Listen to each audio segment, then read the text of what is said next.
time for the Tenses feature on World Radio. It's Winner Plays On. That's right. We have new music for it, which none of us can get used to. But anyway, we've posited that it sounds like we're about to take part in a futuristic war battle. Yeah. And the loser dies. The loser doesn't die. The loser doesn't get to play the track of their choice. There's far less jeopardy in it. But anyway, John and I, we take each other on with 5 questions on our chosen specialist topics every week. We're now, I think, about 85 shows in, so they've got pretty niche. John, toss the coin, see who gets to go first. Well, let's tell everyone our subjects and tracks. Well, my subject is going to be the Welsh language, and should I win, my track is Kinky Afro by the Happy Mondays. My subject is the science of glass, and should I win, it's Blondie, hanging on the telephone. Right. So flipping a wee 5p. Oh, call. Can Funny Gymru Tales for Wales, please? It's Queens for Queen. Right, what do you want to do? Go first or second? I will ask you questions first. Okay, right, so here we go. So 5 questions on the Welsh language starting now. Second week. Which 5 letters of the English alphabet do not appear in the Welsh? Z, Q, K, X, and... just those ones. One more. A, B, C, D, E, F, G, H, I, J, K, L, M, N, O, P. That is it. It's just V. Correct. Yes. We've run out 10 spaces. Sorry, I just got excited. Okay, let's just start the music again. Wait a minute. I gave you extra time there because you'd got 4, and I think 4 was probably enough to get the bit. Well done. V. Question 2. From which Celtic language did Welsh evolve? Oh, sort of old Brittonic, sort of Brythoneg, British. I'll give you that. It's British. Yeah. In which decade was the New Testament first translated into Welsh? Well, the Bible was translated into Welsh in 1588 by the Bishop William Morgan. Talking about the New Testament, mate, the NT. But he did the whole thing in 1588 because we bought the Bible in 1988. Which decade was the New Testament? I don't know, John! The 1560s. Shut up. In traditional classification, there are 4 Welsh dialects. Name 3. Sort of Dyfed, Gwynedd, Glamorgan, and Powys. Well, yes, I'll give you that. That was 3, but not Glamorgan. It's I Wydonleg, I Brawseg, I Ddelyffeg. I mean, they've clearly made it up, so why should I bother? Translate the following. May John I Llanedwer well I Elis. John is llawer well Elis. Yeah. John is much better than Elis. At what? Well, I don't know. Radio? Yes. Okay. John is a superior broadcaster to Elis. Right, so you got 4 there, El. Right, okay, now... I mean, 3.5, 4. Before we get cracking, John's answering questions on the science of glass. It is very difficult to write questions on this without making them sound too hard. If I've gone in too hard for the first week, to be honest, I'm unapologetic because it was such a rubbish topic. Anyway, question 1 on the science of glass starting now.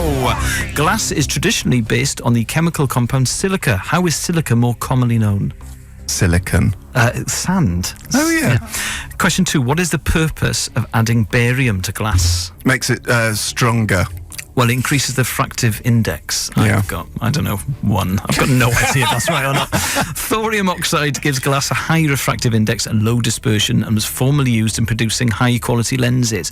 Why was it replaced by lanthanum oxide in modern sort of specs? Because the first one was poisonous? It was radioactive, in fact.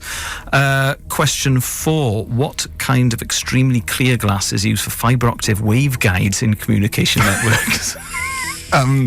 Best glass. Oxide glass. Best glass. Where does archaeological evidence suggest the first true glass was made? Egypt. Yes, ancient Egypt. Wow. What's he got? Well, 3. coastal North Syria, Mesopotamia, and ancient Egypt. So who's the winner? Elis. Thank God for that. So you've got to choose a new topic for next week. So it's time to play my track of choice, which is Kinky Afro by the Happy Mondays. See, that was Kinky Afro by Happy Mondays, my choice, because I won Winner Plays On this week by answering questions on the Welsh language for the 2nd week running. John, you need a new topic. What's it going to be? Well, I've said this before, but I'll say it again. I can't believe I've not done this. Ayrton Senna. Oh! Oh, that is going to be fun to research. I sort of hope you win next week because I like Ayrton Senna. Super. Why are you looking sad, Dave? No, I'm just really impressed. Good. All right, because usually my topics make you look sad. No, I'm happy with that one. He was one of my 3 dead heroes as a child. Who are the other two? Roald Dahl and Freddie Mercury. Good choices. Anyway, John will be answering questions. Literature, sport, music. John will be answering a question on I was a fan of him before he died. Yes, good. And I was very sad. Yeah, but me too.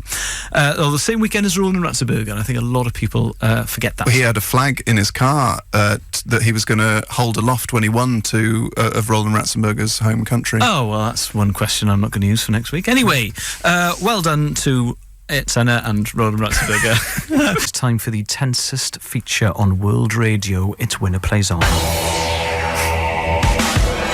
In the red corner, hailing from Carmarthen, it's the Hammer of Wales, Mr. Elis James. In the blue corner, legends only, coolest dude in town, Mr. John Robbins, known for his really cool kicks. That's what that music sounds like. Yes. It sounds a bit like the music to Airwolf, which was a sort of programme about a helicopter. Was it about a helicopter in the 80s? But anyway, every week, John and we take each other on with 5 questions on our chosen specialist topics. The winner gets to play the track of their choice. This week, for I think the 3rd week running, I am answering questions on the Welsh language. And should I win again, I'll be playing In the City by The Jam. John, what are you answering questions on? What are you going to play? The greatest racing driver of all time, Mr. Ayrton Senna da Silva. And if I win, we're going to play New York City Cops by The Strokes. So, flip a coin. Elle, what are you going for? Tales for Wales, Cynfynnu Gymru. It is Tales for Wales. Right. Oh, God, imagine if that's an omen for Wales playing Bosnia tonight. Oh, we qualify. Oh, good grief. My life will be the happiest day of my life. I would like to go first. What, answering? Answering questions on the Welsh language, please. Here we go. Okay, question 1. Less than 20 Welsh words have been adopted into English. Name 3. What, current English? Yeah. Dad Correct. comes from tad. Yeah. Oh, in Shakespeare, he was bored, which is the Welsh word for table. No. I don't know. Tell me. Well, there's 20 of them. Just tell me 3. A bard, Right. dad, and crag. Lovely. Okay, carry on. The name Welsh was given to speakers by the Anglo-Saxons. What does it mean? I mean, foreigner. Well, it means Or sort of, or alien, or sort of, not someone who lives there, if you know what I mean. It means foreign speech. I'll give you half a point for that. Come on, mate. Which area of Wales has the highest percentage of Welsh speakers? Gwynedd, North, Correct. West Wales. In which year did the Welsh Language Board release free software to enable SMS predictive text in Welsh? 2008. 2006. What is the canonical word order of Welsh? Noun, verb, noun. Verb, subject, object. I mean, noun, verb, noun would mean you have to have 2 nouns in every sentence. So that was 2.5. No, 2.5. Okay. No, 2.5. John's 1.5. John's answering. Either way, it's not great. No. Anyway, although I did 3 weeks in the Welsh language, I think I did Did very pretty well, well. mate. Okay, 5 questions on Ayrton Senna starting now. Question 1: how old was Ayrton when he died? Oh. 34? Yes, correct. 34. How many championships did he win? 3. Correct. Which Grand Prix did Senna have the accident that killed him?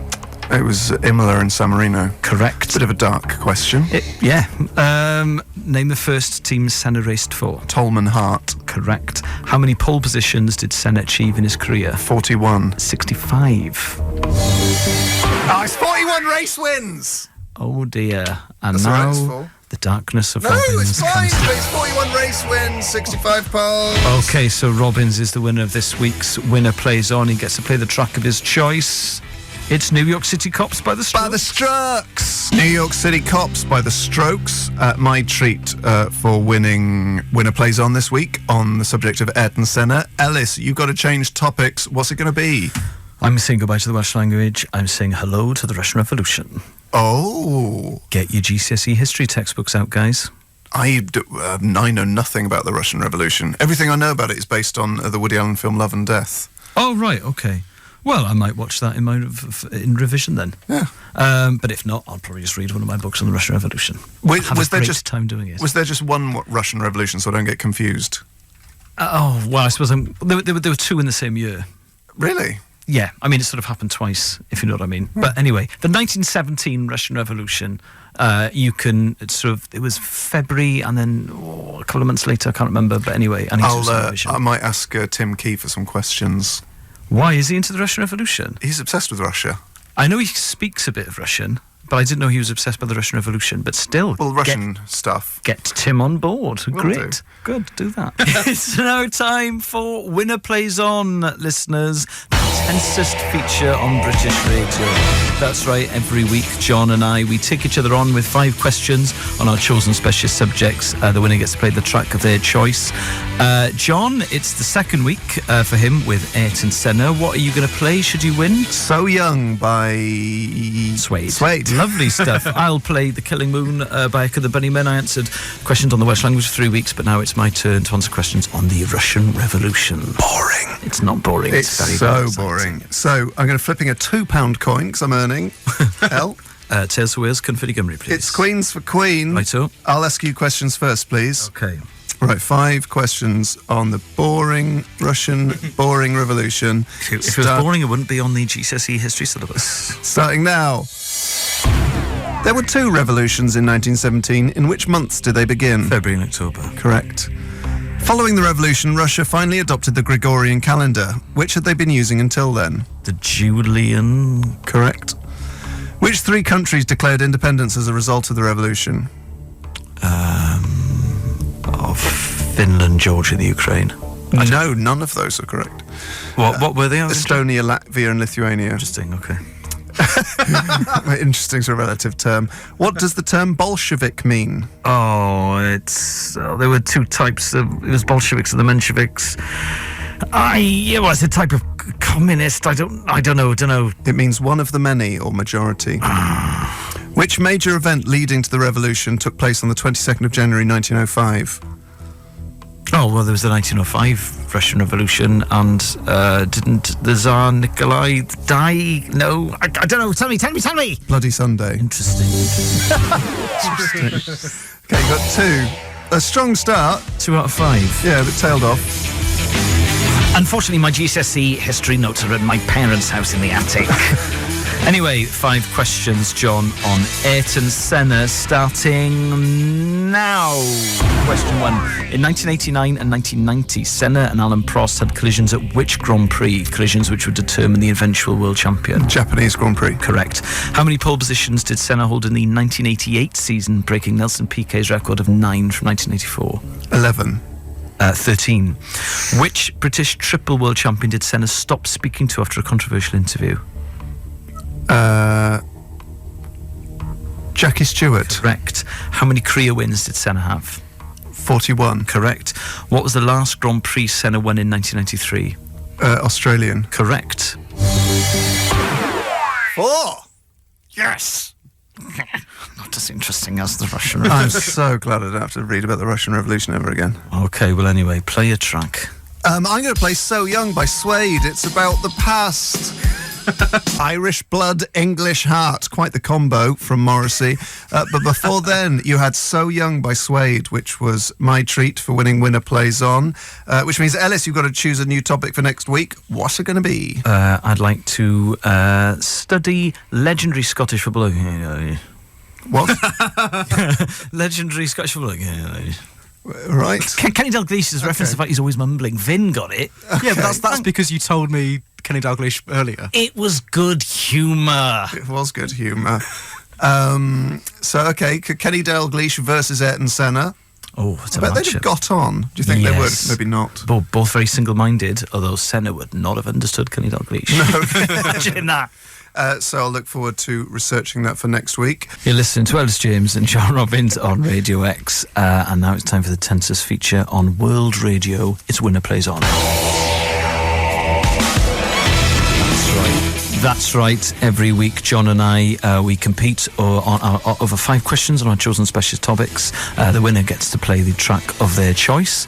I'm answering questions on Kenny Dalglish this week, and should I win, I'll be playing Heroes by David Bowie. John, it's his third week on Ayrton Senna, and what track are you going to play should you win, John? I'm going to play Lady Flash by the Go Team. Lady Flash by the Go Team, righto. So if you can get your coin out so we can work out who goes first.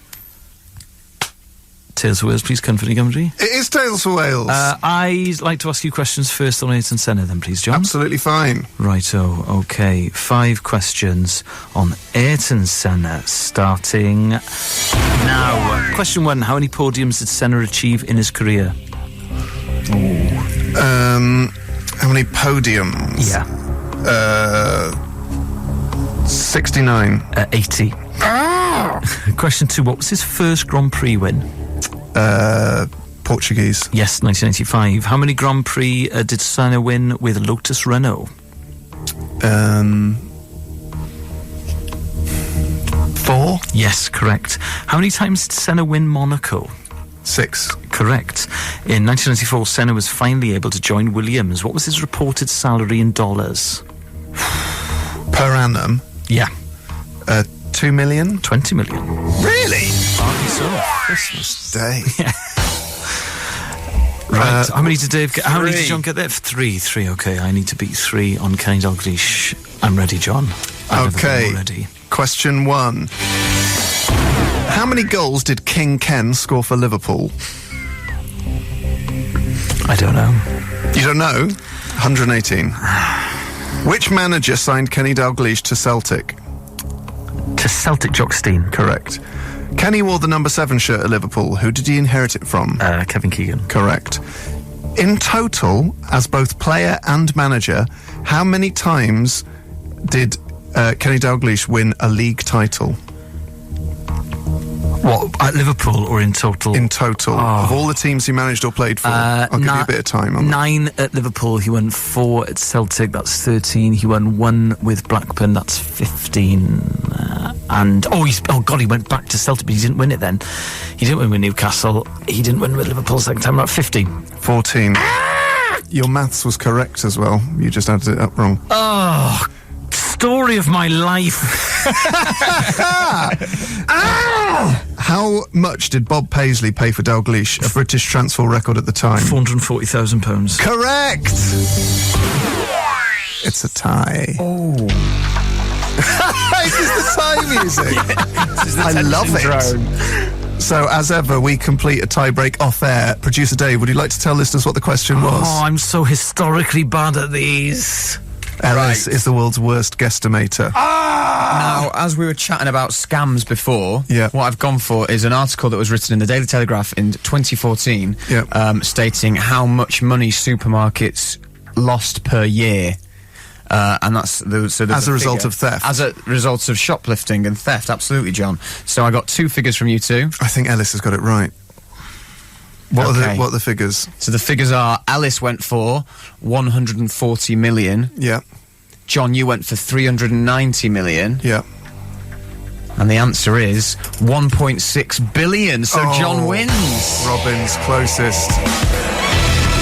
I knew I was way under. 100, how many million did Elis say? 140 million. Well, at least it shows that Elis, thinks his common man is honest. I'm sorry, El. It's fine. I wasn't expecting to get that many right on Ayrton Senna. Don't worry about it, it's fine. You added up correctly. You went 9, 4 plus 1 equals 15. But it doesn't. All right. Sorry, mate. Yeah, it's fine, Carry on. So, Glad I like you. this is the second time I've seen Elis with his head in his hands this week. So, because I won for a 3rd consecutive week with Ayrton Senna, let's listen to Lady Flash by the Go Team. That was the glorious Lady Flash by the Go Team. I have to say, surprise victory there, bringing me the right to play that song. Elis has been dispatched in week 1 on Kenny Dalglish, claiming to me during that track there that he thought they were week 2 difficulty questions. And I did point out that he actually just couldn't add 9, 4 and 1 together successfully. It's not really my fault. Yeah, fair enough. Dave, for my topic this week, or next week rather, if I choose Muhammad Ali, am I then after Muhammad Ali, when I inevitably lose to Ayrton Senna again, am I allowed to do another obscure communist? Why don't we go for Muhammad Ali this week? Yeah. And we'll have a chat next week. Thanks, Dad. I mean, Dave. Then I'd like Muhammad Ali, please. Tom. Okay, so I'm going to look forward to researching that. I recently watched, I think it's called I Am Ali. Oh, the on new Netflix. Yeah, it's great. Yeah. Interviews with Foreman about him and Sonny Liston's son.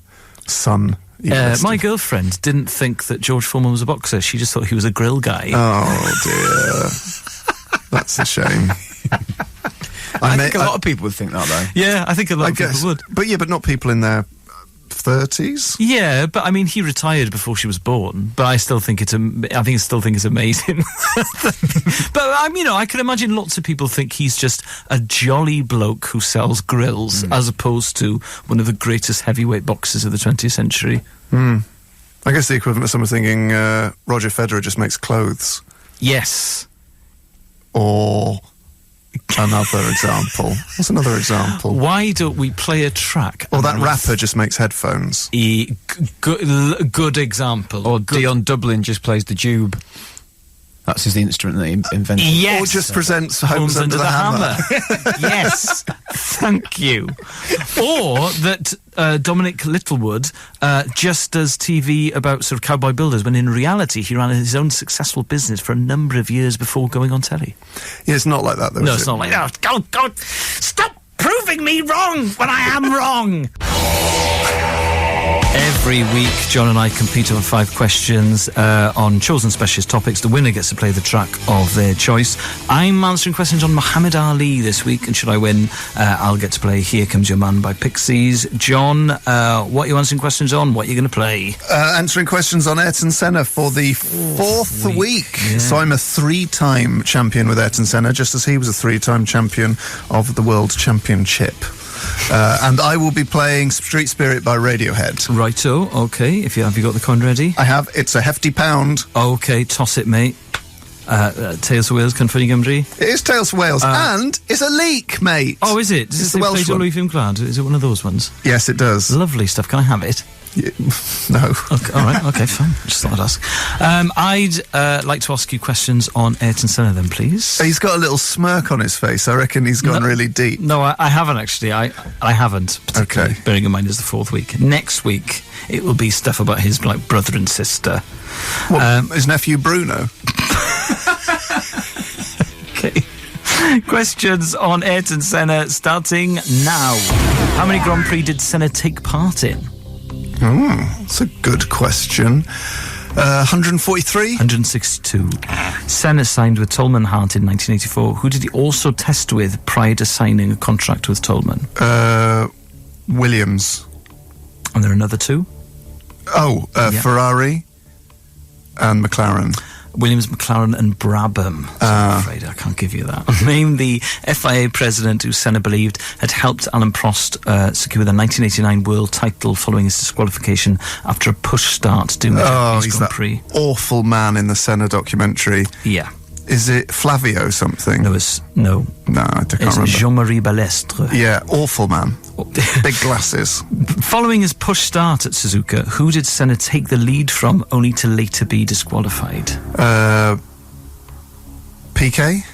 No, it was Alessandro Nannini. How was Senna injured prior to the 1991 Mexico Grand Prix? Is it when he had to drive around in 3rd gear and his shoulder almost dislocated? No, it was one of his pastimes, one of his Speedboating. It was a jet skiing incident, so I will give you that actually. 2 out of 5. 1, I think. No, is it 1? Right, okay. Oh dear. Never mind. We had a good run. Yeah, but I haven't won yet, have I? So. Oh, you'll be fine, mate. Okay. 5 questions on Muhammad Ali coming up now. Ali won the gold medal in which Olympics? 1960. Correct, it was Rome. According to legend, what did he do with his medal? Oh, he chucked it in the river because he wasn't allowed in a white-only restaurant. Correct. Ali fought 61 matches in his career. How many did he win? Well, he lost 5, so... Oh, this is another maths question. 56. Correct. Who did Ali beat to win his first heavyweight title in 1964? Sonny Liston. Correct. Ali fought Joe Frazier 3 times. What was the nickname of their third bout? Oh, Thriller in Manila. Correct! It's a big 5. Oh! So there's a victory for Elis there. Before Elis plays his track, producer Dave, was the tie-break we organised worthy of on-air discussion? Yeah, all right. I mean, actually, you're both quite close. So if that was a draw, Yeah. the tie-break question due to our egg chat in the previous hour Egg chat on Radio X. Radio was Eggs. going to be very good. Was going to be on estimation how many egg-laying hens are there in the world. John went with 2.13 billion. Elis went with 1.5 billion, and it was actually it was 4.93 billion. So John Okay. would have nicked it. But we're both in the right sort of Yeah. billion park. Wasn't bad. Interesting. Oh, good. Well, I mean, that means that I can enjoy this even more. This is Pixies with Here Comes Your Man.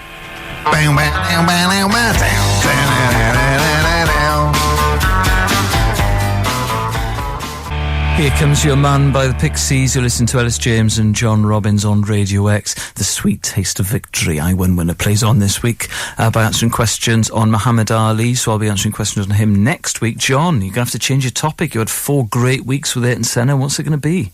The day-to-day. Oh, yes. The satirical, news-based sort of comedy show from the mid-90s. Early 90s, mate. 1994.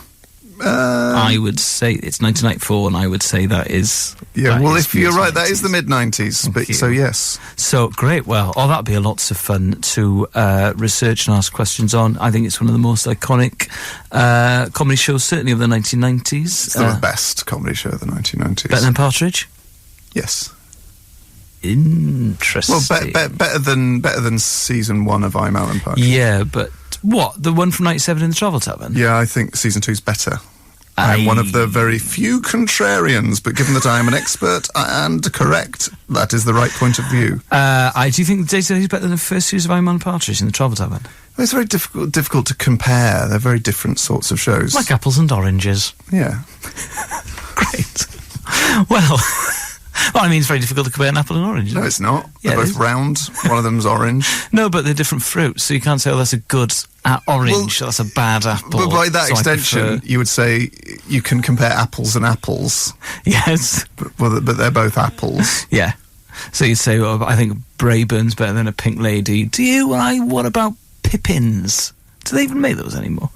Coxes. Coxes, Pippins. Yeah. Good. Right, anyway. Great chat. This is a good... Yeah, sorry, I've No, it's both our faults. yeah, sorry, I've got confused over whether you can compare apples and oranges. It's Winner Plays On. 5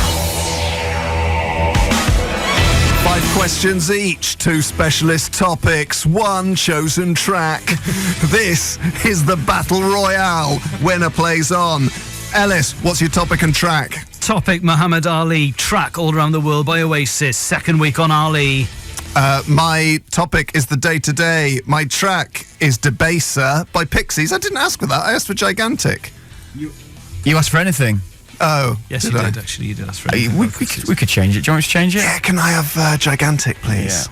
Okay. Though I'm not really confident this week. Anyway, we'll okay. flip a coin. Can Funny Gumry, Tales of Wales. It's Queens for Queen. Okay. I'll ask questions on Ali first. Okay. I think. And, we're just getting Debaser removed. Gigantic has been added. It'll all be a moot point if Ali is victorious over the day-to-day. So, 5 questions on Muhammad Ali, starting now. To whom did Muhammad Ali suffer his first defeat? Joe Fraser. Correct. And his final defeat? Larry Holmes. It was Trevor Burbank. Oh, yes, in 1980. In 1966, Ali travelled to Britain and defeated 2 British fighters. Name them. Henry Cooper. And the other one. Yep. I don't know. I just remember Henry Cooper at Highbury. Brian London. God. Great British name, that. Yeah, I mean, it makes him sound like he's a sort of like a model. Yeah. Mr. London. What was Ali's reach in inches or centimetres? 76 inches. 78 inches. Ooh. Before changing his name to Muhammad Ali, what name did he briefly call himself before being given the holy name by Elijah Muhammad? What, Cassius Clay? No, between that and Muhammad Ali. Oh, the Louisville Lip. Gorgeous George. No, I it don't was know. Cassius X. Oh, shove it onto a spade of sorrow. Sounds like the sort of thing I would say. You only got one right, mate. Okay, that's fine. What happened there? Because I didn't do any revision because I was late to the studio, and I usually do my revision on the train, so that is just all residual Muhammad Ali knowledge. Okay. I feel like I've let him down. Anyway, 5 questions on the day-to-day, starting now. What was the name of the Radio 4 series that the day-to-day was based on? On the hour. Correct. What is the name of the US correspondent, played by Rebecca Front, who reports for CBN on the repeated executions of Chapman Baxter? You'll know it when I say it. I know it when I say it. Barbara Wintergreen. Barbara Wintergreen, correct. Alan Partridge reports on the racing from Marple. Name one of the horses he gives odds on. Oh, well, he does that a lot of times. He does, yeah, I've written them all down. Oh, okay. Christ's Chin. I haven't written that one down. Okay. You're running out of time. Okay, I don't know. Well, my favourite, Zina Badawi's 20 Hotels, Two-Headed Sex Beasts, or Massive Bereavement. Christ's Chin does win a race. All right, okay. Who plays the character Colin Popshed? Peter Bainham. Correct. What is the makeup? What is the name of the BBC soap that the Day-to-Day claims is replacing the 9 o'clock news? The Bureau. The Bureau, correct. Get back in the Bureau de Change! This isn't some 2-bit nipple peep show on the South Sea of Margate. Shut down the blinds. I'm closing the Bureau. I love that. Zina Badawi's 20 Hotels. Trust Me, I'm a Stomach as well is a great name of a horse. Great, I win. So that means I get to answer on Date Digger next week. And to celebrate, get ready with that bass. It's gigantic. Anyway, Elis, what's your topic going to be for next week, having been thrashed by the day-to-day? Ooh, Bomber don't like losing, winner plays on. Auf Wiedersehen Pet. Oh, really? Bomber from Auf Wiedersehen Pet. Oh, Bomber don't like German beer.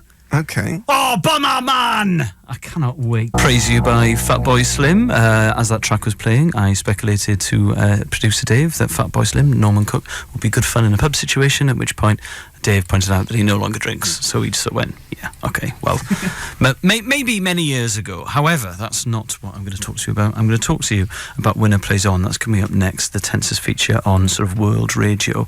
Now, I'm answering questions on Auf Wiedersehen Pet this week, because if you were listening last week, you'll know that I'm a big Or downloaded the podcast, Or available downloaded. on iTunes. Yeah, or downloaded the podcast. You'll know that I'm a big fan, in particular, of the theme tuner, working on a set from morning to night, etc., etc.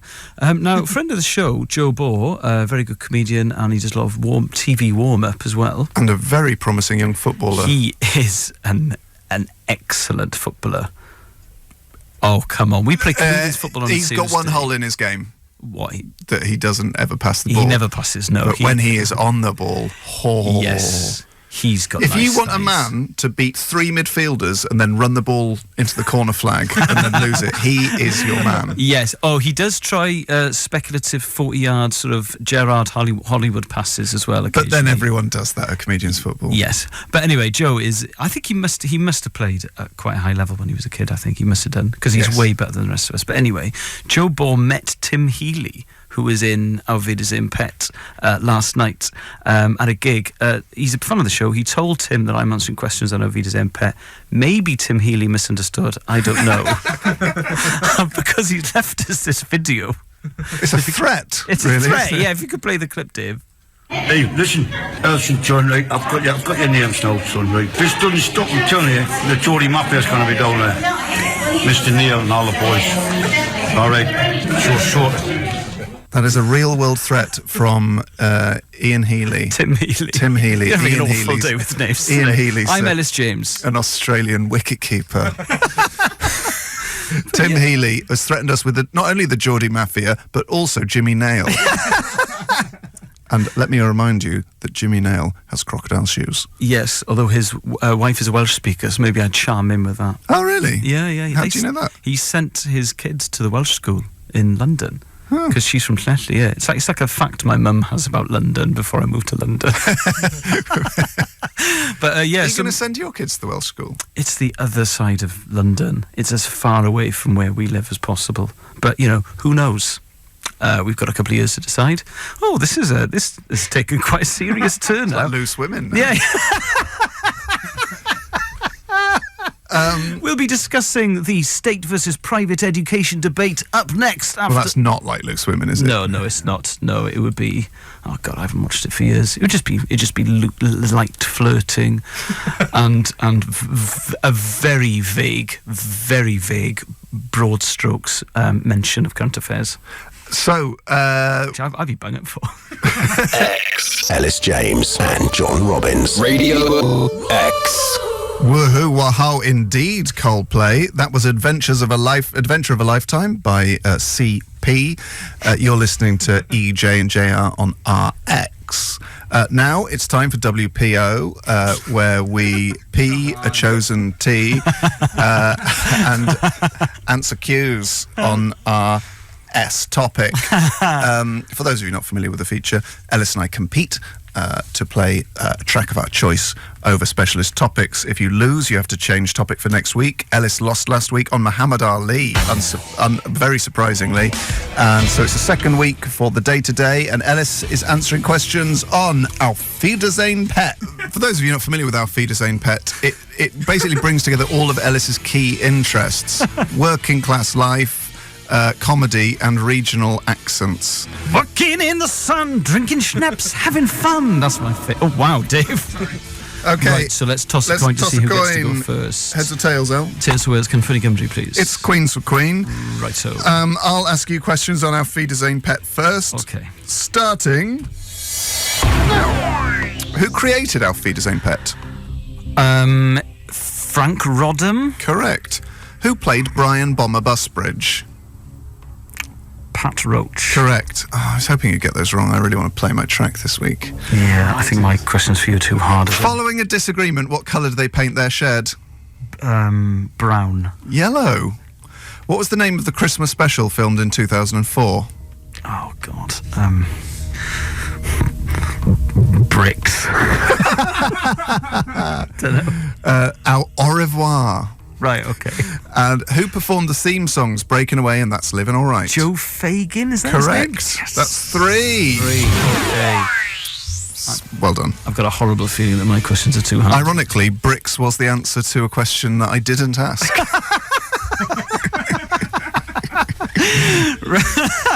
Right, okay. 5 questions on the day-to-day starting now. Who am I quoting? Tread not on the forest leaves, for you tread on my face. Rosie May. Correct. Complete this quote from Jean-Jacques Livarot. An old man stands naked in front of a mirror, eating soup. He is a fool. Correct. According to the day-to-day, how many episodes of The Bureau are there? 124. 2,000. Which paper leads with the story Russia elects Cobweb? You'll never get this. This is a tough one. I don't know. It's the New Zealand Prendergast. And question 5. Chris Morris plays a character based on Jarvis Cocker in a parody of Pulp's Common People video. What is the name of the band sort of masquerading as Pulp? It's superb as well. I need to get this right to go to a tie break. The song is Myra. Yes. Why can't that be the question? Give you half a point. That's is that not enough, is it? No. I don't. It's blouse. I would never have got that. Oh, bums. Oh, sorry, John. That's all right, mate. I've got a feeling they were too hard, and I feel bad about it. But anyway, we're now going to play my track, which is an absolute hammer too. Why don't you play my track? Because you like it. Oh, as well. go on! I don't care. I've heard my track millions of times. Play his track. Yeah, Dave. thanks, Play his mate. track. Oh, this is Red Eyes by The War on Drugs. So my track for next week, and it's another. I can't believe I've not done it before. I can't As in believe your I've not done it topic, before. you mean? Yeah, I can't believe I've not done it before. Van Morrison, Right. Okay. Van the Man. As in all of Van Morrison, or Astral Weeks, or them. What are we talking about? Okay, not them. Okay. But go from Brown Eyed Girl to date. However, Yeah, be fair. I mean, late you ask, 60s, if you early ask me 70s. in-depth questions about His early still on 90s. top the 1996, I won't. But okay. You can put a time No, frame. okay, you can put a time frame on okay. I know what it's going to be. So, Van Morrison, Brown Eyed Girl to Enlightenment, this. Okay. the golden period. Righto, I can do that. Enlightenment's 91, I think. Oh, okay. So that's So a yeah, fair a old- broad church Righto. Like the for Labour worshippers Party. of all religions. But yeah, Van the Man Morrison. Folks, before Winner plays on, Ellis James, Jacques Hughes. I've got a bone to pick with you. Ellis, last week it was Auf Wiedersehen Pet, and they were victorious over whom? The day-to-day. That's correct. I received a notification in the week of an error, Mr. Ellis James. So, Dave, could you just play a clip from last week's Winner Plays On, please, where I was answering a question? Question 5. Chris Morris plays a character based on Jarvis Cocker in a parody of Pulp's Common People video. What is the name of the band sort of masquerading as Pulp? It's superb as well.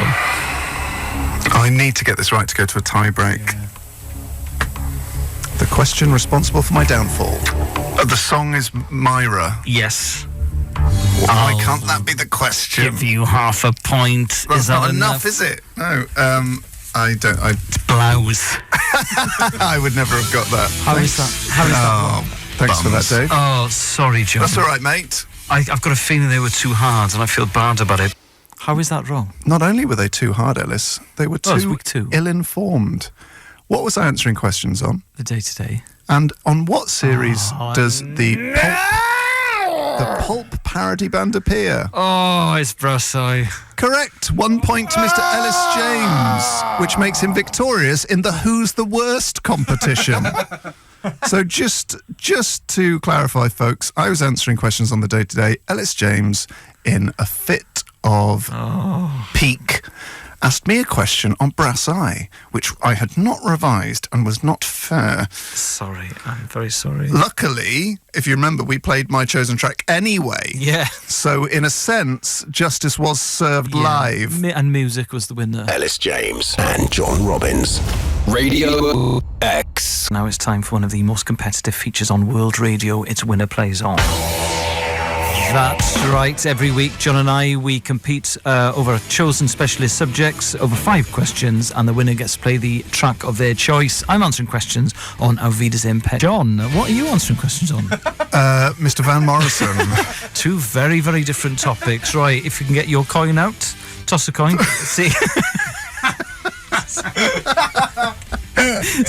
See who gets to go first. Oh my God. What are you calling? Tales for Wales, confirm, please. It John. is Tales for Wales. Right, I'd like to answer questions on Avida's and Pet first, please. Okay, here we go. 5 questions on Auf Wiedersehen Pet, starting now. In total, how many episodes were there Auf Wiedersehen Pet? 28. 40. Which 2 production companies oversaw the original series? Oh, it's Whitson or something. Not Whitson as in the religious. I can't remember. It begins with W. You're half right, half right. It's Witsend and Central Television. In the 2002 reboot, who played Wayne Norris's son Wyman? Gary Nolan. Noel Clarke. Which episode? I don't know who Gary Nolan is. Which episode from season 1 am I describing? It is Saturday morning, and Neville is annoyed that no one else is up as they agreed to go fishing over Friday night's drinking session. Barry decides to grow a beard. That could be any one of them. That's the inherent genius of Auf Wiedersehen Pet. I don't know. That was episode 8, The Fugitive. In order to make the set authentic, thousands of watt were imported from West Germany. Oh, bricks, because Correct. German bricks are slightly bigger than British bricks. Yeah, they had a lot more licence payers' money to spend back Yes, in well, it those was, days. it was ITV, wasn't Oh, BBC. yeah. But anyway, so what was that? You got 1. Okay, all right, that's fine. Maybe I should have spent the week watching Auf Wiedersehen Pet rather than looking after my child. Okay, 5 questions, John, on Van Morrison, the music of Van Morrison, starting now. When was Brown Eyed Girl released? 1967. Correct. Name Van Morrison's third album.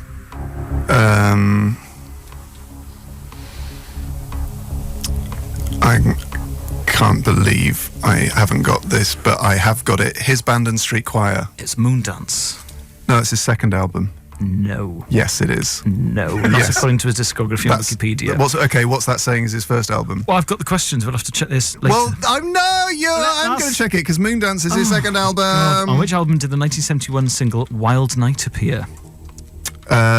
Tupelo Honey. Correct. What year did Brown Eyed Girl reach its peak chart position in the UK?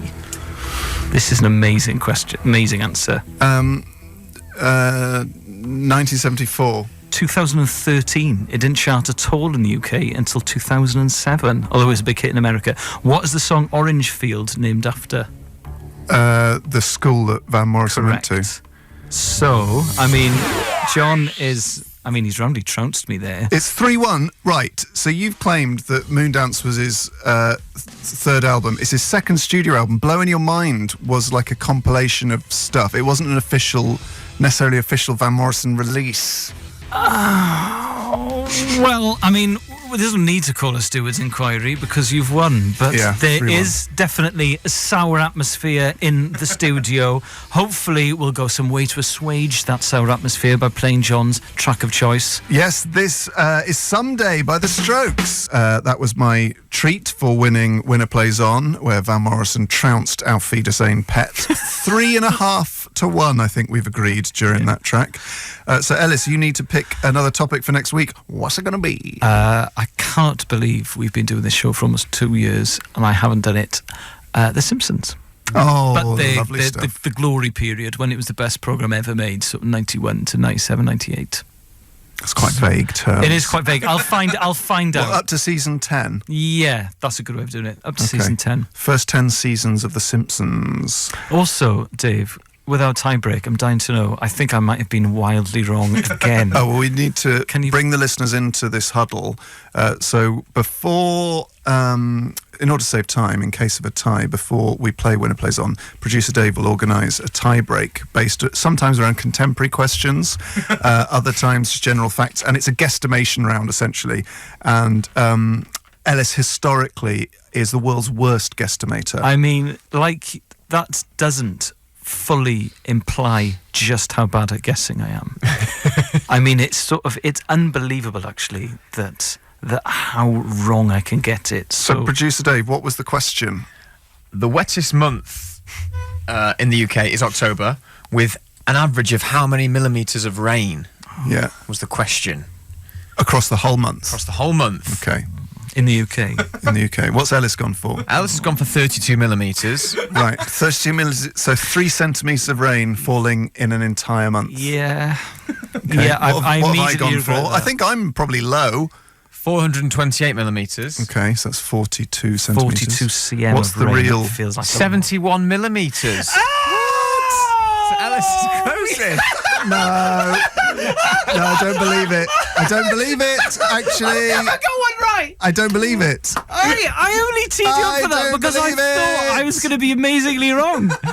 I don't believe it. I'm researching I'd now. like to dedicate this to my mum and dad who are listening in Carmarthen. I'd like to dedicate it to Izzy who's listening at home in South London. Hope you're well, Izzy. I love you very much. Dave, it's been a pleasure working with you since, February 2014. It's just been a really, really great time in my career. Obviously, Josh is going really well, but to be honest, I think radio is where my heart lies, Yeah. and I'd just like to All right, thank mate. everyone. Okay. I Thanks. don't believe it. I think there's a problem, and I'm going to research it now.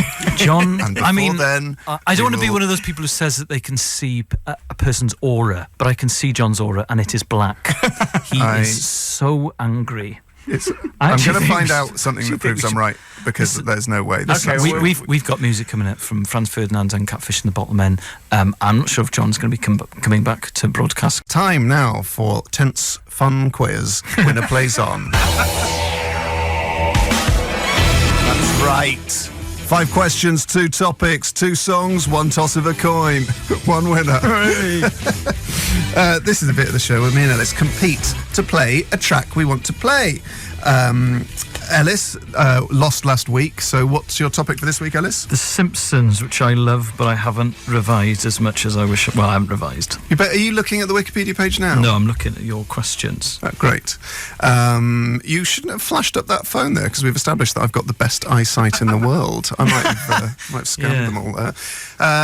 What track are you playing if you win? In the City by The Jam, should I win? I am playing David Bowie. I wanted to play his new single, but it's 10 minutes long. So I'm playing Ziggy Stardust, but do check out the new David Bowie single. It's mad, and the video's really scary. So Ellis, heads or tails? Tails, Wales, Cynffony Gymru, please. It's Queens for Queen. I will receive my questions on Van Morrison, Sir Van Morrison, first. Okay, week 2 on Van Morrison. Question starting now. Where was Astral Weeks recorded? New York. Name the studio. That's not the question. You said where was it recorded? Well, New York's all right. It's in New York Studios. Century Sound Studios, New York. Yeah. I don't know if I'm going to get Half a point. Half a point. Which album is Jackie Wilson said on? That is on St. Dominic's Preview. Correct. A phobia of performing made the promotion of which 1971 album difficult? Moondance. Tupelo Honey. Known as 1971. Yes. Known as Van the Man, what is Van Morrison's other nickname according to Wikipedia? Little George. Is it Ivan George? No, the Belfast Cowboy. What is Van Morrison's middle name? It's Ivan. Yes, it's where Van comes from. His Yeah. first name's George. Right, how many is that? 2.5. Is it? Yeah. Oh, what did I get wrong? I got Tupelo Honey wrong, and I got another one wrong, didn't I? Yeah, 2.5. I'm annoyed. Okay, it's fine. So, 5 questions on The Simpsons, starting now. In what year was the first episode of The Simpsons aired? Do you mean Tracy Ullman or The Simpsons on its own? First episode, full 1989. episode. Correct. What name is given to the Halloween specials?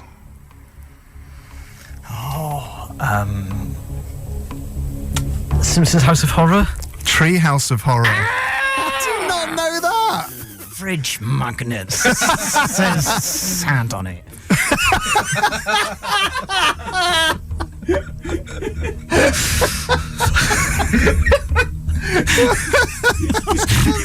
That's me having a fridge magnet that said sad on it. Oh my days. In which shop does Homer buy Lisa Sacks? Oh, come on, mate. Week 1. Yeah, I know, that's one I think's Not Apu's shop. No. No, I wear. Tell me. King Toots Music Store. Oh, What is the name of it. Ned Flanders' wife? Edna. No. No, it's Maud. Oh, Ellis, mate. What did you I just chucked a bottle of water against my jumper. Which actress who provides the voices of Marge Simpson has appeared in 6 Woody Allen films? Oh, my God. Provides the voice of who? Marge Simpson. Oh, I am going to go to bed for a long time. I am going to go to bed for a long time. That's not the answer. I can't remember. Play the music. It hasn't finished It's- the questions, dude. It's Julie Kavanagh. Yes, it is. So Ellis got 1. And I think we need to go to a track before he explodes with a fridge magnet that says sad on it. This is David Bowie with Ziggy Stardust. That was Ziggy and his guitars and his spiders from Mars. All the work of the mad imagination of David Bowie. That was my celebration for winning an action-packed Winner Plays On. Lots of laughs, lots of gaffs. But Ellis now needs to pick a new topic for next week.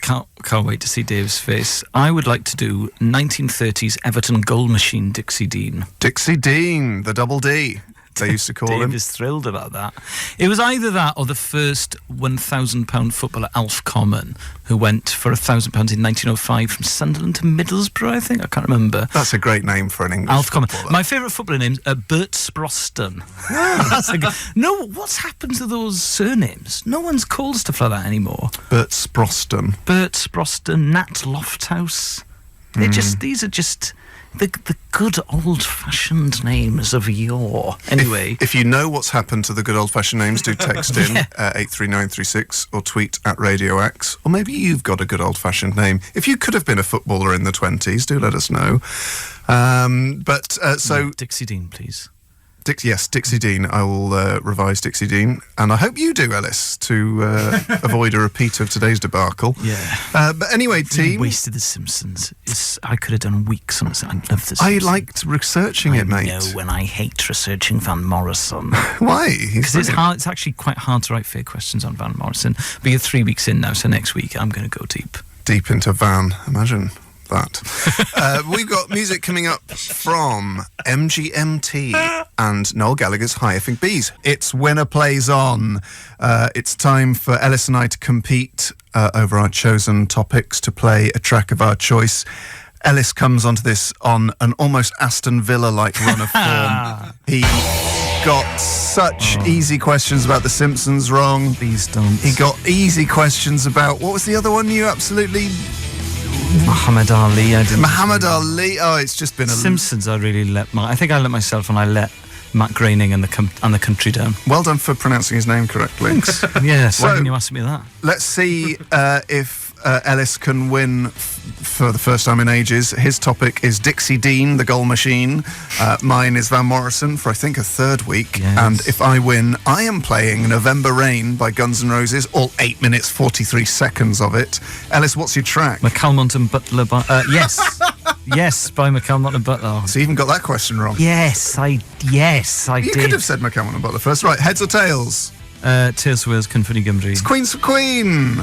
I would like questions to be asked about Van Morrison first. Righto, okay. 5 questions on Van Morrison, starting now. On what label was Common One from 1980 released in the US? I don't know, Parlophone. Warner Brothers. Name the 2 studios where Van Morrison recorded Veeden Fleece. I don't know. I'll give you a clue. There were studios. Recording studios. Oh, Rockfield and Abbey Road. No, that would be excellent. Caledonia Studios in California and Mercury Studios in New York. In a damning review, which album did Rolling Stone magazine describe as mood music for mature hippies? I can see the front. Inarticulate Speech of the Heart. No, it was Veeden Fleece, actually. Veeden Fleece is great. Question 4, if you like mood music for mature hippies. Question 4, complete the following lyric. By the side of the tracks where the train goes by. Don't know. The wind and rain will catch you, you will sigh. It's from, I can't remember what that's from. It's from one of his... That doesn't really display his lyrical dexterity. very well. No, in fairness, it doesn't actually, but I was desperately trying to catch you out. What year was his band and the Street Choir released?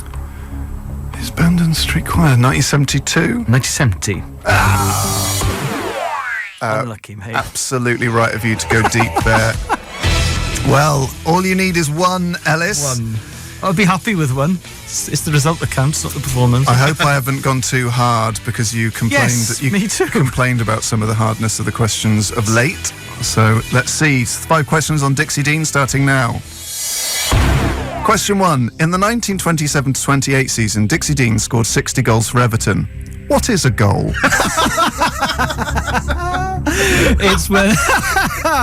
It's when a football crosses the goal line in its entirety. It doesn't have to hit the back of the net, but the whole ball has to be... That's actually more than I've got here, so well done. You get 2 points for that.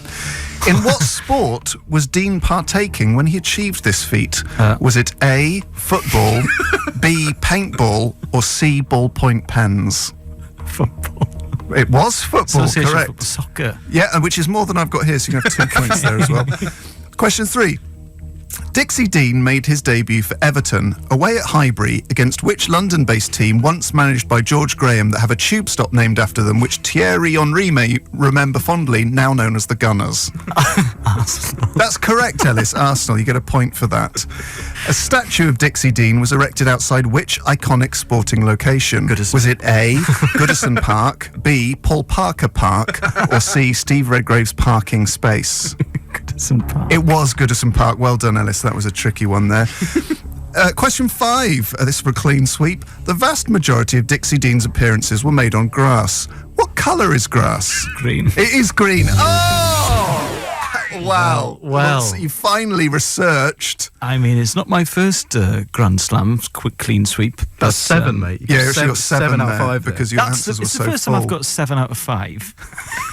So yeah, I mean, this is going to be really sweet. Just a sweet, sweet victory of sweet, sweet taste of triumph. This is Yes by McCall Monta Butler. You listen to Elis and John on Radio X. That was my choice of track because I won Winner Plays On this week. That was Yes by McCall Butler. You listen to Elis James and John Robbins on Radio X. Now, John obviously has to choose a new topic for next week, and producer Dave doesn't like it when we go to sort of obscure, because obviously I've done sort of 1930s communists in the past and Dave is not really a fan of that. So producer Vin said, have you got a topic? And John said yes, and he went, is it Dave Friendly? And I said, oh, I know him, Dave Friendly. And John gave me such a withering look in a sort of, what is wrong with you?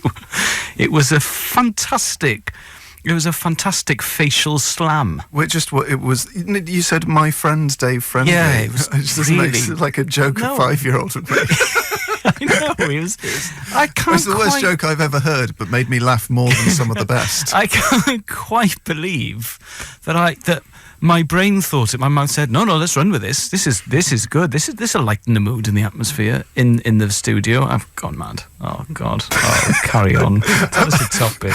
Let me go home. I'm perking up, and you've sort I've of hit the wall. ingested my my hangover bleakness. shame. So my topic for next week, Elis, is Mount Everest and those who have tried to conquer her cruel peaks. Oh, okay. Right, good. So the cool. mountain and missions to summit. Cool topic. That'll be an interesting one because obviously you're going to ask slightly harder questions on Dixie Dean, I imagine, next week. But Yeah. I'll go pretty easy because it's week 1 on Everest for you. Lovely stuff. Great. I mean, Dave Friendly would love that. But anyway, now it's now. Sorry, I'm delirious because I can feel that chili in every sort of pore of my body, and it's absolutely wonderful. But now, listener, it's time for the listeners. Even hopefully, fingers crossed. It's Hold it together, Al. yeah. Sorry. It's time for the census feature on World Radio's Winner Plays On. That's right. Every week, John and I, we compete over 5 questions on our chosen specialist topics, and the winner gets to play the chosen track of their choice. Should I win, I'm answering questions on Dixie Dean. I'll be playing Tracy Jacks by Blur. John, what are you answering questions on? Everest and those who have sought to tame her peak. And my track, Should I Win, which I don't think I will because it's quite a big topic, is Sheila Take a Bow by the Smiths. Elis, heads or tails? Tails Swears, please, Cynfynnu Gymru. It's Queens for Queen. Okay. I'll answer questions on Everest first, please. All right. 5 questions on Everest starting now. Question 1. Edmund Hillary was the first man to climb Mount Everest. In which year did he achieve this feat? 1953. Correct. Name Hillary's assistant. Tenzing Norgay. Correct, Sherpa Tenzing. When was the first winter ascent of Mount Everest?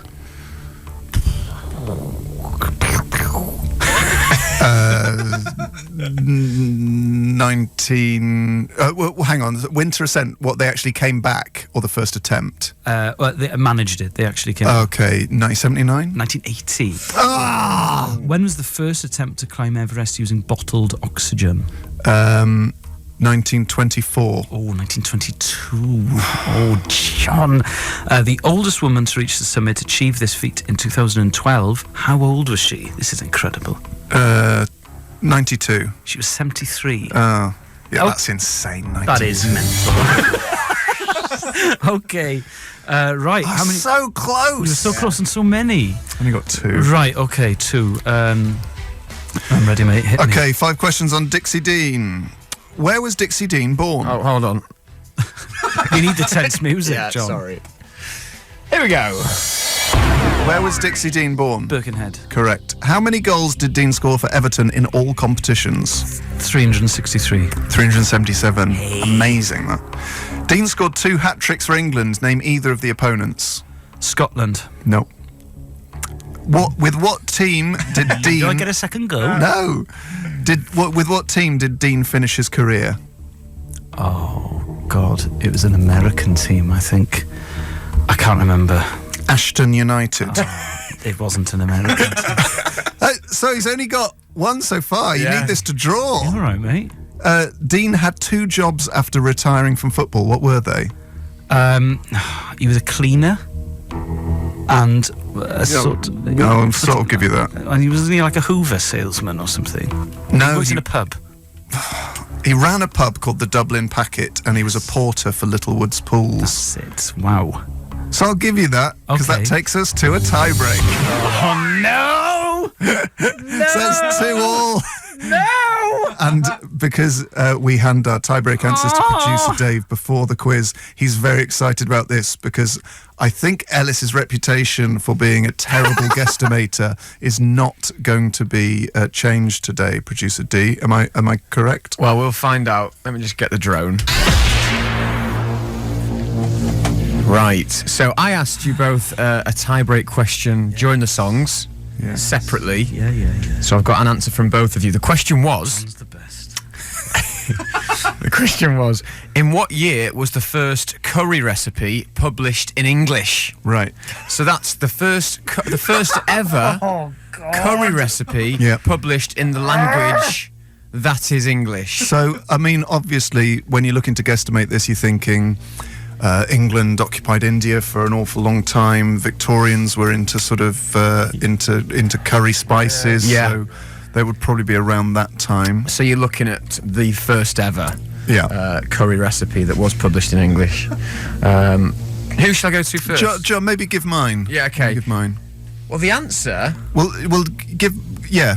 Let's give the answer then. Okay. The answer was 1747. Oh, wow. That surprised everyone. It surprised me. Yeah.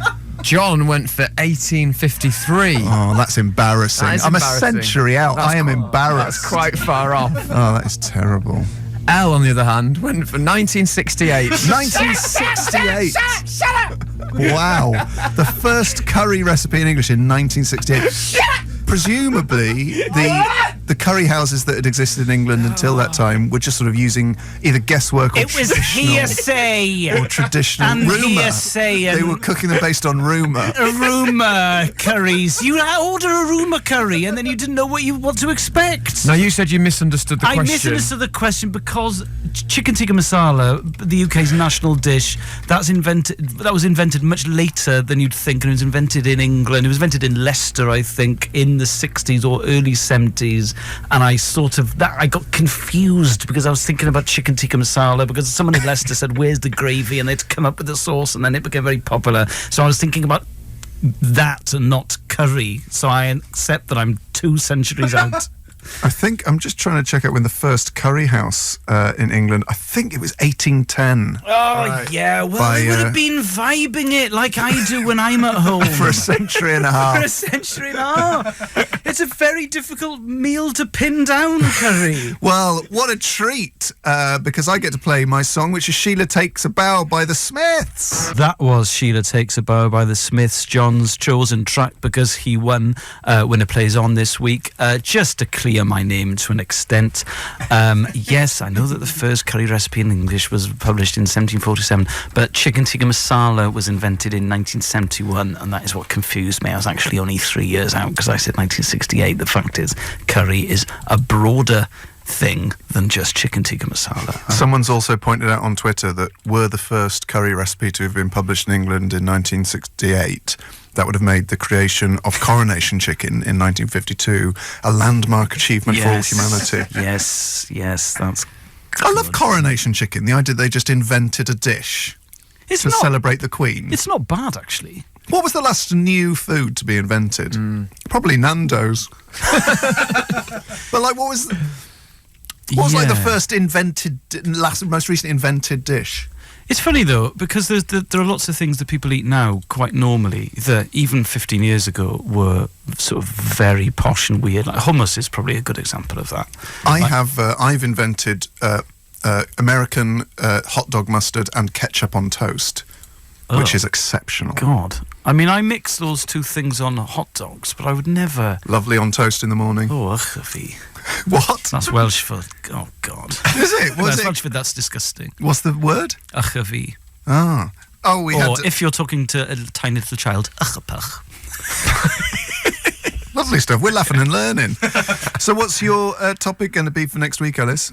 I'm okay, Boris Becker. Oh! Wow. Yes. I don't know why I said that. Because I don't know 10-second anything wonder. about him. Yeah. Boris Becker, please. Boris Becker, okay. I'm not sure you know much about Boris Becker, do you? Yeah, well, that's why I read the Wikipedia page on the train on the way in and then for the best. Okay, well, it's the Beckmeister General. Elis James and John Robbins. Radio X. Time for the tensest feature in digital radio. Winner plays on. That's right, folks. It's the part of the show where Elis and I compete with 5 questions each on our specialist topics in order to win a track. Elis, what's your topic and song? My topic is Boris Becker, the career of Boris Becker, and my track, should I win, is The Gene Genie by David Bowie. Okay, my topic is Everest and those who have attempted to scale her peaks. And should I win, it's Gomez with Whip in Piccadilly. Lovely stuff. A suggestion from my girlfriend. So, it's heads or tails? Tales for Wales, Cynfyd Gymru. It's Queens for Queen. Again? Yeah. Has it ever been Tales for Wales? Yeah. I'll ask you questions on Becca first, please. Right, so, okay. 5 questions on BB, starting now. In what year did Boris Becker turn professional? 1984. Correct. Which major title eluded him? The French Open. Correct. How old is he when he won Wimbledon? 17. Correct. How many titles in total did Becker win? 6. 49. I mean, Grand Slam titles. I meant Grand Slam titles. Well, I'm not giving you that. Yeah, but that's like weird little Swiss competitions, isn't it? They all count, mate. Who partnered Becker to Olympic doubles gold at the 1992 Olympics? And Michael Stich. Correct. That's 4. Well done, mate. Okay. I mean, question 4 made me look a bit stupid, but that's all right. yeah. But, again, I was showing my workings after Currygate last week when I thought the recipe for curry was invented in 1968. Oh, God, that makes me feel sad.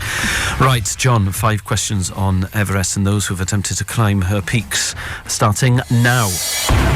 Which ridge offers the easiest, most normal route to the summit? The North Ridge. The Southeast Ridge. When was bottled oxygen first used on an ascent of Everest? 1948? 1922, and it was considered unsporting. Oh, yeah. Oh, I'm annoyed at that. Question 3. Everest was named after Sir George Everest, who was Surveyor General of India in the 19th century. What nationality was he? He was Welsh. He was Welsh. He was from Crickhowell. Yes, Wales. Question 4. What age was the youngest person to reach the summit? Oh, it's insane. It is like 13. 13. His sats are going to be a bit of a come down. Question 5. When was the first female ascent of Everest? 1968? 1975. Can't believe in 2 weeks you didn't ask me how high Everest is. Because I thought it'd be too hard. 8,000. Okay, it's 8,000. What is it? It's 8,000. Hang on, I memorised this. 8,488. Well, you're wrong. No, it's not. It's 29,029 feet. In metres, it's 8,848. 8,848. Yeah. Go home, John. Right, now it's time for my tracks. I won. Winner plays on. This is the Gene Genie by David Bowie. Anyway, you're listening to Elis James and John Robbins on Radio X, and now it's time for the tensest feature in world radio. It's Winner Plays On. That's right. Every week, John and I, we compete over 5 questions on our chosen specialist topics. The winner gets to play the track of their choice. And I'm answering questions on Boris Becker this week. What are you answering questions on, John? Brian May. Brian May, good grief. I'll be playing Where Is My Mind by the Pixies, Should I Win? John, what's your track? No, you're playing End of a Century by Blur. Oh, yes. And I'm playing Sparky's Dream by Teenage Fanclub. Oh. Heads or tails? Tails for Wales, Cynfi Gymru. It is tails for Wales. Then I would like to answer questions first, please, on Boris Becker. Becker. 5 over 5 sets. So here we go. 5 questions on Boris Becker starting now. Becker is currently employed as coach to which tennis player? Djokovic. Correct. What was Becker's ATP ranking when he won Wimbledon as a 17-year-old? 20th. Correct. In what year did Becker win his only US Open singles title? 1991. 1989. How many Davis Cups did Becker win? 2. Correct. Name 2 of Becker's nicknames. The Bomber. Yeah, I'll give you that. Der Bomber. Yeah, that's what. Boom Boom Boris. Yeah, I'll give you that as well. Oh, you could also have Baron von Slam. Right, okay. So I need to get 5 on May or I will kill myself and everyone close to me. Right, okay. You better not have put any hard ones in there. I don't Week think one. I have, but I'm a bit scared. This is tense. Do we have to do this? Can we just play John's track? Okay, 5 questions on Brian May starting now. How tall... Shut up. How tall is he? Yeah. Week 1? You cannot ask that question now. That's How fairly... tall? He's not a boxer. That's He's a fairly- guitarist. But he's lanky, isn't he? So I That's thought you'd not know. a week 1. I'm not accepting that question. You got to accept the question. By the way, is this in like centimetres? Feet and inches, not centimetres. I'm not an animal. Honest, that's your And you- first and question you've on met Brian him, May. But I didn't measure him. You stood next to him. Yeah, but that is an inappropriate week 1. You're joking, aren't you? No, I'm not joking. Ask. Okay. No, that's the question. You got to answer it. I think that's fine. I think that's fine because he's tall. I looked at all of the queen heights. I'm gonna say he is 6'2". I'll give you that 6'1.5". So I'll give you that. I'm rounding it up. Where was May born? And that is a fine question. There's nothing wrong with that. Where was he born? I mean, some questions about his career might be nice. About his height and... Oh, I think that's a fair Yeah, I question. think that's a fair Where question. was he born? I think that's right. London. Well, he was born in Hampton in Middlesex. Well, Okay. When was May awarded his Oh, PhD in astrophysics from Imperial College London? I knew this. You knew when? Yeah, because it was recent. Because I thought he'd done it in the 70s and it wasn't. It was a big news story. Because it took him years to hand it in. Jesus Christ. 2008. It's 2007. Stop it then. Stop it. I don't want this to carry on. Yeah. I think you've made a massive misjudgment. it's... You've not had a single question about Queen or his career. Well, You're an idiot. the last one was... It is on Brian May himself. Is which amp is May most famous for The using? Vox AC30. Okay, so that's another one you've got right. And I think we should award it to Height. John. You absolute idiot. He's your idol. I know all of my idols' heights. Yeah, well, I knew his height. Good. So the Roughly. question was fine. You were half an inch out. Oh, God. Can we play? I don't even care about Boris Becker. I don't answer questions on Boris Well, Becker. you're going to have to now, aren't you? No, because you didn't win. I didn't win. Yeah, you did. No, I didn't. I've We haven't resigned. you haven't resigned. I haven't even asked you the question. I've resigned in protest. I'm not. Is that all 5 questions on May? No, it's not. because let's do the because fifth one. John resigned. No, because it's No, too go on. weird. Go on. It's too weird. I think we should play a track. Come on, what's the 5th question for May? In 1956. Oh, you are off your... Joking, I'm joking. Great joke. Everyone's laughing at the great joke. Brian May's a vegan, true or false? False. Yeah, what is he? Vegetarian. He's a vegetarian, that's fine. You did all right. What did I actually get? 3. Wow, what? Which 2 did he get wrong? Where was he born? Oh, yeah, his PhD. By 1 year. All right, I'll give it to you then. No. Okay. Don't want it. I don't think Brian May would want it. Can I throw a mug at something, Dave? No. Please? No. Christmas tree? No. The window? This is Elis's song for winning when it plays on. Oh, God. Can I swear now? No. Radio X. Elis James and John Robbins. End of a century there by Blur. You listen to Elis James on Radio X. John's walked out. It's got a bit tense there doing that. I didn't walk out. No, but you did swear a lot and Yeah, with your head in your hands. that's all right. That's fine. I'm perfectly happy for you to do Brian May next week. No. Well, okay. I mean, you know, I think as a gesture of goodwill in the new year, 2016, let's consider it an error of judgment. And On whose part? well, on my part. Yes. Do you want to do Brian May next week? No. Okay. All right. I know. Why don't we give it a couple of months and then you can come back to Brian May? How does No. that sound? All right. You can't. Do you want to do? Okay, Roger Taylor, No! the dweeby bassist. Don't. Oh. The dignified bassist, please. Right. Okay. Do you want to do the dignified bassist? No, I don't want to do the dignified bassist. I want to leave him in his own... in peace, as he is asked to be left in. Yes. The Daily Mail. Right. Fair enough. Okay. So Read an article about him on the way. They were photographing him saying, this man's worth £85 million, and yet he walks down the street wearing grey trousers and that's looks like a normal person. That's because he wants to be a normal person, the Daily Mail. yeah, Leave that's him not- alone. is it? Anyway. So if you're not going to do the bassist or Roger Taylor, have you got a topic for next week? I will... Usually we discuss this through the track, but John, I mean, the conversation took a slightly unplanned turn. I will do the history of Earth. Well, the I don't planet, know. the planet Earth. I don't know. Planet Earth. Yeah. What have I done? Have I done nothing? The concept of nothing. The philosophical concept of nothing. Yes. Okay. That's how I feel right now. Right, okay. Well, What's your topic? Nothing. You're not doing nothing. What's your actual topic? Do the philosophical concept of nothing. No. should we play a track whilst John... What? Pret? No. I'll do Pret. Oh, God. We are broadcasting, John. Do you want to sort of perk up a bit? Let's have a think and come back to it, shall we? Think. Okay. Okay. Radio X. Elis James and John Robbins. True Faith by New Order. You listen to Elis James and John Robbins on Radio X. Now, John, you've had a bit of time to think. Have you got a topic for next week? Yes, I'm going to do a post-rock anti-capitalist band, Godspeed You Black Emperor. Lovely stuff. From the Sublime to Godspeed You Black Emperor.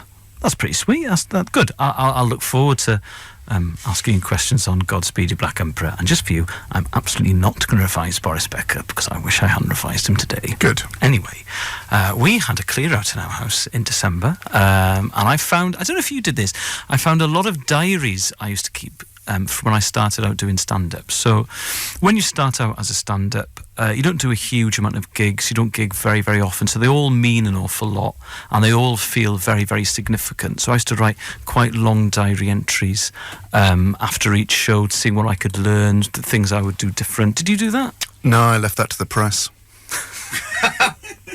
Anyway, I've... January 27th, smashed it. Next. 5 out of 5, 10 stars. Anyway... What no one saw then is that, as John said, I left that to the press. He winked at me. Yeah, he did. He's back, ladies and gentlemen. He's back. As if to say, am I right, Dave? Good old... Which year did Boris Becker do his mock GCSEs? Week 1. Get over it, mate. Unbelievable. What a waste. What absolute Come on, it's waste. 2016. It's a 3 new weeks of year. content. It's a new year. It's a new you. No, it's not. It's me with less iPhone games. Which means I'll be more ratty. Right. Oh, that's what it is. You've gone cold turkey. That's what it is. If you had an iPhone game just sort of for sweet sucker. Week 4 PhD. The year he finished his PhD. But it was Week a- 4. it was a This is big- John Deacon's A-level results It was all over again. It was a big news story. It was not! Well, how come I knew then? And I'm not even a fan of Queen. I think You they're- didn't know that? Yes, I did. Rubbish. Well, I thought it was 2008 actually, so I Well, checked so in did I. 2007. Anyway, God. I turn up, man. Right. It's Winner Plays On. That's right. Every week, John and I, we take each other on with 5 questions over our chosen specialist topics. The winner gets to play the track of their choice. Now, it's my 3rd week answering questions on Boris Becker. If anyone's doubting how tense this feature can get, you should listen to last week's show on the podcast, because I asked questions to John on his chosen specialist subject of Brian May, and he thought they were too hard, but he dealt with it in a very, very adult way, so it was fine, and I'm sure he's over it, and nothing untoward. Oh, actually, how can I be over it when it's the talk of social media? There are people who are on your side who I responded to on Twitter. Yeah, with swearing. And there are people on my side, like one Chris, tweet. Chris One Banner, positive tweet. Chris Banner, the hammer, Chris Banner Hammer, who said, just found Ellis James's prepped questions for week 2 on Brian May. Shame they'll never get asked. Question 1, how many hairs on Brian May's head? Question 2, who was Brian's geography teacher? Question 3, what shoe size is Brian May? Yes. Question 4, what is Brian May's pen number? That's quite a good question. So after losing out on Brian May last week, John, what are you answering questions on this week? Post-rock band Godspeed You Black Emperor. I don't think Dave's a fan, because he asked me if they were called Be Still My Beating Heart You Dark Warrior, and I'd say no, Dave, not at all. Close enough. Mate, if you listen to them, they'll blow your socks off. Yeah. Oh, what? Don't They'll blow your Crocs off, Dave. I'm still wearing my Crocs. Oh, good grief. Get out your coin, John. Heads or tails? Tails for Wales, It is please. tails. Oh, then I'll ask you questions on Godspeed You Black Emperor first. No, actually, I'll answer questions on Boris Becker, I think. Okay, cool. Okay, 5 questions on Boris Becker. Starting now. On turning professional, Boris Becker was managed by Ion Syriac. How tall is Ion Syriac? 5'10". 6'1", idiot. On Series 16 of Top Gear, Boris Becker appeared as the star in the reasonably priced car. What time did he achieve? 2 mins, 48 seconds. No, 1 minute 45.9. Becker married Barbara Feltus in 1993. Which magazine did they pose nude for? German Playboy. No, it was Stern. Wow. What is the name of Becker's youngest child? Helmut. No. Amadeus Benedict Edley Lewis Becker. How many singles matches did Boris Becker play in his career? Singles matches, 249. 927. Good grief, long career. There you go. Okay. 0 points. 0 points, that's fair Big enough. fat nothing. That's fair enough. 0. Absolute zilch. Okay, well- Nada. Well, let's see how John does on Godspeed You Black Emperor. If it's how tall they are, I'm going to punch you in the face. Oh, come on, a bit of fun. Right, 5 questions on Godspeed You Black Emperor starting now. When was Godspeed's first album, F sharp, A sharp, squiggle, released? F sharp, A sharp, infinity. Is that what it means? Yes. All right, okay. When was it released? Uh, don't know. 1994. 1997. Oh, Where were Godspeed formed? Montreal. Correct. Name one of their 2 labels. Constellation. Correct. Or Cranky. That's right. How many albums have they released in total? 5. Correct. And where did the band's name originate? It's a Japanese film. It's a Japanese biker gang. Yes, it is. It's a 1976 documentary about Japanese biker gang known as the Black Emperors. Lovely stuff. So, what was that, 4? Well done, John. So you get to play a track now, and calm is restored. Thank you. Well, I'm going to play Sparky's Dream by Teenage Fan Club. What a treat! X. Ellis James and John Robbins. Radio X. Hey, that was Sparky's Dream by Teenage Fan Club. My treat for winning Winner Plays On 4-0 with the topic of Godspeed You Black Emperor. Ellis, your topic for next week, I believe, is slightly more to producer Dave's taste. Yes, I initially wanted to do the 1881 Sunday Closing Act, the first specifically Welsh piece of legislation, but Dave said, I think this feature's coming to an end, isn't it? So instead, I'm going to do Oasis. Oasis. There From you the go. sublime to the ridiculous. Every week, John and I, we compete over 5 questions on our chosen specialist topics and we get to play the track of our choice. Now, should I win, I'll be playing Heroes by the late, great David Bowie. I'm answering questions on Oasis. John, what are you answering questions on? I'm answering questions on post-rock band Godspeed You Black Emperor, and should I win, folks, which makes this an extra tense Winner Plays On, I will be playing the late, great David Bowie, accompanied by the late, great Freddie Mercury and Messrs. May, Taylor and Deacon. Queen, Under Pressure. That's right. What I love about you doing Godspeed You Black Emperor is that Dave cannot for love nor money remember the name of that band. What they call beating still my what heart? What are they? Oh, you should have heard. What did you call them in that email to me, Dave? Oh, yeah. I can't remember now. I'll find it. Oh, the blackened monsters from my bungalow door. Anyway, it's super tense. It's 53-40 overall on Winner Plays On in my favour. Ellis, heads or tails? Tails for Wales, please. Funny Company. It's Queens for Queen. Add that to the stats, Ross Middleton. I'd like to answer questions on Godspeed You Black Emperor first, please. Right, so 5 questions on Godspeed You Black Emperor starting now. Name Godspeed's 5th album. Asunder, Sweet and Other Distress. Correct. Name the band's violinist. Sophie Trudeau. Correct. Godspeed's first official studio album was called F Sharp, A Sharp Infinity, but the band's very first album was self-released on cassette only in 1994. How many copies were made? I know why you asked me that, and not the title, because there's a swear word in the title. Yes. There were 33 copies 33, made. amazing. Why were the band mentioned in the Michael Moore book, Dude, Where's My Country? Because they were stopped at a petrol station on tour because the woman serving thought they were terrorists. Yes, because they have photos of oil rigs in their car. Question 5. What's the first track on F Sharp, A Sharp Infinity? Oh, this is for 5. I know it's to the tune of Amazing Grace.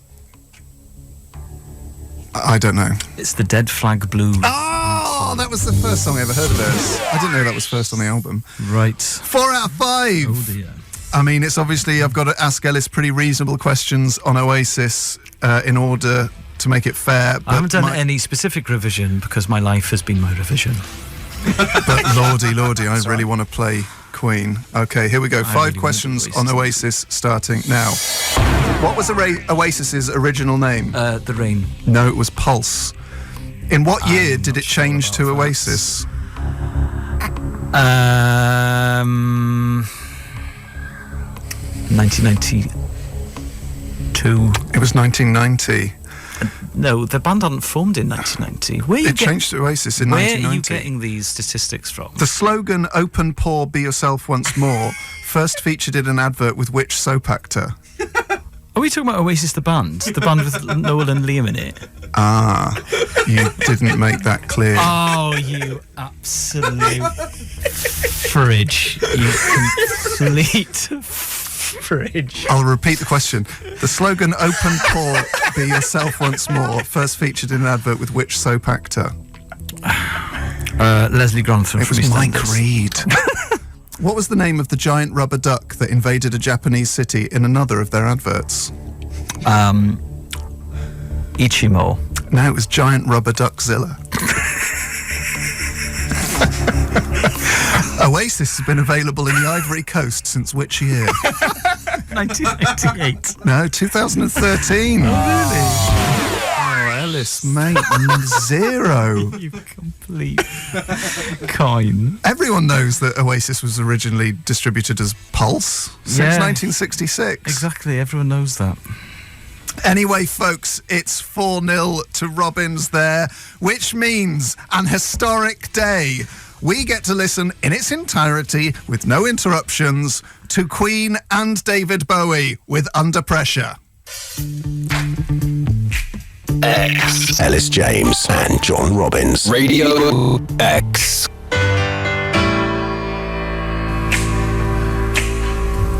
Two words. Yes, please. I mean, it was worth it just to see your face. I haven't seen... It's like Children on Christmas Day or Children at a Pantomime. Your skin colour's changed. That was such fun. What an absolute tune. David Bowie there with Queen for Under Pressure, Queen's second only UK number 1. Oh, which really? is an astonishing stat when you think about all their hits. So Bo Rap and Under Pressure. Then it was Under Pressure, then Innuendo, then Bohemian Rhapsody the second time it was released. Which I bought. Yeah, so did I. At the time, still got that on CD single. That was my present for winning Winner Plays On, and also in tribute to the great man, Mr. David Bowie. However, the circumstances of my win were somewhat controversial. Elis had not stipulated that he wanted to be asked questions on the band Oasis and not the drink. It's an easy mistake to make, because I know Elis is a fan of squash. Yes, that's true. My mum treated herself to a bottle of Oasis every other day at work. Oh, lovely. Because she thought every day would have been too decadent. It would have been too decadent. So, Elis, I think what we can allow is for you to have a second go at the band Oasis. The band Oasis. Yeah, now it's been absolutely made clear to me. Very clear that, they were a rock band from Manchester. Right. Called Oasis. Yeah. Liam and Noel Gallagher's Oasis. Not another Oasis, that Oasis, Okay, please. fine. So I will ask you 5 questions on Oasis, the band. It's now time for the tensest feature in radio. It's Winner Plays On. Last week, there was controversy reigning for a second consecutive week of controversy as I accidentally asked Elis questions about Oasis the drink and not Oasis the band. Some have suggested in a cynical ploy to get Queen played on our show for the first time ever. I can neither confirm nor deny rumours. However, this week it is Oasis the band taking on Godspeed You Black Emperor, another band. You couldn't find 2 more different outlooks on music Absolutely than not. between Oasis and Godspeed. As Noel Gallagher often used to say, his favourite band was Slade and not the Beatles. So, anyway, Elis, you're answering questions on Oasis. I'm going to flip a coin to see who goes first. It's a shiny 10pence. Call. Tales for Wales, Cynfunny Gymru, please. It is Tales for Wales. I'd like to ask you questions first. Okay, and what track are you playing if you win? I will be playing Whatever by Oasis. And I'll be playing Razzmatazz by Pulp. Lovely stuff. Okay, 5 questions on Godspeed You Black Emperor starting now. The band's transformed a warehouse space into rehearsal rooms, a silk screen and wood shops holding gigs there at the weekend. How did they refer to this warehouse space? I've absolutely no idea. Hotel Tatango. Oh, in lovely. Montreal. The band settled into their permanent lineup by 1998. How many members were there? 9? Yeah, correct, 9. Which festival did Godspeed curate in June 2015, where the lineup included Television and Black Milk? All Tomorrow's Parties. No, it was Sled Island. But they also curated All Tomorrow's Not in Parties. 2015. Oh, swizz. That's a swizz. Which music prize did the band win in 2013? I do remember reading this, but I can't remember. The Polaris Music Prize. Name the Godspeed side project involving Ephraim Minnock, Sophie Trudeau and Thierry Amar. Well, there's a number. I'm going to say that is Set Fire to Flames. No, well, the one Fly Pan Am. no, that's a different member. No, it's the Silver Mount Zion Memorial Orchestra and Tra-La-La Band. Oh, yeah. A Silverman Zion are great. Their first album's an absolute smash. Anyway, only 1 for me there. Fair enough. Elis went deep, and I could not go that deep because my watch isn't waterproof to that depth, and I'm not going to take a risk with a gift. Anyway, 5 questions on Oasis starting now. What was the band originally known as? The Rain. Correct. On which label did they release their first album, Definitely Maybe? Creation. Correct. What was Oasis's first UK number 1? I know it. Some might say. Correct. Very good. Following this hit, who replaced Tony McCarroll as their regular drummer? Andy White. Alan. I was thinking about the comedian from Birmingham who did a Facebook status yesterday and I liked it. Sorry, you already won. Chill I out. know, but I'm good at clean sweeps. We had that Ross sent in all of the info, All right, and I calm wanted a down. clean sweep. How many of the band's 7 studio albums reached number 1 in the UK? All of them. Correct. Hey. There you go. 4 right. I love the fact you were thinking about the comedian Andy White because you liked his Facebook status. Good status. So there you go. 4 questions out of 5 on Oasis. So Elis gets to play his track. Elis, do you want to introduce it? Yes, this is Whatever by Oasis. Time for the tensest feature on the airwaves. It's Winner Plays On. Every week, John and I compete over 5 questions on our chosen specialist topics to get to play the chosen track of our choice. I'm answering questions on Oasis, and should I win this week, It's my second week on Oasis, by the way. I'll play My Big Mouth by Oasis. John, what are you answering questions on, or what's your track? I'm answering questions on the planet Saturn, and my track for a second week running will be Razzmatazz by Pulp. Righto, so it's Oasis versus Saturn. There really is something for everyone there. Elis, heads or tails? Tails Wiz, Cynfini Gymru. It's Queens for Queen. So I will ask you questions on Oasis first, please. Okay. So 5 questions on Oasis coming up now. What is guitarist Paul Arthur's nickname? Bonehead. Correct. Who played drums for the band in their final incarnation before splitting? Chris Sharrock. Correct. Which was the band's highest charting US album? US album. Album in the US. Yes. Be Here Now. Correct. What is the name of Oasis's only live album? The one at Wembley. Familiar to Millions? Correct. For the clean sweep, what is the name Oasis a reference to? It was a poster in Liam's bedroom for an Inspiral Carpets tour, and it was a venue that Inspiral Carpets played in Swindon. It was called Oasis Leisure Centre. Correct. He's often been said to be a flair player, and he's pulled out a 5-bagger. A 5-bagger! Second week 5-bagger. It's probably never been done. Ross Middleton, if you're listening, let us know. Second week 5-bag. A week 5-bagger. Right, a week 2 5-bagger. Sorry, this just it sounds like we're at public school. Right, John, 5 questions on the planet Saturn, starting now. Question 1, Saturn's average radius is how many times bigger than Earth? 9. Yes, correct.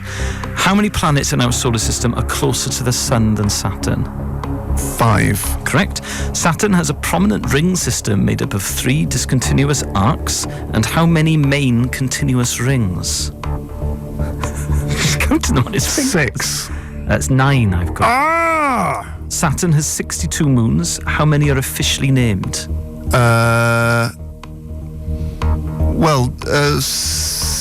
53? Yeah, correct. And how long is a Saturnian year in Earth years? Oh, it's... okay. 247? It's 30. Okay. Right, so I was slightly confused. But I'm still happy with that.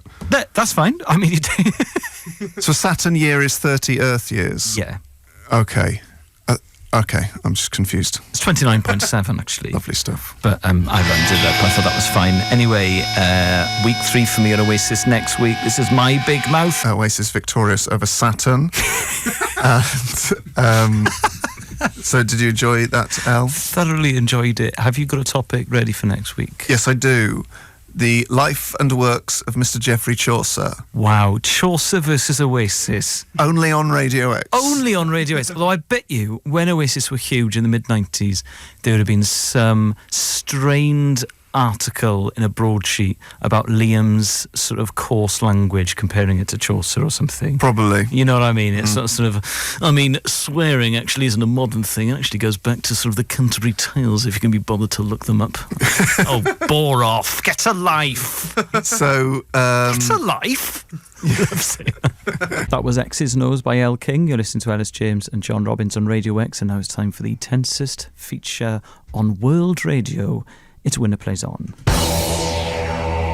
Every week, John and we compete over 5 questions on our chosen specialist topics, and the winner gets to play the track of their choice. Should I win, I'll be playing Marriage with Children by Oasis. I'm answering questions for the 3rd week, I think it is, on Oasis. John, what's your track and what are you answering questions on? My track is The Modern Age by the Sodarooks. And my topic is the life and times of Mr. Geoffrey Chaucer. Righto. Okay, if you'd like to toss the coins, see who gets to go first. What are you going for, mate? Tails Wales, Cynfini Gymru. It's Queens for Queen. Ross Middleton, if you're listening, there have to be some very important stats based around this. This does not make sense. I'm going to ask you questions on Oasis first, please. Oh, okay. And I know that Dave's going to be playing along because they're his top band.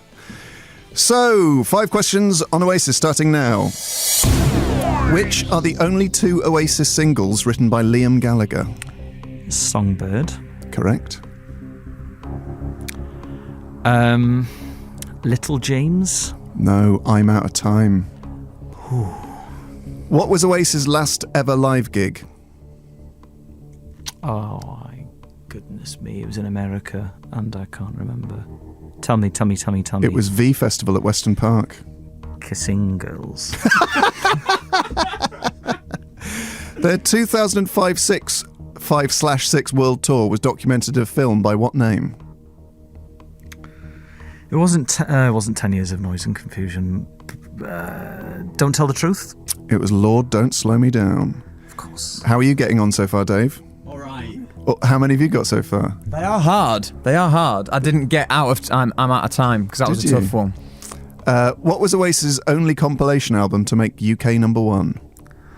Oh, was it the B-sides one, the Master Plan?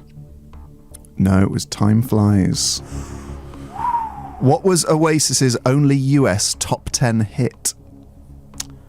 Wonderwall. Correct. Okay, what have I got? One. Okay. I think they were good questions. We're week 3. They were hard. But they weren't hard. insane. No, What was John Deacon's A-level results? No. How tall is Brian May? Week 1. Yeah, that's fine. Week 3, I'd like to think that I'm a good loser. Okay, here we go. 5 questions on the life and times of Geoffrey Chaucer, starting now. Name Chaucer's first major work. The Book of the Duchess. Correct. When was Chaucer born?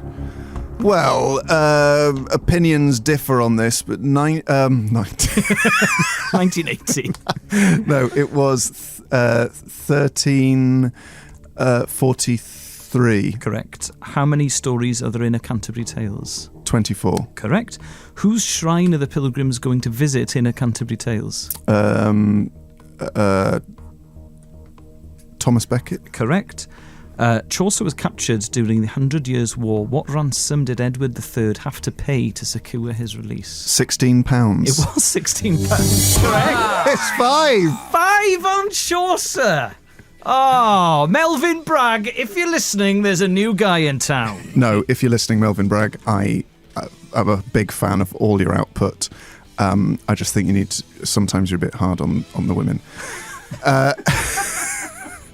But big fan. If you ever do an In Our Time about Frank Zappa, I'd be more than happy to tag along, or Queen, or, as it would seem, Geoffrey Chaucer, but you've already done his, and that was part of my research. Anyway, just want to get bogged down in that. Lord Bragg, we salute you.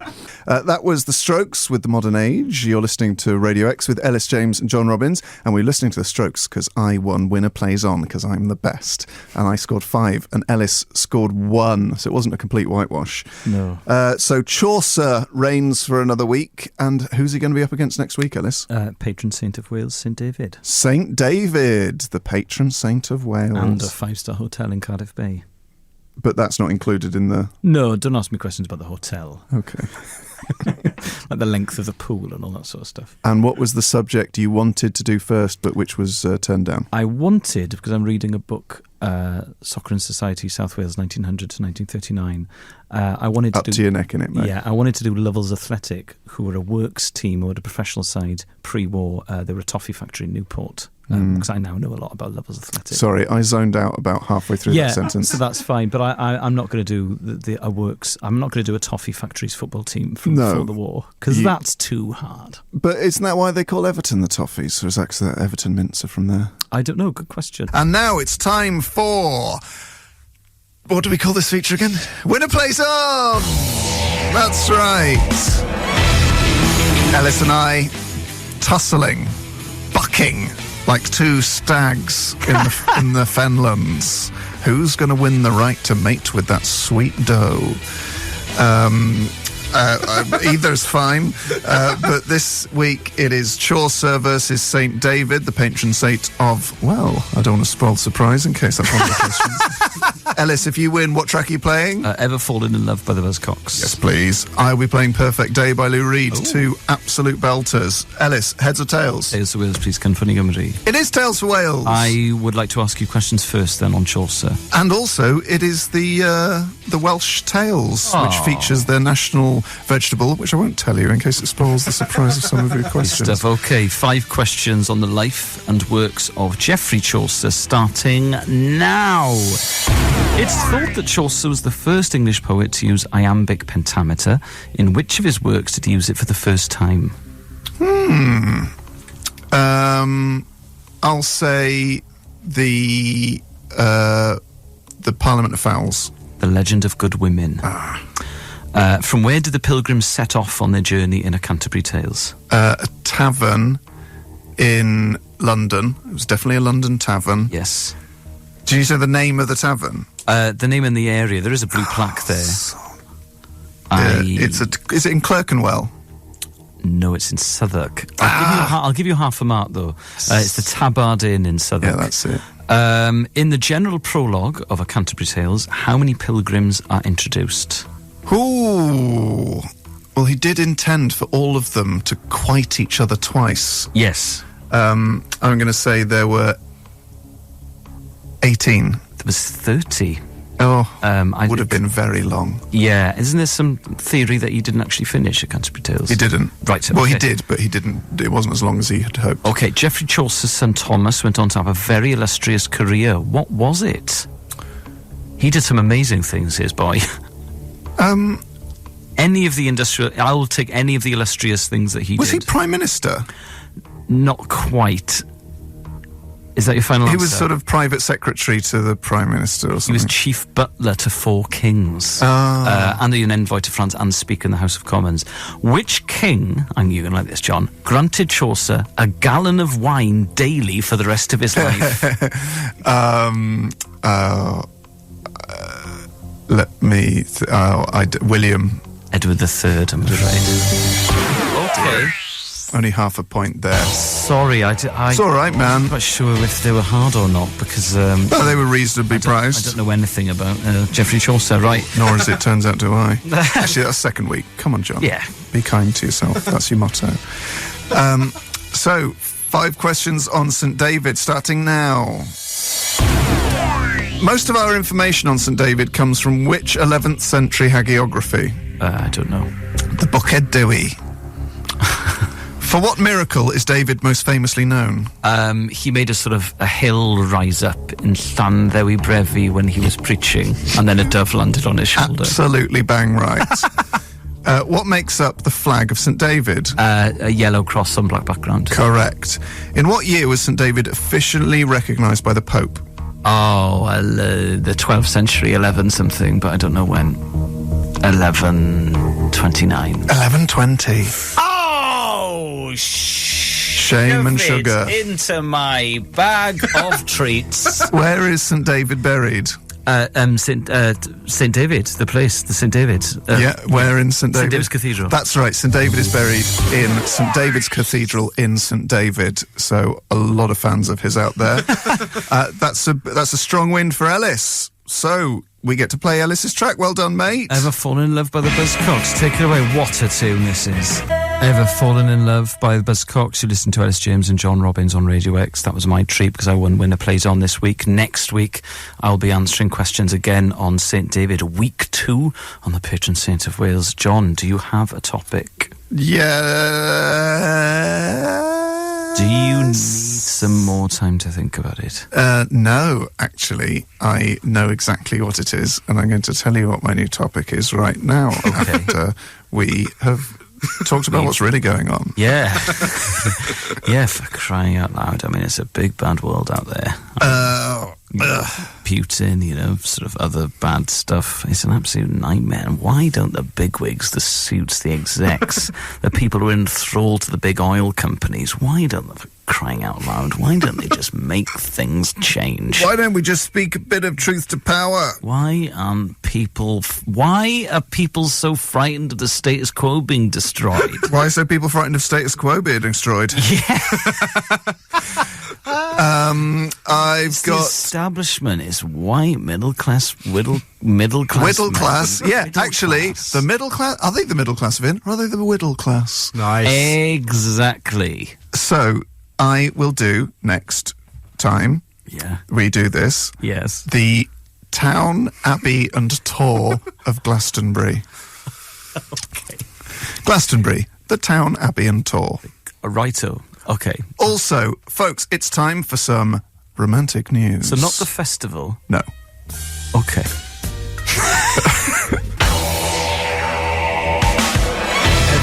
John and I, we take each other on with 5 questions on our chosen specialist subjects. The winner gets to play the track of their choice. It's week 2 for me, answering questions on St David, the patron saint of Wales. Should I win, I get to play Cemetery Gates by the Smiths.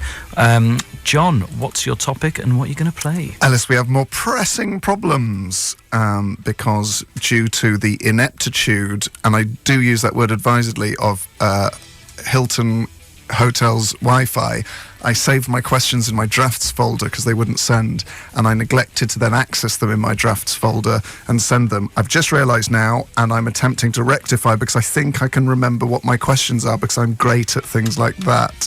Right. So could you remember the riff answers? for 30 seconds, please? Of course I can. Obviously, it's an important day for radio here. Winner plays on. This has never happened before where John has been this unprepared. It's not really like John, scatty old John. He gets very annoyed when I call him scatty.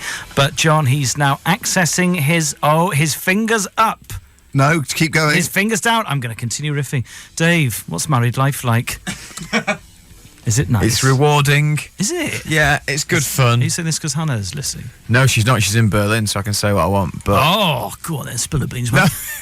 you'll have a great time. And what you will really enjoy is the build-up to the wedding. Embrace it, be excited by it, and really get involved with the planning. Is that a lie? No, that's not. I had a great time with the months building up to my wedding. But you're an organizer. I'm not an organizer. No, you're not. No. No. I mean, to be honest, I haven't celebrated my birthday apart from my 18th and my 30th when other people organise it for me because I would prefer to not go out than have a good time that I've organised because that's how much I hate organising. What I've colour remembered suit are you 4 of gonna- the questions. Okay, good. I've remembered 4 of the questions. And the other one, I'll just have to vibe. Okay, right, okay, well, this could be an interesting winner plays on. Imagine if I'd done this on Brian May, how extra and I'd rather you'd done this on Brian May, mate. When Obviously, it come of some of the tosh you did regular ask. listeners will remember that the questions I asked John about Brian May were apparently too difficult. For week 1, yes. So, Ellis, heads or tails? Tales of Wales Cynffon I Gymru. It is Queens for Queen. So I think I will ask you questions while they're still in my mind palace. Right, so, okay, here we go. Okay, but bear with me if there are a few pauses in That's this questioning fine, process. John. Gives me more thinking time. Question 1. Who wrote the biography of St David from which most of his facts are found in? Is it a guy called Rutger? Yeah, it is. Yeah. Where was David reputedly born? Shir, Pembrokeshire, which is More specific. Caerphilly or something. I don't know. It's North Pembrokeshire somewhere. Well, I can't give you that. It was a cliff top near Capel Non. Oh, of course. Of Yes, I course, did. And it was mate. raining. Yeah. Sorry, that's all part of the legend. Name either of David's 2 nicknames. I don't know. Nicknames? Well, like Digger or sort of Cookie. Noodle. I don't know. Aquaticus or Dewi Diffider Okay. come from the fact that he only drank water. Oh, Debbie Dŵr. Yeah. Watery David. Yeah, the Okay. water drinker. Right, so. Oh, Ivor, probably. Okay, anyway, carry on. How many have I asked? 3. Okay. That's fine. Just, no, it's all fine. How many have I got right so far? 1. 1. Okay. 1. Ooh. I'm going to really zip through your questions, John. I'm not going to get very much time. Where do did 3? he die? Where or when? I don't Where? know. Where did he die, dear? Yeah. John, I don't know where. Miniavia. Right, okay, carry And on. the 5th question, when did he die? The year 600? No, 589. Ah! There we go. Okay, 1 out of 5, but I'm absolutely fine on that. I don't mind. So here we go. 5 questions to John Robbins on Glastonbury, the tour, the Abbey, and the town starting now. Question 1: Who manages Glastonbury tour? The tour manager. Very good. It's the National Trust. Name the Grade 1 listed building at the top of Glastonbury tour. The church. Yes. St Michael's Church. St Michael's Tower. Yeah, I'll give you that. When was Glastonbury Abbey established? 11th century AD. No, not 712. Oh. Yeah. How was the last abbot of Glastonbury Abbey killed? Multiple paper cuts because of the admin. Hanged, drawn, and quartered by Henry VIII. That's not fair. Name the order of monks at Glastonbury Abbey. It's the only famous order of monks. Franciscans. Benedictine. Right, how many famous order of monks are there? Anyway, it's a tie. Oh, God. Right, so now we have to do a tie break. This has been a terrible round of winner plays on. Yeah. I'm sorry, man. I've been ill and Don't worry. great. Yeah, you've been ill and great. Oh my God. I did write the question. Okay, Dave. So we were asked a tie break. Yeah, hold on. Last track. Just trying to find the detention drone. Dave. Oh, okay. Hold on. It's falling apart at the seams. Just because I think dead air is a crime, the question Dave asked us was, what was the population of Dorking? Found the drone. Because Elis did a gig there It's yesterday. more of an anxiety drone. So anyway, I'm feeling so you could say that I'm at an unfair advantage because I was in Dorking last night. This drone is like what it sounds like in your head when you wake up with a hangover and worry if you've tweeted when you were drunk. Yes. See, you still got it, John. Thanks, mate. Right, Dave. According to a 2011 census, what was the population of Dorking in 2011? Got two Now- answers from you both. John and I quizzed Dave because we weren't sure if he meant the municipal borough of Dorking or the town itself. I've and the gone for outlying essentially the suburbs. town. Yes. Okay. Anyway. Okay. It's Dave. John went for 68,000. Ellis went for 29,830. The answer is 11,185. So, am I the winner? You're the winner, Al. Righto. Well, I mean, never has victory tasted so sweet. This is Cemetery Gates by the Smiths, because I won Winner Plays On. What a tune. Cemetery Gates by the Smiths. The show is falling apart. You're listening to Elis James and John Robbins. John, he was in Leicester last night. He got home late because he was doing a gig up there. He's got a slight tickle. I'll give him his dues. John isn't ill very often. He's very proud of his immune system, and my God, he goes on about it. But you know, he thinks he's either suffering from swine flu, which he's coping with very well, or just sort of a cold brackets general, which he's coping with sort of semi-badly. Now, obviously, I won Winner Plays On this week. So that was my track. Now, next week will be the third week for me on St. David. So, John, do you have a topic ready, or do you need some more time to think about it? No, I am going to, because there's a photo of him on the webpage I am currently looking at whilst researching bushcraft jackets. Winston Churchill. Oh, right. I thought you were going to do Ray Mears. No, not yet. Not till I've met him. Winston Churchill, absolutely fantastic. That is such a good topic. I can't believe that you haven't done that before, actually. Well, I don't know a great deal about him, so... Yeah, but well, very broad topic. Do you want to choose a bit? Him. No, not his childhood.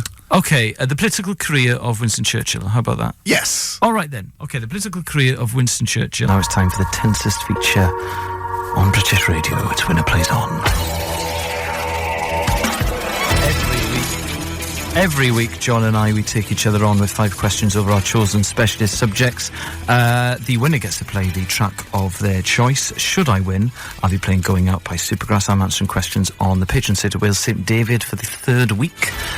John is answering questions on... Would you like to tell us? Winston Churchill. And what's your track of choice? Teenage Kicks by the Oh, good Undertones. choice. Okay, then. So, Flip the coin.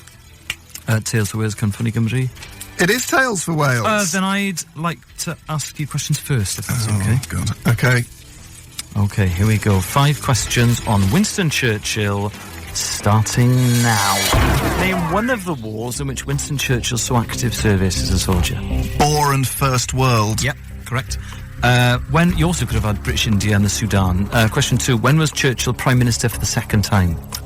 51 to 55. Correct. When did Churchill retire from the House of Commons? 1960... No, hang on. 1963. 1964. I was going to say 1963. Despite beginning his career as a Liberal, he ended as a Conservative. When did he join the Tory party? What do you mean? When did he cross the House to become A Liberal? A Conservative. He was started off as a Liberal. No, he started off as a Conservative, then became a Liberal, then became a Conservative again. Okay, when did he become a Conservative again? 1929. 1924. I ended that question with a kiss, oddly. Weird. Anyway, how old was Churchill when he died? 90. He was 90, correct. So that's, I think, 4 out of 5? Three. 3. Right, so decent start for John on Churchill. It's a difficult topic to revise because he just did so much. But anyway, Is it as difficult as St. David? well, in the opposite direction. Yes. Yeah. Okay. All right. Okay, 5 questions, and these are the last 5 questions it is possible to write about a man there is very little known about. Starting now. Name St. David's parents. None for his mother. Yep. Just some. Oh, I don't know his dad. It was Sandy and Non. Sandy. Spelled S-A-N-D-D-E. Sandy. Right. Okay. Where was Sandy Lyle? Where was St. David educated? Crymych. It was the monastery of Henfenuary. Okay. Who was his tutor at the monastery of Henfenuary? I don't know. St. Paulinus. Oh, okay. What did David instruct Welsh soldiers to wear in order to distinguish them? Correct. And how many churches in Wales bear his name? Oh God. 150. 50. Hey. So I'll give you 1.5 there. Okay. Oh, close shave. Close shave. So there we go. I win on WC, Winston Churchill. And to celebrate my victory, we have my track coming up. We've also got, hopefully, a solution to our hotel-based problem. But before then, it's Teenage Kicks. Check your T's and C's, because that was the T's and K's from the Undertones. You're listening to Radio X with John Robbins and Elis James. I won Winner Plays On with my specialist topic, Winston Churchill. It would be phenomenal if you picked Stalin or Mussolini. Yeah. Or Hitler. I'm not going to do Hitler. Can I do? I don't think I've done this. Can I do the band Echo and the Bunnymen? Yeah. I don't Yeah. think I've done. Definitely. I don't think I've done. No, Echo you've and the not. Bunnymen. I know nothing about them apart from the fact they get referenced on Friends. They wrote such brilliant songs. Echo and the Bunnymen. They are one of my bands. Well, I've never known that about you, mate. So Good band. Now sit tight, buckle up, because it's time for the tensest feature on British radio as Winner Plays On. Every week, John and we compete over our chosen specialist topics to get to play the track of our choice. This week, I'm answering questions on Echo and the Bunnymen. And should I win, I'll get to play Friday I'm in Love by The Cure. John, what are you answering questions on? What are you going to play? second week on Winston Churchill, and if I win, which I hope I do, I get to play Safe from Harm by Massive Attack. Oh, 2. It's a shiny £1 coin, and I do still get a very visceral thrill from a shiny coin. Yes, me too. I like a shiny coin. So, Elis, heads or tails? Tails for Wales, Cynfrey Gymru, which It is Tails Robbie for Wales. Savage says Tails for Wales as well. See, it is Tails for Wales. Another reason that me and Robbie are going to become best friends as long as we can meet soon. Right, well, I'd like to ask you questions first Okay. on Winston Churchill, if that's okay. So here we go. 5 questions on Winston Churchill, starting now. How many times was Churchill Chancellor of the Exchequer?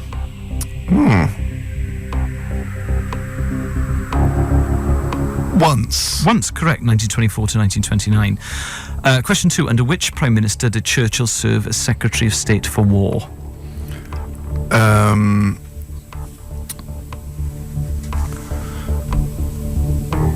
It's the one who he succeeded the first time he was Prime Minister.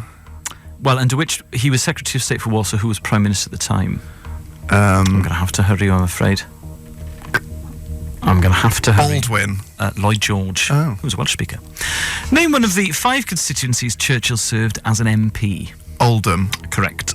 I also would have given you Manchester North West, Dundee, Epping or Woodford. Question 4. Which Nobel Prize was Churchill awarded in 1953? Literature. Correct.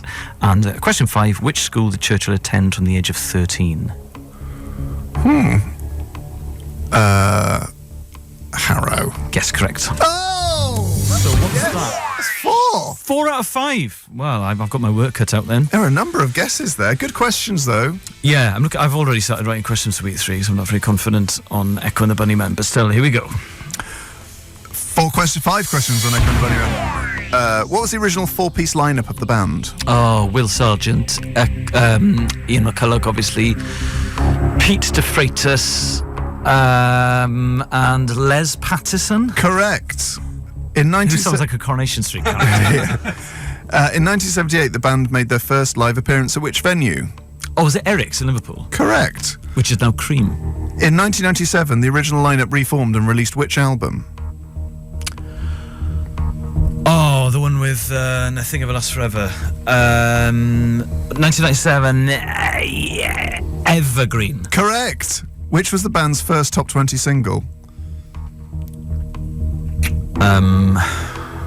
Ocean Rain.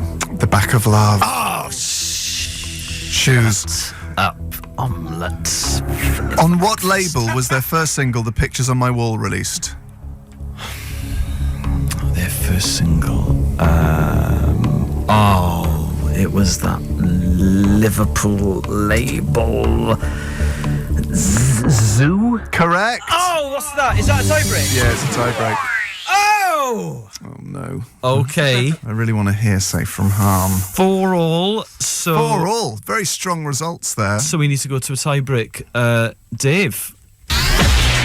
What's this? This is the sort of anxiety music. My drone. It's the can't sleep, remembering your childhood music.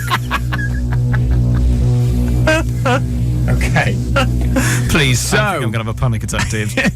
The tie-break question for this week was, Yeah. what was the peak chart position of Oasis Definitely Maybe in France? Of course it was, mate. Of course it was. No, I asked you two separately, so you didn't know each other's answers. And I've lost the piece of paper. Here we go. John went for 12 as the peak chart position in France. Elis went for 1, and it got to 20, so John wins. Oh, I knew they wouldn't like Oasis. I knew they wouldn't like those references to Manchester. Oasis. Look at them with their cocky haircuts. My French exchange student, Christophe, didn't like Oasis. I do not like Oasis. I like Megadeth. They have big sideburns, but they are not gourmands. What is wrong with him? I knew that would be their attitude. Well done, the French. First good thing you've done all year. is get definitely maybe to a chart position near where I guessed. So, folks, what a treat. This is from Massive Attack, Bristol Legends, from their great album. This is Safe from Harm. The Sound by 1975, which reminds producer Dave of listening to Funky House in the early noughties. I love it. When he was a media studies student at Sheffield Hallam University. That's exactly it. Yeah. Anyway, now it's time for the tensest feature on British radio. It's Winner Plays On.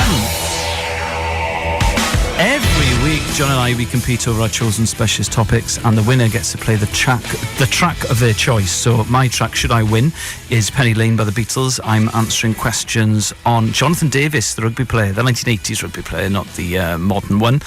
John, what are you answering questions on? Well, my track also, and remember this is in tribute to the great George Martin, Yeah.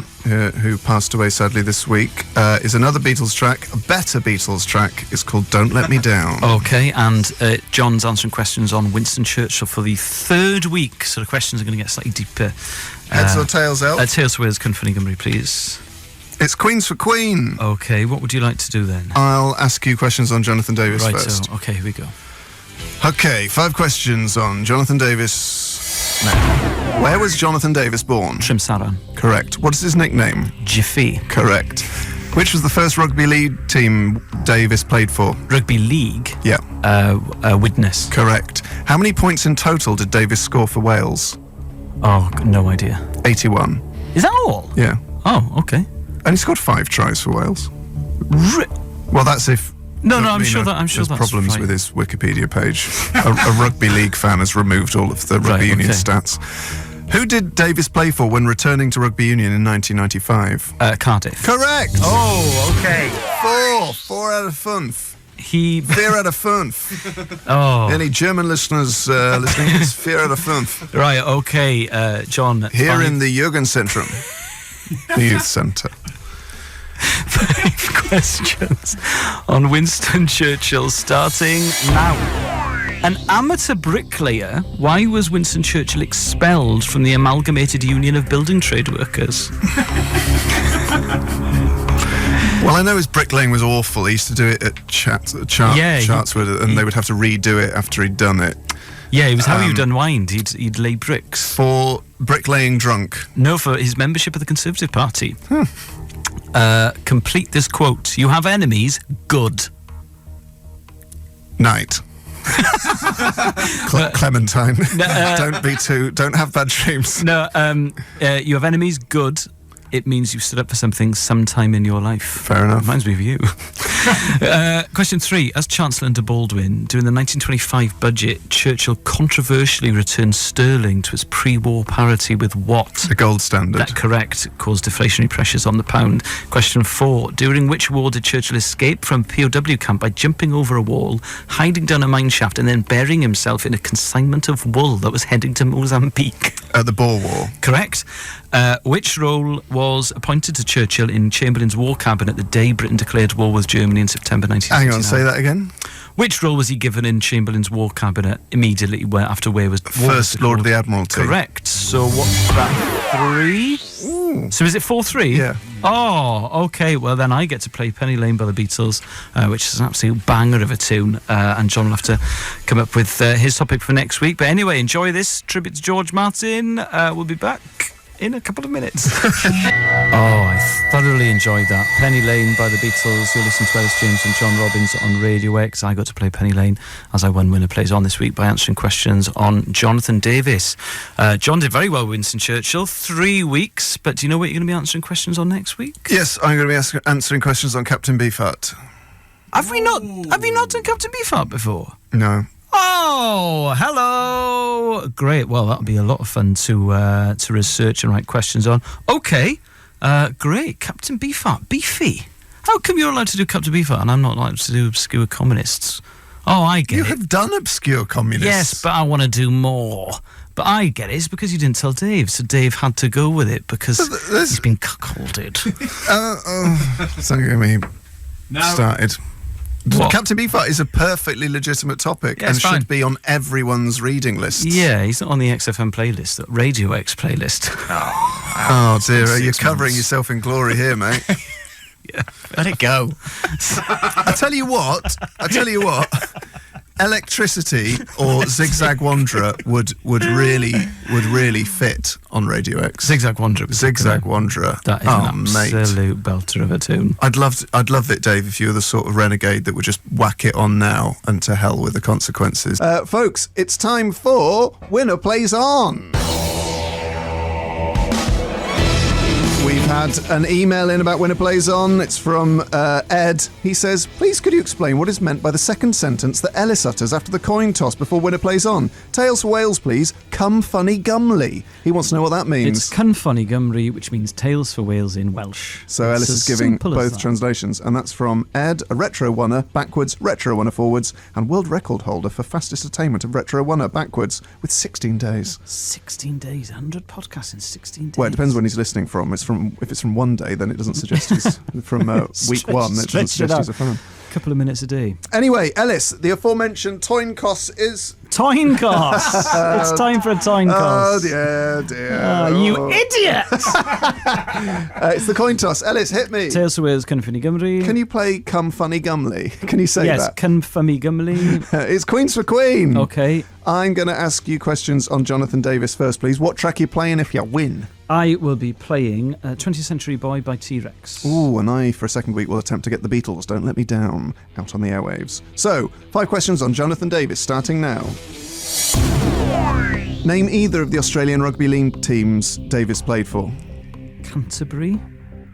Didn't he play for Canterbury? Yeah, I'll give you that. Their full name is Canterbury Bankstown Bulldogs. Oh, right, okay. You could have also have had North Queensland Cowboys. At 17, Davis was rejected by which team before signing to Neath? Llanelli. Correct. Really? Oh, Yes. right, okay. What fee did Widnes sign Davis for in 1989? A record at the time. Oh, God, I can't remember. 100 grand. £230,000. Hey! What is the name of Davis's rugby-themed chat show on S4C? Jonathan.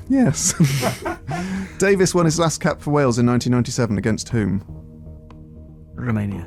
It was England. A solid 3 there, mate. I love the idea of his chat show being called Jonathan. We introduced it by going, "Hello, I'm Jonathan Davis." And I'm Jonathan. Welcome to Jonathan. Right, okay. Well, John, 5 questions on Captain Beefheart starting now. Name Beefheart's first album. Safe as Milk. Correct. When was Truck Mask Replica released? 1969. Correct. When did Beefheart retire from music? 1982. Correct. How many studio albums did Beefheart release? 13. Correct. When did Beefheart begin performing with the Captain Beefheart persona? 1965. 64. So close to the Grand Slam, the full house. Oh, nearly the Grand Oh, Slam. unlucky, John, but still, you're the winner. Love it. Thanks, man. Oh, I'm so pleased for me, and by extension, Don Van Vliet, God rest his soul. Folks, if I could encourage you to do anything this week, it would be to pick out a Captain Beefheart album and give it a bloody good listen. Which one would you recommend? Spotlight Kid and Clear Spot. Lovely stuff. Anyway, right What now... about his greatest hits? they're all so good. Oh, they? Okay. Yeah. Right now, this is The Beatles with Don't Let Me Down. Folks, that was my treat for playing Winner Plays On with Captain Beefheart. Elis, who's your topic for next week? Radiohead. Ooh. Plenty to revise, plenty to get my teeth stuck into. What's a band? Seen them live 3 times. What's Radiohead in Welsh? It'll be Pen Radio. Pen Radio. Lovely stuff. Well, I look forward to researching them, mate. I dare say they were quite influenced by Captain Beefheart. I'd bet they're fans. Yeah, they were quite into prog rock as well. They were into all sorts because they started off as a fairly conventional sort of rock band. If you listen to Pablo Honey and the early singles and things, you know, you never would have thought that Kid A would come from that group. But still, that is why they mean so much to so many people, because they were always changing. So, folks, look forward to that next week. Radiohead versus Beefheart. But now... From Jonathan Davis to Radiohead is quite interesting. I wonder what he'd make of Kid A. What, Jonathan Davis? Yeah. Do you know what? I know almost for a fact that he'd think it was rubbish. That chimpanzee's come out of the oven, but the ice cream inside him is still cold. That's because he's an Arctic monkey. With Arabella there, you're listening to Radio X with Elis James and John Robbins. Oh, my God. That is the worst one. And now... 9 shows in. That's a good one. Some dodgy ones anyway, but It's a good that was bad. A low point. That was my sort of... There's a light that never goes out, in that it took me less time to write than it did to say. So, folks, time for Winner Plays On, where Elis and I compete to play a track of our choosing. This week, it's a heavyweight musical lineup. I will be answering questions on Mr. Captain Beefheart.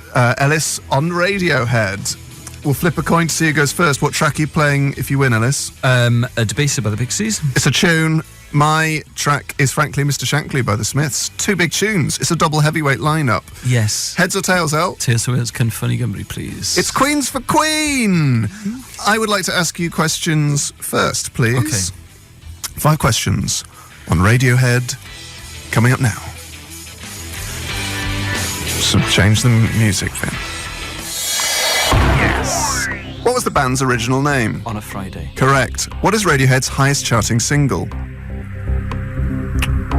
Paranoid Android. Correct. What is the name of the band's drummer? Phil Selway. Correct. What is Radiohead's only live album? I don't know. It's called I Might Be Wrong. Wikipedia lists Radiohead's influences as Pink Floyd, Elvis Costello, Joy Division, Susie and the Banshees, Magazine, R.E.M., Pixies, The Smiths, Sonic Youth, and who? Oh, I think I know this. It's Queen. Correct! That's 4 out of 5 from Elis there. Who wrote that Wikipedia article? Did you write that? Vandalising. I may have an inkling. Okay, week 2 for Robbins on Captain Beefheart. So here we go. 5 questions starting now. Most famously known as Captain Beefheart, name the other pseudonym Beefheart performed under. He's credited, I'll give you a clue, I think he plays harmonica on someone's album and he's credited under this name and not Captain Beefheart. Oh. That is quite a tough question, but it is on the first paragraph of the Wikipedia page. So I thought you might have done a bit of revision. It's tough. I don't know. Okay, it's Bloodshot Rollin' Red. Oh. I think he did harmonica on a Frank Zappa album, actually. How old was Beef Fat when he died?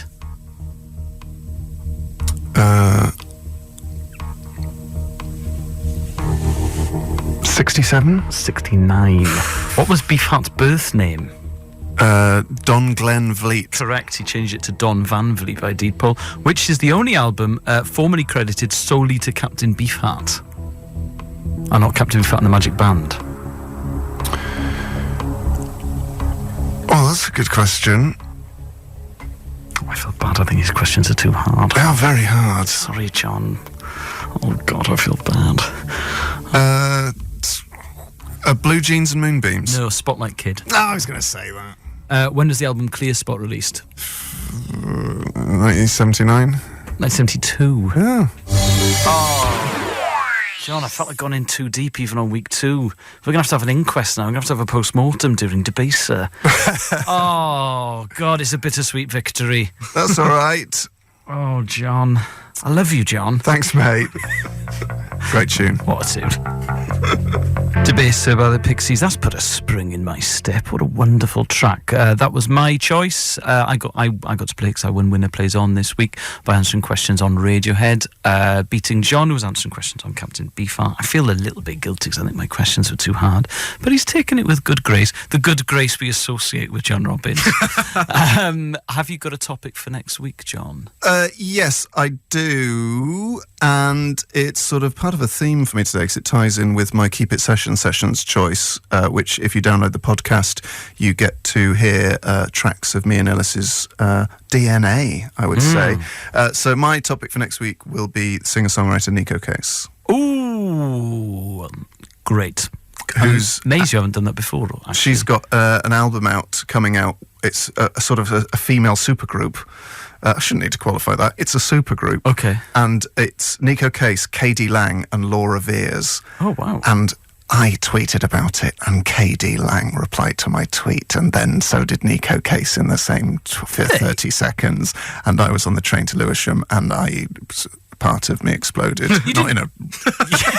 like a good part of me exploded. Yeah, I mean, that does happen on the train to Lewisham and more regularly. And the single from it, the album's called Atomic Number, and the single from it, which is available on SoundCloud, is phenomenal. Do you think it was the real KD Lang or someone who works for her record label? Well, this is what someone else said, and then I shouted at them in capital letters on Twitter, because of course it's the real KD Lang. KD Lang doesn't have a PR team. Yes, she does. She's KD Lang, mate. Constant craving.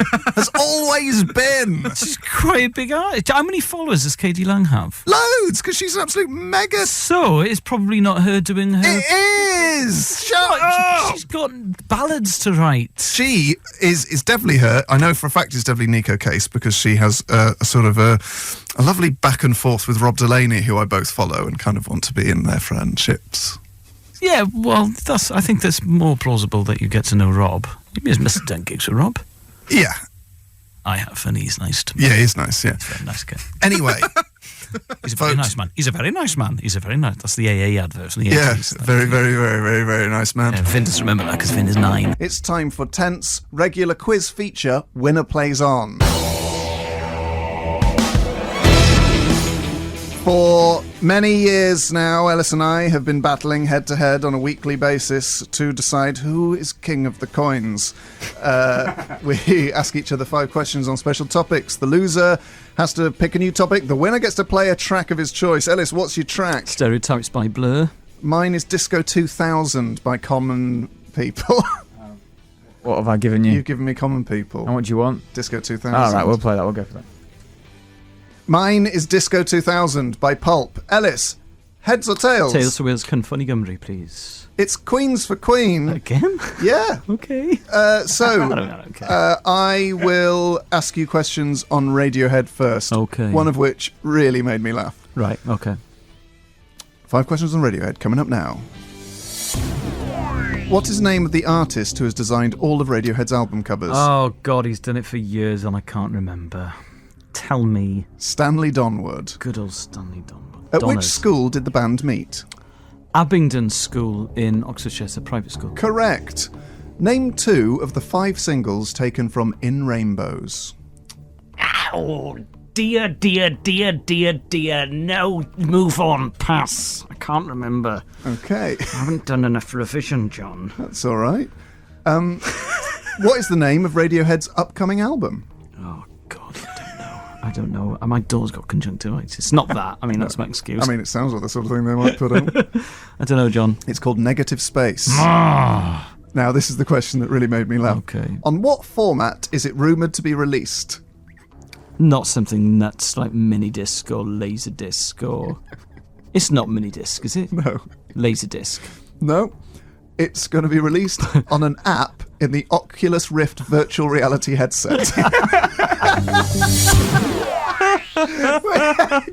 the most ludicrously futuristic thing. Yeah. But it's funny, isn't it? Like David Bowie had his own version of the internet and all that sort of Just stuff. put it out on CD, Yeah. mate. A couple of CDs, make it available to download. Yeah. Spotify. Right, okay. John, 5 questions on Nico Case, starting now. How many albums did she make with her boyfriends before being credited solely as Nico Case? 2.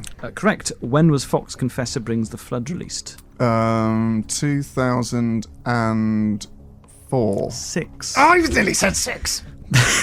Name her 8-album vinyl box set that was released last year. Truck Driver Gladiator Mule. Great name for a box set. Question 4. On which album does Case cover the John Deacon penned Queen song Misfire? That's on the Virginian. Yes, it is, correct. Question 5. This made me laugh. Name the producer on the Virginian. The producer? The producer. Who produced the Virginian alongside Nico Case? You might recognise him from Saturday Night TV. James Corden. No.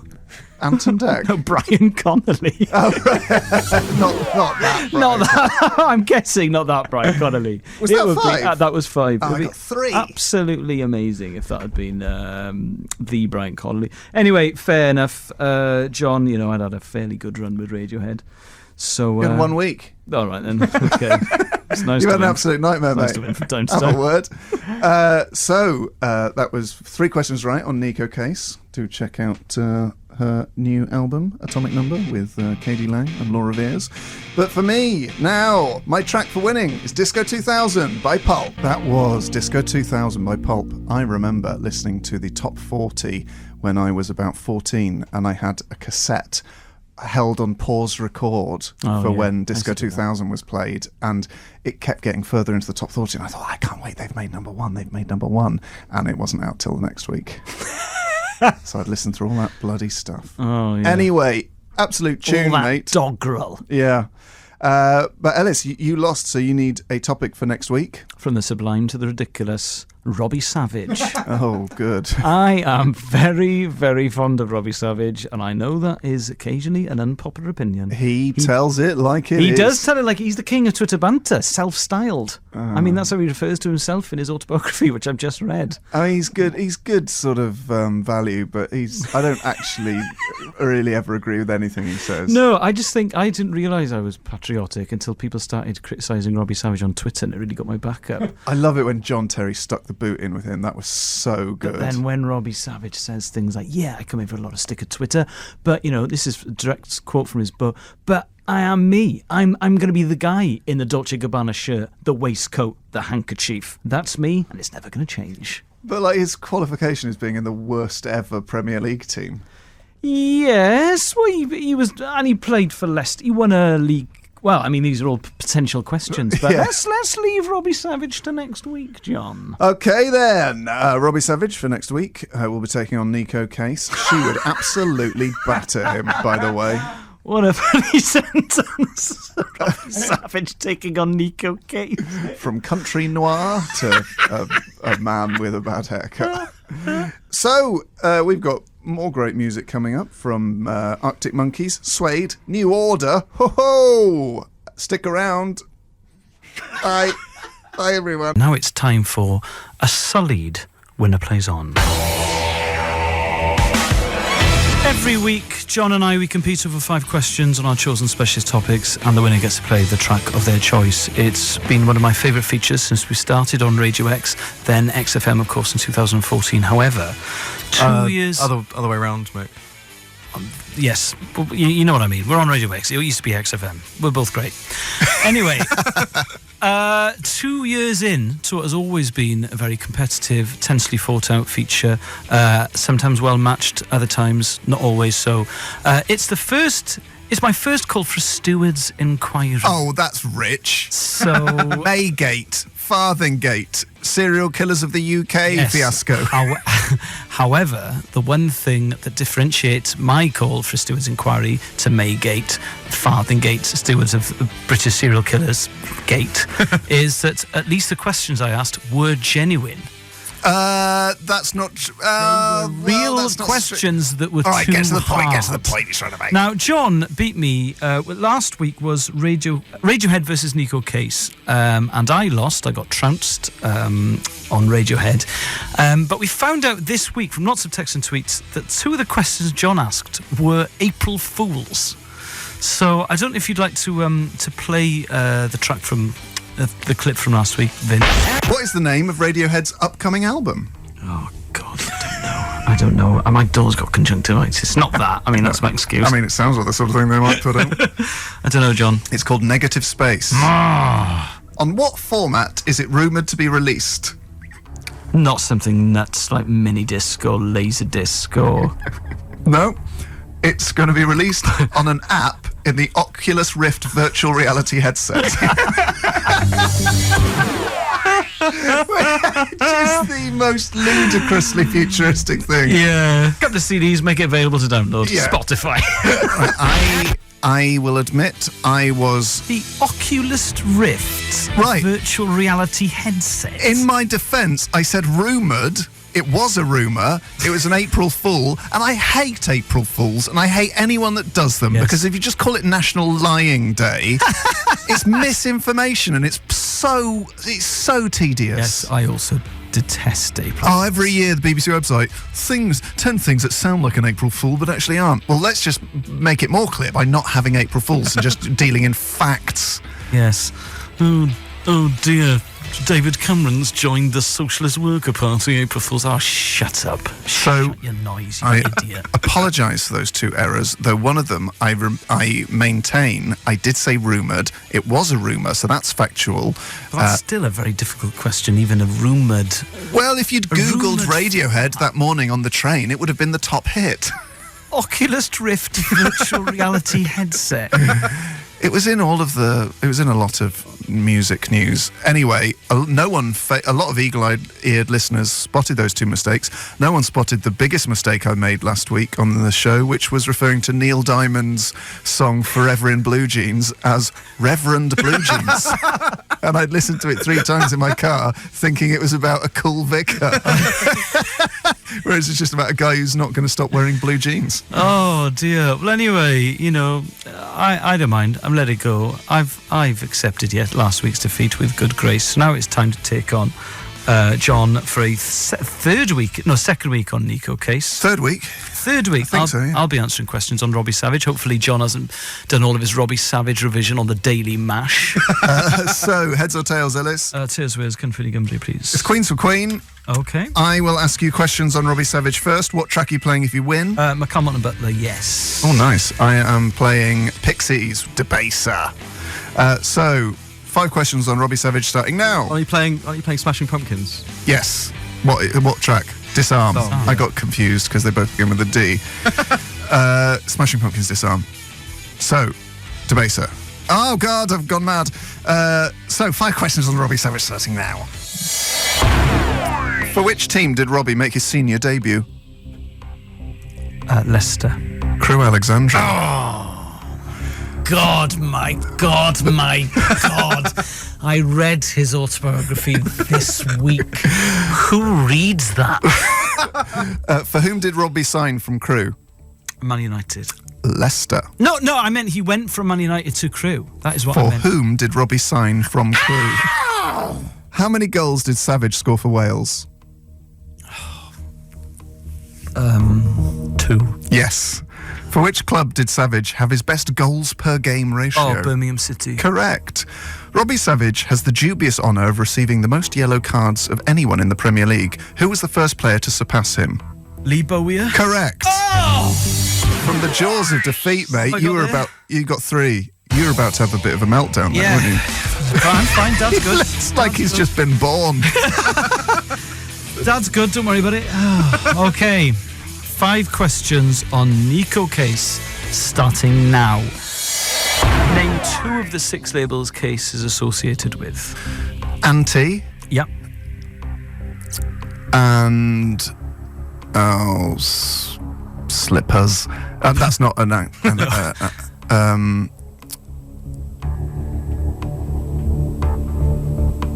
I'm going to have to hurry, I'm afraid. EMI. No, you could have had Matador, Lady Pilot, Mint, Bloodshot, or Loose Music. How many live albums has she officially released? 2. Yes, correct. Live from Austin and the Tigers Have Spoken. How many albums has she released as part of the band The New Pornographers? Oh, not good on the new pornographers. I'm going to say 4. 6. Oh. Which was the last album she released with her boyfriends? Canadian Amp? No, that was one of the first. It was Furnace Room Lullaby. Oh. Which magazine controversially voted Case the sexiest babe in indie rock? Playboy. Yes, I think she refused to discuss in interviews. Right, okay, so what's that? 3-2. 3-2. So Robbie Savage beats Nico Case. Okay, well, I get to play this track. It's a real favourite of mine. This is Yes by McCall and Butler. Yes by McCall and Butler. What an absolutely cracking tune that is. You're listening to Elis James and John Robbins on Radio X.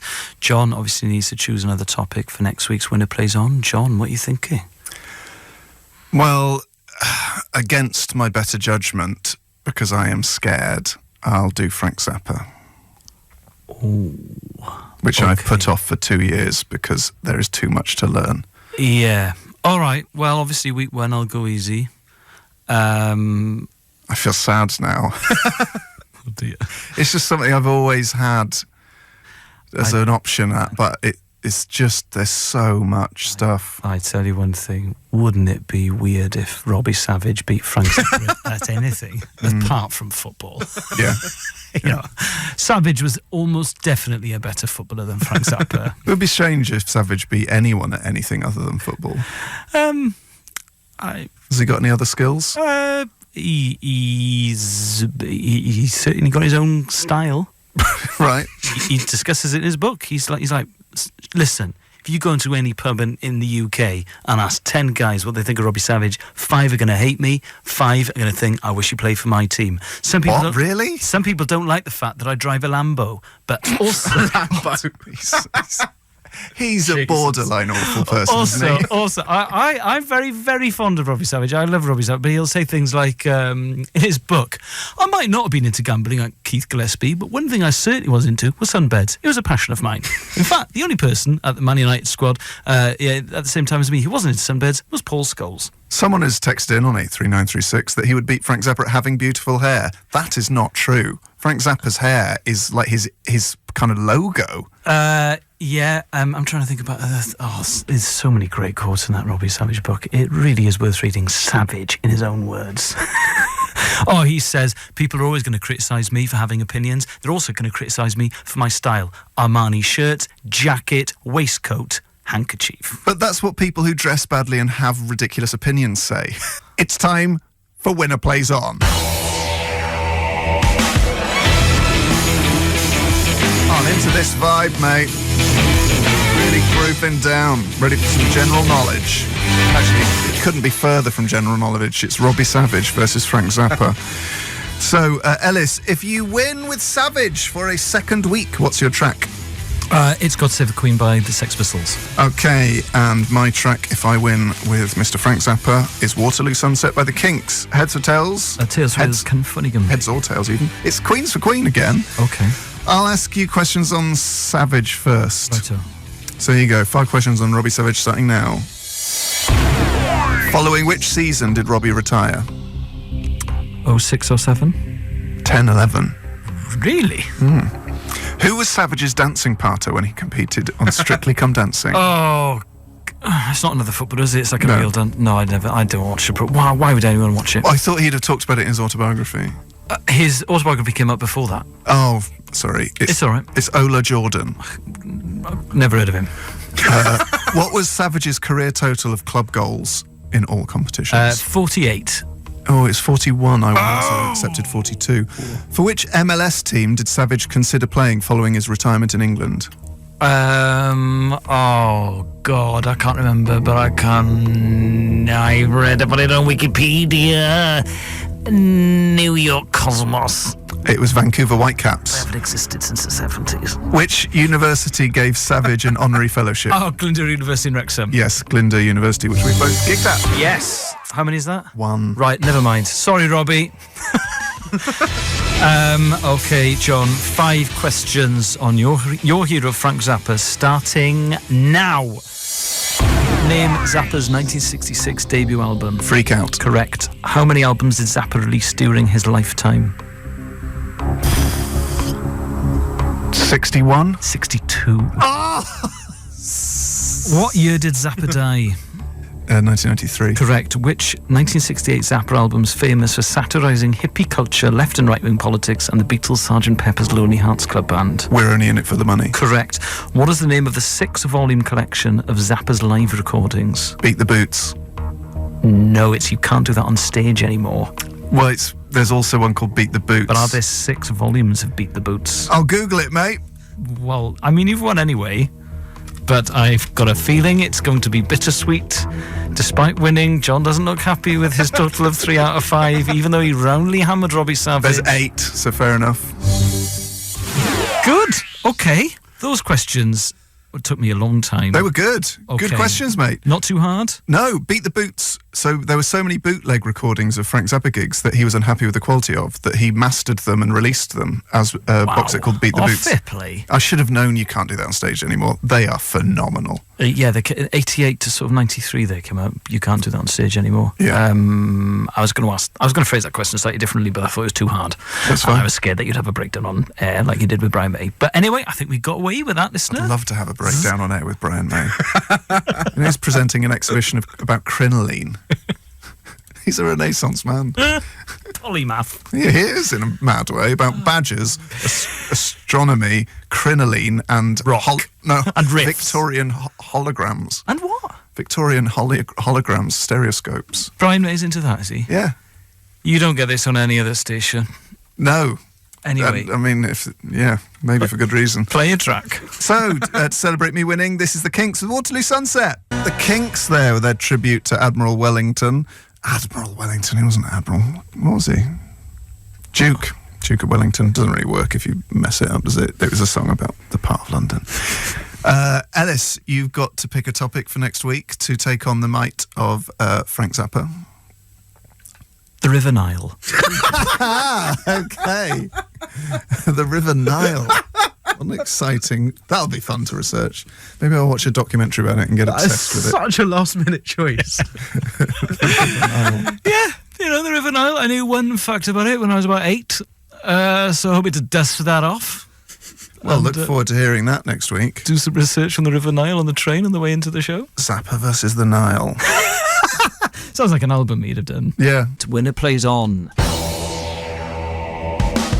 Every week, John and we compete over 5 questions on our chosen specialist topics, and the winner gets to play the track of their choice. So this is the second week. John will be answering questions on Frank Zappa. I am answering questions on the River Nile because I panicked. I had been answering questions on Robbie Savage. Zappa beat Savage. That's a sentence you don't get to hear very often, and I went nuts and I chose the River Nile. So let's see who will be victorious. John, if you'd like to toss a coin, see who gets to play first. Well, basically, if you get your topic wrong, you have to change topics. Yes. This is why it's called winner plays on. Yeah, if you've ever played pool in a pub in the last 100 years, you will understand the principle of it. What song are you playing if you're victorious? I will be playing God Save the Queen by the Sex Pistols. I will be playing AM 180 by Grandaddy. Oh, fantastic. So, coin is going. Tales for Wales, Cynffoni Gymru, please. It's Queens for Queen. Right, I've had a remarkable run of form on the old coin tosses. I'm going to ask you 5 questions on the River Nile first, starting now. In kilometres or miles, how long is the River Nile? Oh, God. I mean, that you've got to expect that. Yeah, I know, but I only had a very, very brief look, and it was It was facts for primary school children. That was the top Google result. Yes, you lazy so-and-so. yes, it was. and also, the result they give is rounds it up. So I you get it know. wrong anyway. I can't remember. I don't know. It's 4,258 miles. Yeah, that was it. Yeah. Name. It's really long, isn't it? Yeah, it's really long. That's not a good enough answer. Name the two major tributaries of the Nile. Oh, the White Nile and the Blue Nile. Correct! Oh! How many countries does the Nile flow through? Oh, loads. Okay, Primarily more specific. Egypt, starts in Burundi, so more than 2, 5. 11. Which explorer was the first Westerner to visit the source of... Well, not visit, reach the foot... Oh, start that again and shoot myself in the face. Which explorer was the first Westerner to discover the source of the Nile? I don't know, that's not important enough for primary school children, apparently. John Hanning Speke. In which direction does the Nile flow? East to west. It's north. Okay. Have you ever seen a map of Africa? Ever in your life? Fig rolls on a plate at a funeral.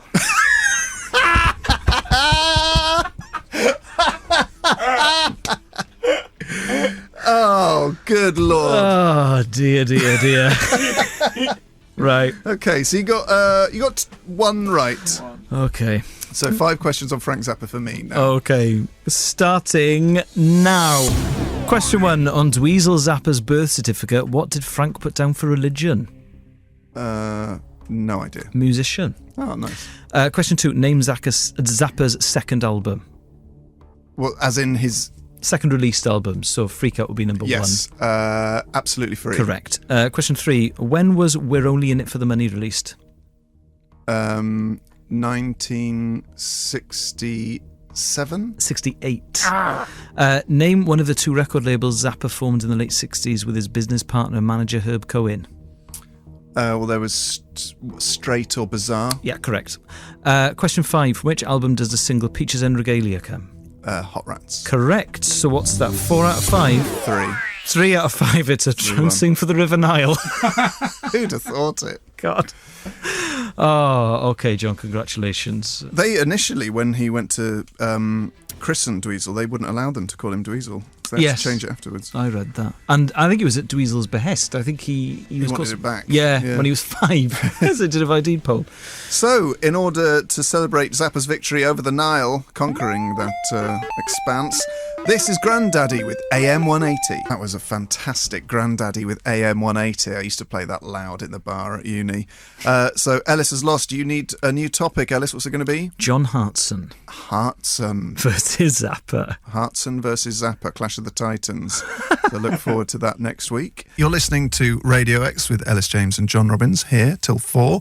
And because we're in this new time slot, it's one of the first times we've been live during the 3 o'clock kickoffs in the Premiership. And so I was suggesting to producer Vin that me and Elis could sort of bring updates. But fun fact, we're not legally allowed to commentate because we don't have a commentary licence, which I didn't know existed. So we can say that football's happening.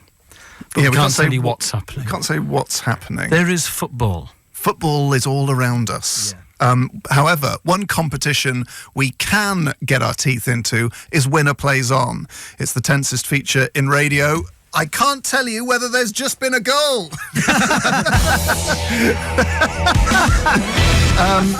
So Winner Plays On. Elis and I compete over 5 questions on a rotating playlist of specialised subjects. Elis, I am won for the last 2 weeks with Frank Zappa, the greatest musician of all time. Elis has chosen John Hartson this week. John Hartson. Now, usually at this point, we will flip a coin, but due to my sort of the way I've been earning recently has happened, I have got no change in my wallet. For the first time ever. Broadcasting, John. Keep broadcasting. Ellis is putting on his coat. There's a note in the studio. There's a note. Okay, Ellis. Flip a 5. This is a 100,000 rupiah note from Hang on. Indonesia. I've got a quid, John. No, we're flapping the fold. Okay. So we're flapping the fold. So What are my options? your options are Dewan Gubernur, who is the governor of the Bank of Indonesia, or Degan Rahmat. Rahmat for Wales, please. It's Rahmat for Wales. I'm flipping the fold. It's taken ages to land. It's Gubernor for Queen. Right, okay. So, I will ask you questions on John Hartson first. Righto. Starting now. Name 3 of the teams John Hartson played for. Celtic, Yep, Coventry City, correct. and Wimbledon. Correct. Which team did Hartson make his last professional appearance for? West Bromwich Albion. It was Norwich. Oh, shoot me out of a cannon on behalf of a charity. How many goals did Hartson score for Celtic in all competitions? I don't know. Sorry, I've read his autobiography, but I haven't read his Wikipedia page, which tactically is such a mistake. Yeah, 109. How much did West Ham pay for Hartson, a club record at the time? It was a club record for a teenager as well. Oh, no, that was the Arsenal. 3.6 million. It was 3.2 million, mate. Oh, How many caps did Hartson get for Wales? 48. 51. Oh! Mate. And I'd like to just... That was lack of revision. That wasn't That was overly lack of hard revision. questions. Those questions were completely fair. I read his autobiography about a week ago, but I didn't read his Wikipedia page. That is going to cause me a sleepless night. I cannot tell you if there's been an equaliser. Right, okay, John, 5 questions on Frank Zappa, starting now. When was Zappa posthumously inducted into the Rock and Roll Hall of Fame? Oh, it was controversial because Lou Reed inducted him, and Lou Reed had said some unpleasant things about him. They didn't get on, did they? No, I'm going to go 1998. 1995. Which traumatic event in 1971 caused Zappa's voice to drop by a third? He was pushed into the orchestra pit by a jealous fan whose girlfriend fancied him, and he broke his neck. Yes, correct. And the crushed larynx and all sorts took months to recover. Which is Zappa's best-selling album worldwide? Ship arriving too late to save a drowning witch. No, it's Shake Your Booty from Is it? 1999, which sold over 2 million copies. Great How album. many times did Zappa try cannabis? Because he was famously anti-drugs. Once. No, he tried it 10 times, Oh. according to his Wikipedia page. Complete this 1982 album title, Ship Arriving Too Late. To save a drowning witch. Correct, he's only gone and done it. Oh, that's weird because I'd already mentioned that Yeah. one. Great album title, great album cover. Bearing in mind that he's released 60 plus albums, that is an odd coincidence. Yeah. But anyway, Well, it's got his biggest hit in America was Valley Girl, which was with him and his daughter Moon Unit. And Valley Girl is on Ship Arriving Too Late to Save a Drowning Witch. I like the name Nancy, I don't like the name Moon Unit. I don't mind Moon Unit, bit of Come fun. on. So my treat for 3 weeks in a row with Zappa is Pink Floyd with Comfortably Numb. Comfortably Numb by Pink Floyd, absolute beltfest. That was my treat for winning Winner Plays On for a third time with Frank Zappa. If you like Comfortably Numb, then do check out the video on YouTube of Roger Waters. Have I just made a glaring error? That's his name, isn't it? On the Wall tour, playing that live with Frank Zappa. Nearly swore. Getting my musicians mixed up because there are too many legends in the air at the minute, with Van Morrison and Levin Helm from the band singing backing vocals. It's absolutely epic. And then 2 men in denim jeans play guitars from the top of cranes. And it's a bit much. Anyway, Elis, what's your topic for next week?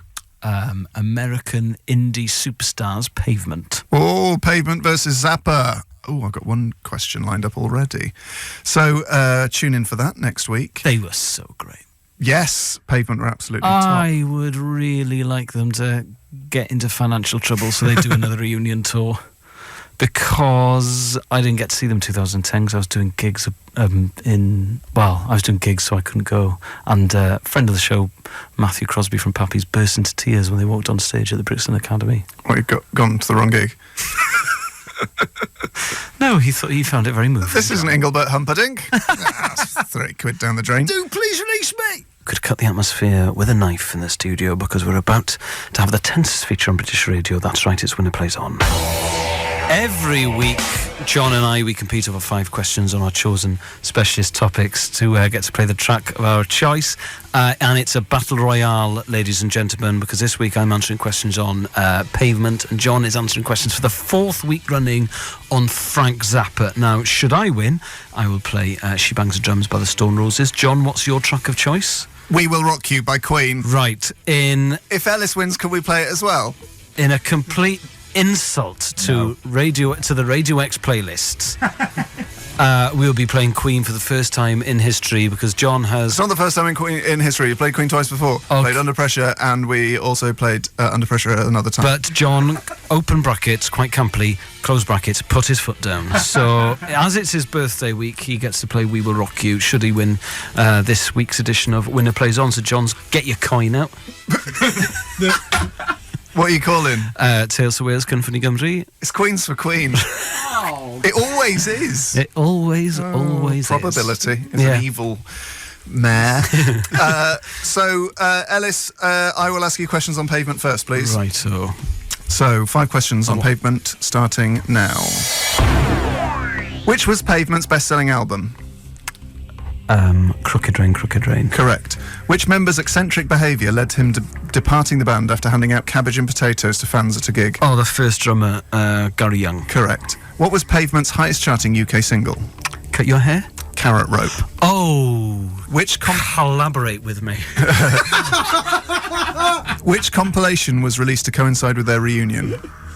Oh, the best of, which is Quarantine the Past. Correct. Which of their albums shares its name with a Frank Zappa song? Wowie Zowie. Correct. Is that 5? 4. Four. What did I get wrong? The highest charting single. Oh, yes, of course, right. Okay, so 4 for Pavement. John, it's the 4th week John's answering questions on Frank. I'm never going to get 5, am I? So I'm never going to get to play Queen, and my friends are already at the pub. Oh, God, he's gone again. John's forgotten that he's broadcasting, that he's got a job to do. He's gone again. 5 questions on Frank Zappa, starting now. Which date did Frank Zappa die? Which date? Yeah. It was week 4. Don't have a go at me. No. I was 1993. Yeah. I'm looking at day and month. September? No, December the 4th, Yeah. 1993. What was Zappa's middle name?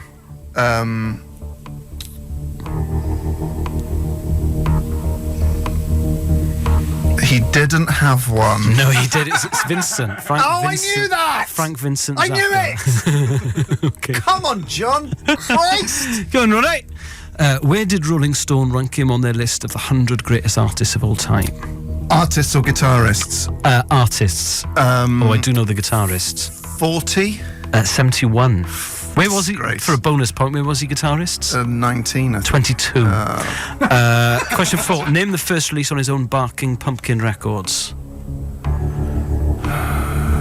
You Are What You Is. No, it was Tinseltown Rebellion.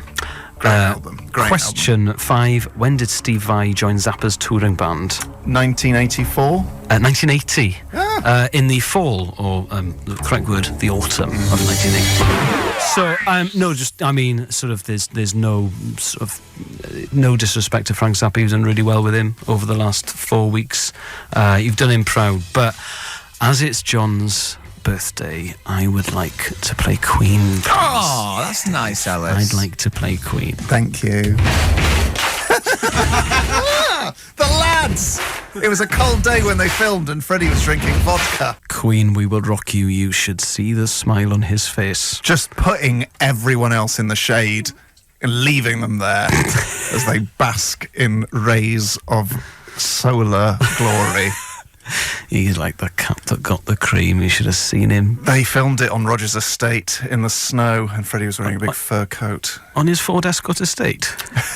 No, on his land. On the bonnet? On his land. On his land, on Roger's land. And what other facts do I know about that? John sat there smiling, arms aloft, eyes closed, screaming at Dave to turn the volume. as we got our curry delivered. Oh my goodness me, I'm a little bit nervous actually. But anyway, John, 4 weeks on Zappa. Have you got a topic for next week?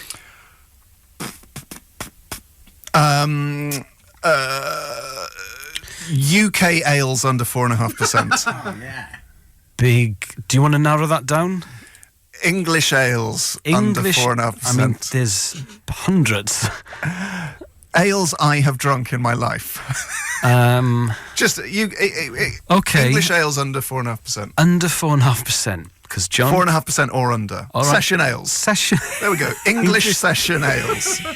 versus pavement. Session ale. English session is under 4.5% versus pavement. So stay tuned for that. It's Winner Plays On. Not heard this feature before. Every week, John and we compete over 5 questions on our chosen specialist topics, and the winner gets to play the track of their choice. Now, I'm answering questions on the brilliant American indie band Pavement, and should I win, I'll be playing She Bangs the Drums by the Stone Roses. John, what are you answering questions on, and what's your track? I am answering questions on ales of the UK under 4.5% Yes. or equal to, and my track is Pulp Help the Aged. Righto. Okay, well, if you'd like to get your coin out. It's out, mate, out and ready. Okay, well... It's flip been the it's coin. been a run of, I would say, 15 weeks for Heads. Yeah. The gambler's fallacy there. In action! I mean, it's a genuine toss. That's the Yeah. thing. But anyway, I would like Queen's... No. Tales for Wales, Cynffony Gymru, please. There she is for a 16th week. It's Queens for Queen. So I will ask you questions first on Pavement. Okay. Okay, 5 Qs on P, Essing N. Where were Pavement formed? Stockton, California. Correct. In what year? 1989. Correct. True or false? Their first label was secretly Canadian. That's the name of a label, by the way. It wasn't. They weren't sort of pretending to be Canadian. False. Correct. On which US talk show did they perform "Cut Your Hair" in 1994? Jay Leno? Correct. Oh, this is for the 5. It's been a long time since we'd had a 5. The lyrics from the song "Range Life" criticised which band, causing a long-time rift between them? Smashing Pumpkins. Correct. He's only gone and bloody done it. What a band. What a band. What a man. 5 in 5 on Pavement. Oh, I they would mean say- so much to me, that group. If I get 5 questions right on UK ales below 4.5%, it's equivalent to what Leicester have done this season. Okay, 5 questions on the session ales of the United Kingdom, starting now. Question 1. London Pride has 2 different ABVs, a different strength for cask and keg as opposed to bottle. But which makes London Pride session? Oh, this is... What? Oh, keg. No, hang on. What, you mean bottle or... No, yeah, so... Pump. Yes, cask and keg, pump, is a different strength to a bottle, but only one of those strengths makes London Pride cask session. and keg. Cask and That's keg. very deep, mate. I know, correct. Correct, but you got it right, well done. Which county is the Dark Star Brewery based? Sorry. Sussex. God, they both start with SU. Sussex it's Sussex, you sausage. As of June 2013... I'm so sorry to everyone who works at Dark Star Brewing. Yeah, okay, as of June... What, for other things? 'Cause No. You've been to the brewery. Yeah, and it went and it passed without incident. Oh, okay, that's great. As of June 2013, which is the UK's #1 cask ale by volume and value? Oh, Doombar. Correct. Yeah, he's like in the House of Lords. According to the Wikipedia page, session or ordinary bitter is defined as up to 4.1%. What does it become at 4.2% before the definition changes again at 4.7%? Best. Yes, correct. Best or special bitter. Where is Doombar brewed?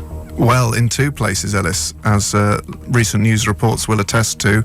It's at the Rock in Cornwall, but also in Wolverhampton or Birmingham. It's in sort of the Midlands. So close, Burton upon Trent, Oh. which isn't far. But I got half there. You did. It moved from Doombar itself. The brewery Sharps is based in Cornwall, but Doombar is made in Burton. Not all of it, though.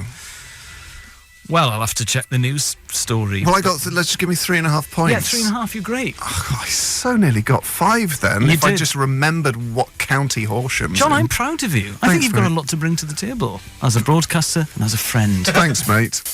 What a tune. This is She Bangs the Drums by the Stone Roses to celebrate Elis's victory. That song fills my body with endorphins. It is an absolute hammer of a tune. Anyway, John, you've lost on Session Ales of the United Kingdom. You need a topic for next week. What's it going to be, mate? The film Highlander. Highlander, the film. Yeah, not the sequels. Oh, righto. Or the TV show. Or the TV show. Okay, so after a topic that was arguably too broad, this time you're keeping it pretty narrow. Just the film, righto. With Sean Connery, isn't it? I'm not seeing it. Sean Connery, Christopher Lambert. And there are others. And there are others. Great, okay. But it is mainly those two. Mainly those two. Well, I look forward to... Is it a silly film about, like, fantasy? No, it's a brilliant film. And you see a lady's chest in the moonlight, which I remember as a young man. There's also a lot of kilts, some Lucky Heather, a woman called Heather, and a soundtrack by a band one or two of you may be familiar with because they were the greatest band of all time. The Beach Boys. Those were the Beach Boys. Oh, but you see... Oh, dear, you see a lady's... chest. One half of the chest in the moonlight, but between silk sheets, and if you pause it, if you absolutely nail it, there can be only one. Yeah, lovely stuff. Radio X. And now it's time for the Tenses feature on British Global World Intergalactic Radio. It's Winner Plays On.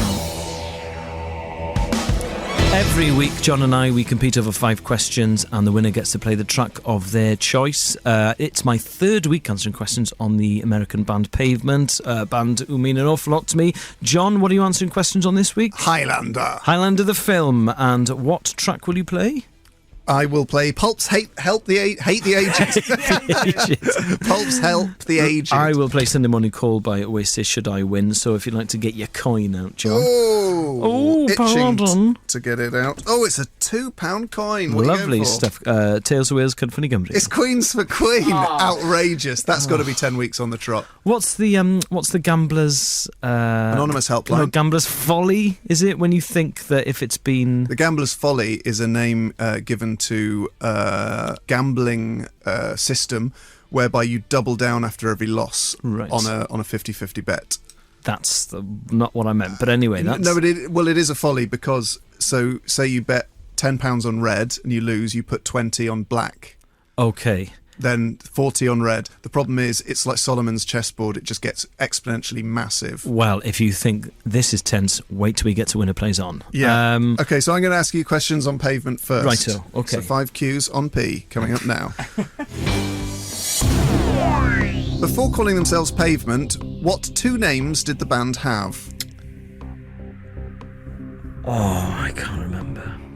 Tell me before I cry. It was SM and Spiral Stairs. Oh, well, yeah, come on. And they were the pseudonyms that they were sort of, that's because SM stands for Steve Malcolmus and Yeah. Spiral Stairs was Mark Eibel's name, but that's fine because I don't care about this as much as you are because I'm cool Well, and I've got I cool seem shoes. to be dealing with it much better now. And I wear shades Come on. Who described Pavement as, quote, not having an original idea in their heads? Oh, Marky Smith of the Fall. Correct. What was the name of Pavement's first EP? Looms. Loam Looms. Yeah, I don't know. It was Sleigh Tracks. Ow. What was the name of the music video directed by Spike Jonze? He did Stereo. Shady Lane. Oh, shut your head. Finally, which Pavement track appeared on the soundtrack to The Perks of Being a Wallflower? Carrot Rope. Here. Okay, fair enough. What did I get there? 1. Hey, that's fine. all right. I'm good with That's that. all right. Absolutely Very not. agitated. You sounded fine with it. Yeah, you sounded Yeah, fine I by am me. cool. I'm cool, and now it's 5 questions on the film Highlander, starting now. Which year was the film released? 19 1986. Correct. Which band turned down the opportunity to do the soundtrack because of a world tour? Marillion. Correct. Which Queen song from the soundtrack is the only video to feature John Deacon playing an upright bass? It's Kind of Magic. No, it's Kind of Magic. Hammer to Fall, apparently. What, like a double bass? Apparently so, yeah, according to Wikipedia. What is the film's famous tagline that has continued throughout the franchise? There can be only one. Correct. Which actor plays the Kurgan? Clancy Brown. Correct. So that's 4 out of 5. It's a healthy win for Robbins. I mean, I'm going to be Googling John Deacon upright bass as soon as we leave the studio. And then I'm going to report back on my findings. Okay. An upright bass. All right. Interesting. Okay, yeah, I'm going to check that out. But 4-1, bit of a hammering there. Yes. Speaking of hammers to fall, this hammer has fallen. And to celebrate, I'm going to, well, ironic that I should be playing Help the Aged, because some of the people in Highlander are over 1,000 years old. Luckily, they sort of maintain sort of use of all their functions, so wouldn't need sort of hospice care or anything. That said, why not get Christopher Lambert, Connery and the gang into a campaign to help the aged? Take it away, Jarvis. That was Pulp with their sobering thoughts in the hit Help the Aged. I won. Highlander defeated Pavement the band. And Elis, you need a topic for next week. What's it going to be? I would like to do 1950s Welsh footballer Oh, Trevor good. Ford. Oh, good. I'm looking forward to that. All I do is research indie bands and footballers no one's heard of. All right. Okay, I'll do Pret. No, which was you're Dave doing suggested. Thomas Ford. What's his name? Trevor Ford. Trevor Ford there. What was his nickname? The Old Cobbler, probably. Something like that. And he probably broke his foot and didn't even know. Radio X. Elis James and John Robbins. Now it's time for that. I call urgency. Okay. That's what people in the Masons say in meetings. Right, okay. Do you want me to Maybe roll my I would. trouser leg up and show No, you my I want you nipple? to sit back and get a 5-fingered fact fist in your face. Because I have been Googling upright bass by John Deacon Elis, and it's not in the video for Hammer to Fall, which isn't even on the Highlander soundtrack. That's from the Works album, released 2 years earlier, which I should have spotted at the time, but I was too upset. He plays upright bass on Who Wants to Live Forever, so that invalidates the question, meaning I am the king. I am the only one. I am the immortal. I am Connor MacLeod of the Clan MacLeod. Are you a laugh? Yes, I'm a great laugh. But you still said it's a kind of magic, didn't you? Yeah, but Yes! but it's the Dave. question's still invalid. Well, it's not. The answer might have been invalid. The question was valid. And your answer The question was valid, the answer was invalid, therefore the question is void, and I am the best. Should we move on? Yes. You're the But best, I- John. thanks, mate. Big fan. I've been a big fan for 18 months now. I cannot have poor Queen facts being bandied around this show. You're listening to Elis James and John Robbins on Radio X. And folks, it's time for Winner Plays On. It's a usually very tense feature where Elis and I battle it out to play a song of our choice. However, news has come in from an eagle-eared podcast devotee, Chris Hulbert, and he says, Elis, I've been going back over the podcast in reverse, and on Saturday gone, I just finished listening to episode 70 prior to tuning in live for my weekly Badinage Fest. Enjoying it as per, I was quickly stopped in my tracks as the tensest quiz in radio began, and what could only be described as a Blatter-esque underhandedness ensued. It is hardly surprising Elis smashed a 5 out of 5 on his chosen subject, Pavement, as he had already had one bite of the cherry, to which I'd been listening to earlier in the stated podcast. Elis, you've done Pavement before. Yeah, but it was a long time ago. But man. there's some broken rules. Yeah, And but you know, was it episode 70? They were different times. first It was time like the round, 60s he back then goes or on, something. first time round, despite claiming to have all 5 Pavement studio albums in his car, he was roundly trounced by Robbins of Bonnie Prince Billy 3-0. And we've got a clip here, Vin. Questions on Pavement starting now. What was the band's best-selling album in the UK? Terror Twilight. Crooked Rain, Crooked Rain. What is the first track on Wowie Zowie? I can't remember. We Dance. Yes! It is. That's correct. Carry on. What was the name of Pavement's 2-part live album? Oh, God, I don't know. I can't remember. I don't own it. I've only got their 5 studio albums in the car, and I listen to them all the time, but that's not enough, is it, John? It's not enough. It's Don't 0. Stop playing the music, Dave! Don't continue to play the tense music, because then it's not over. So there's Ellis's breakdown from his first go-round on Pavement. In my defence, tough questions for week 1, mate. Was that week 1? Yeah, it was week 1, yeah. Yeah. What's their live album called? Come on, mate. I could name all of Queen's live albums in my sleep. Yeah, but you've got other problems. So, folks, luckily, I mean, that's all in the past now, but Ross Middleton, our official Winner Plays On archivist, I don't know how he's going to deal with the stats on that one. It's the first time we've ever had a duplication. It's an executive decision for Ross. It was a year ago. He needs to call the steward's inquiry, I suppose. I mean, you could argue, A, I think your questions were quite tough for week 1. B, I hadn't revised, so essentially I was starting with a clean slate. And B, I think Vin... B? And C, and third, Vin, the person who sanctioned Pavement for the second time round, deserves the sack. It is, so I don't want to have to do this on air. It's completely my fault, El. Yeah, clear your Mate, desk. I didn't archive it right. Hey, don't worry about it, Vin. I'm very fond of you. Okay, folks. I hope you go on to have a very successful career here. I like that look you've got in your eye. Yeah, it's called a glint. So, team, to stay tuned to hear the next instalment of Winner Plays On. That'll be coming up after 3 as Trevor Ford takes on Highlander.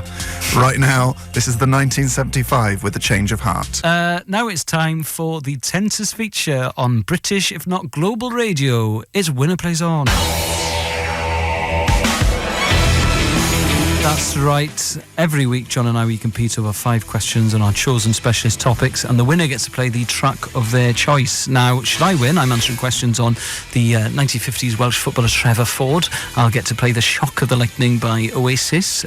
John, what are you answering questions on? I'm answering questions on the film Highlander, and my track is Something Changed by Pulp. Oh, lovely. I should note, due to you and me having very different evenings last night, I wrote my questions on the back of an envelope 20 minutes ago. That's fine. I kept my evening 100% session last night. You did not.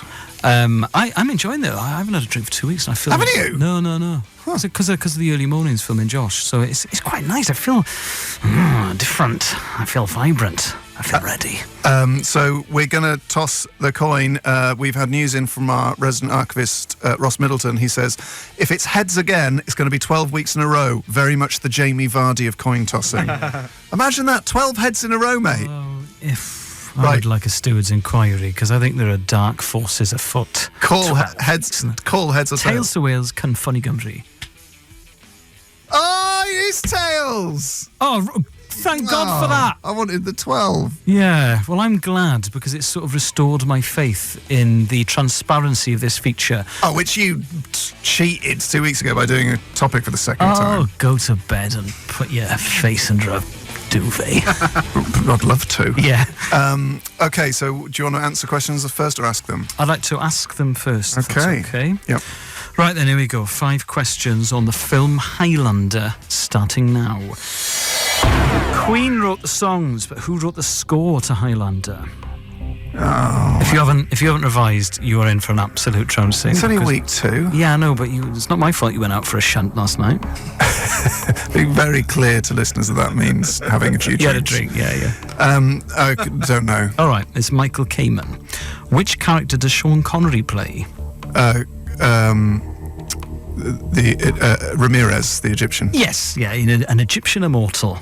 Great film. It is a great film, actually. And have you seen it? No. Well, there you go then. I like, because I'm not scared of real life for my, so I like sport and current affairs. Well, the film... I read the plot synopsis. Absolute hogwash. It's brilliant. You should go. God, he uses a away. magical sword in a car park and then gets transported to The sword's Scotland. not magical. It's just been turned over 2,000 times. Oh, dear me. Name the director.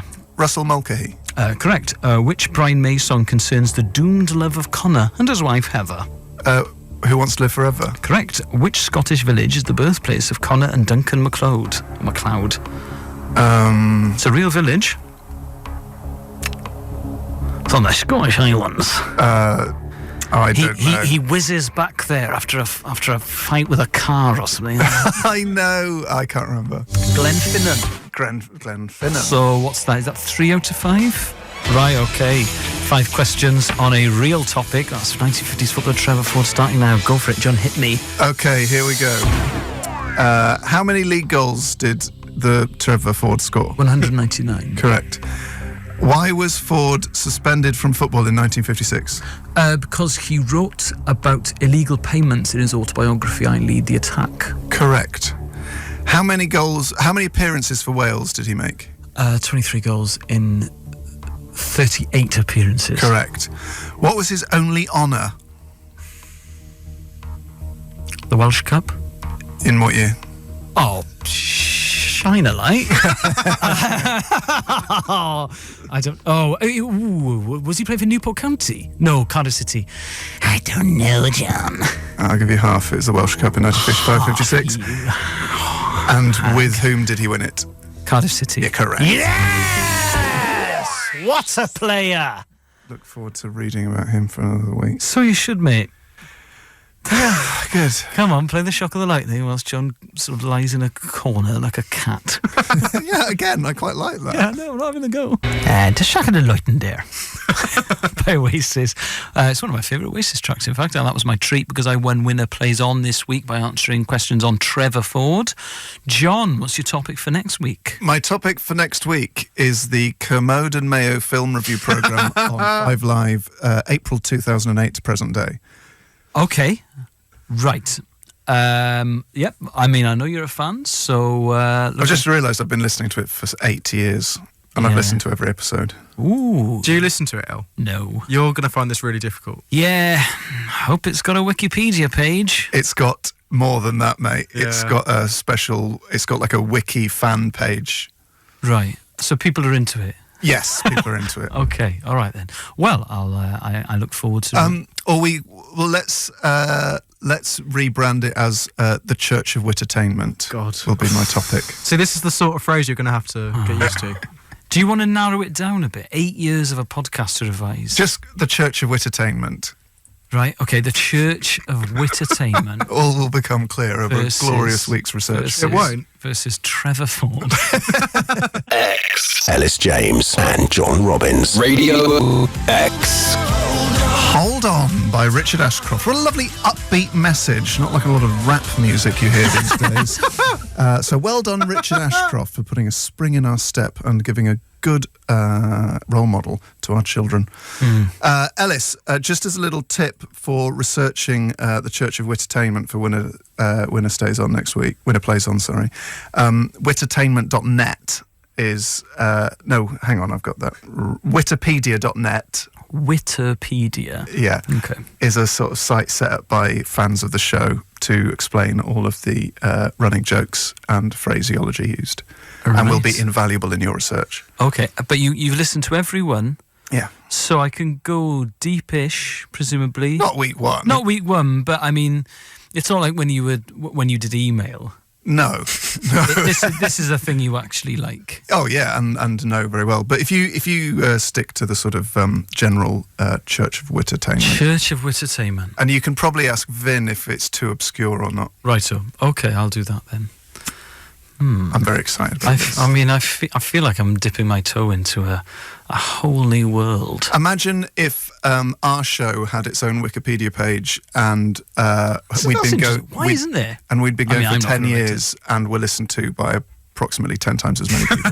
Imagine. Actually, 100 times as many 100 times, people. yeah. Imagine the in-jokes after 10 years. I mean, the show would be unlistenable.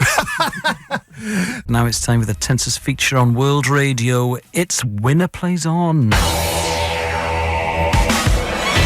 Every week, John and I, we compete over 5 questions, and the winner gets to play the track of their choice. So we've got specialist topics. My topic this week will be Trevor Ford, and I will be playing the Jam Beat Strender Should I Win.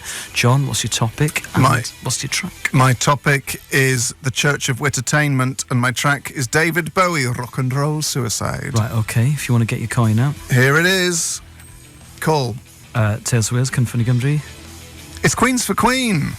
as per Her Majesty doing my bidding once more, I would like to answer questions first, please. Right, so, okay, 5 questions on the Church of Wittertainment. Starting now. Question 1. Oh, God. Who do the doctors refer to as Shut Up Buttwad? Gerard Butler. Correct. During a famous rant about which film did Mark say that compared to it, Sex and the City 2 is a call to arms for the dispossessed masses of the world to rise up? It is...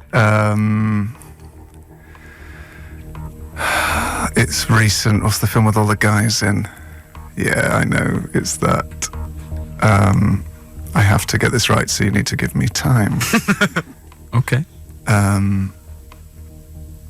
It begins with an M? No, it doesn't begin with an M. Why can't I imagine this film? I'm going to kill myself. Give me 10 more seconds. Entourage. Entourage, correct. Question 3. Name 3 of the codes of conduct. No eating of any food. Yeah. Well, actually, it's no eating of any food louder than a soft sandwich. No taking off your shoes. No use of mobile phones. Yes, correct. Question 4. How do Simon and Mark refer to iPhones? Generic fruit-based device. Correct. Question 5. What was the name of the film made by colonial commoner Jeremy Dillon based on a joke title Mark made up when reviewing Percy Jackson and the Lightning Thief? Benjamin Sniddelgrass and the Cauldron of Penguins. Correct. Hey! It's 5 out of 5 on the Church of Entertainment. It's a 5-fer. Oh, God, what a life. I love the fact that you didn't think I would know some of those. Well, they're all just words to me. Well, that's because you are not enlightened, and they need to make a little Elis nook for you in their church. An Elis enclave. Bring it on. I'd be very happy for that. Well, get downloading, mate. It's Legends only. Right, see if you can beat 5. Well, you can't beat 5, so we'll go to a tiebreak if you get 5. 5 questions on old footballer from the past, Trevor Ford. Question 1. For which club did Ford make the most appearances? Aston Villa. Correct. Ford played cricket for a team representing which of the clubs he played for? Durham. Sunderland. Didn't he play cricket for County Durham when he was at Sunderland? It was Aston Villa. It was a tricksy question. Smoke signals. For how much did he join Aston Villa from Swansea Town? £30,000. £12,000. Following his suspension from British football, which club did Ford sign for? PSV Eindhoven. Correct. Which player did Ford successfully sue for claiming in a book that he, quote, maltreated goalkeepers? Oh, God, I know this. Len Shackleton? It was Gil Merrick. It was Gil Merrick, the Birmingham City goalkeeper, who was essentially my father-in-law's hero. Unlucky, Gil mate. Merrick. Simon and Mark beating Ford to a pulp there. And in honour of the 2 doctors, this is Rock and Roll Suicide by David Bowie. That was Rock and Roll Suicide by David Bowie, my treat for winning Winner Plays On with the Doctors Good, the Church of Entertainment. Elis, what's your subject for next week? Football League Club nicknames. Okay. So just like the nicknames of 5 clubs? Yes. Bit boring. Yeah, well, we've been doing this feature for 113 weeks, so cut me some slack. And people can play along because everyone knows football club nicknames. Everyone does, but lots of people know football club nicknames. Okay, and great. you can go deeper. I'll give you the whole football league, all 92 clubs. All you've got to do is memorise 92 things. Yeah, but you can have like etymologies, can't you? Can you? Is that the word? Is that the right word? Yeah, etymology mean? is sort of Yeah. the history of where a word Like comes why from. everything- Okay, all right, that's nice. That's all a right. bit harder. Football club names and their backgrounds. Maybe. Okay. Well, just to mix it up a bit. All right then. Go easy with one, mate. I don't want the etymology of Lincoln City's nickname, the Imps. All right, well, I won't give you that one. All right then. I just wanted to be Man United, the Red Devils. Well done, Elis. You're not 10. I know I sound 10 now, don't I? You are listening to Radio X, and now it's time for Winner Plays On. Yes, that's right, kids. It's the intensest feature in radio, don't you know? We're going to find it out over 5 questions. You might not like the answers. Elis, I don't know why I did that sort of 1920s New York gangster voice. Are you ready, Elis? Heads or tails? Oh, no, hang on. I certainly am. What's your topic, Elis? My topic is football club nicknames. That's correct. We've sort of gone into frail New Zealand. I'm gonna flip the coin now, Elis. Get out your coin, John. My topic is second week on the Church of Wittertainment. My track, If I Win, is Waterloo Sunset by the Kinks, and Ellis's is Time for Heroes by the Libertines. I'm flicking the coin. Call. Tears Wells, Ken Funny Gumby, please. Oh, if I wish it had have been, mate. I hope this isn't an omen for today. It's Queens for Queen. It's Righto. It's Elizabeth for England.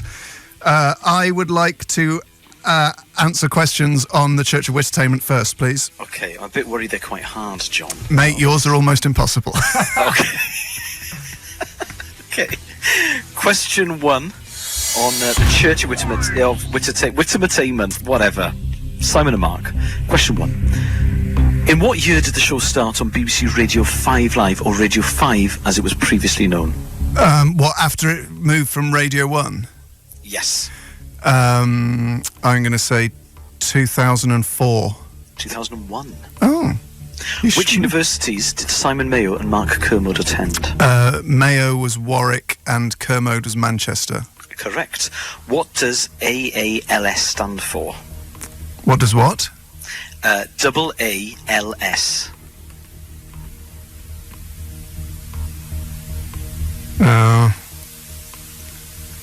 I don't know.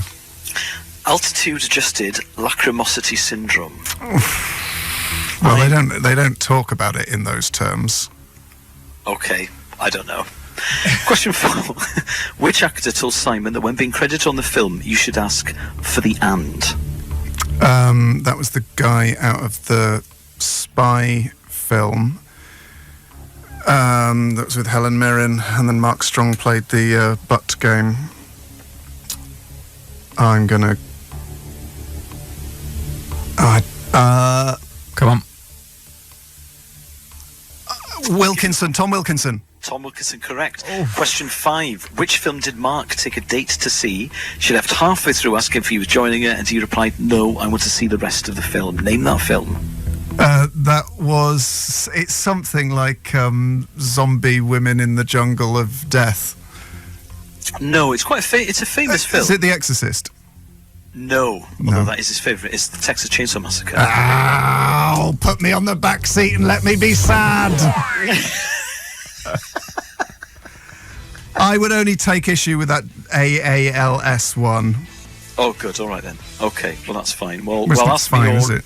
ask me your impossible questions. Well, they're not as impossible as those. Well, you're weak too. Well, you're weak too. Come on. WEAK. Okay. Name either team known as the Hatters. Luton Town. Correct. What is the nickname of Scunthorpe United? Oh God. I can't remember. Tell me. Iron. Oh, I did know that. Why are West Ham called the Hammers? Because there's 2 hammers on the badge Why? on the club crest. Because is that not it? And they were originally the team of the Thames Ironworks. Ironworks, I know that as well. The Red Devils is the nickname of Manchester United, and which other team? I don't know. Crawley Town. Oh. They're a league club, mate. Yeah, I've actually been to Crawley Town, so just Swans in the Capital One Cup. Anyway, carry on. Leicester City have 3 nicknames: the Foxes, the Foss, and which other?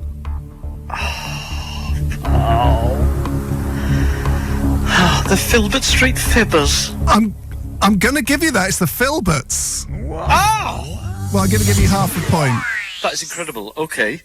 So where's that? Oh, so John still wins. Oh, all right.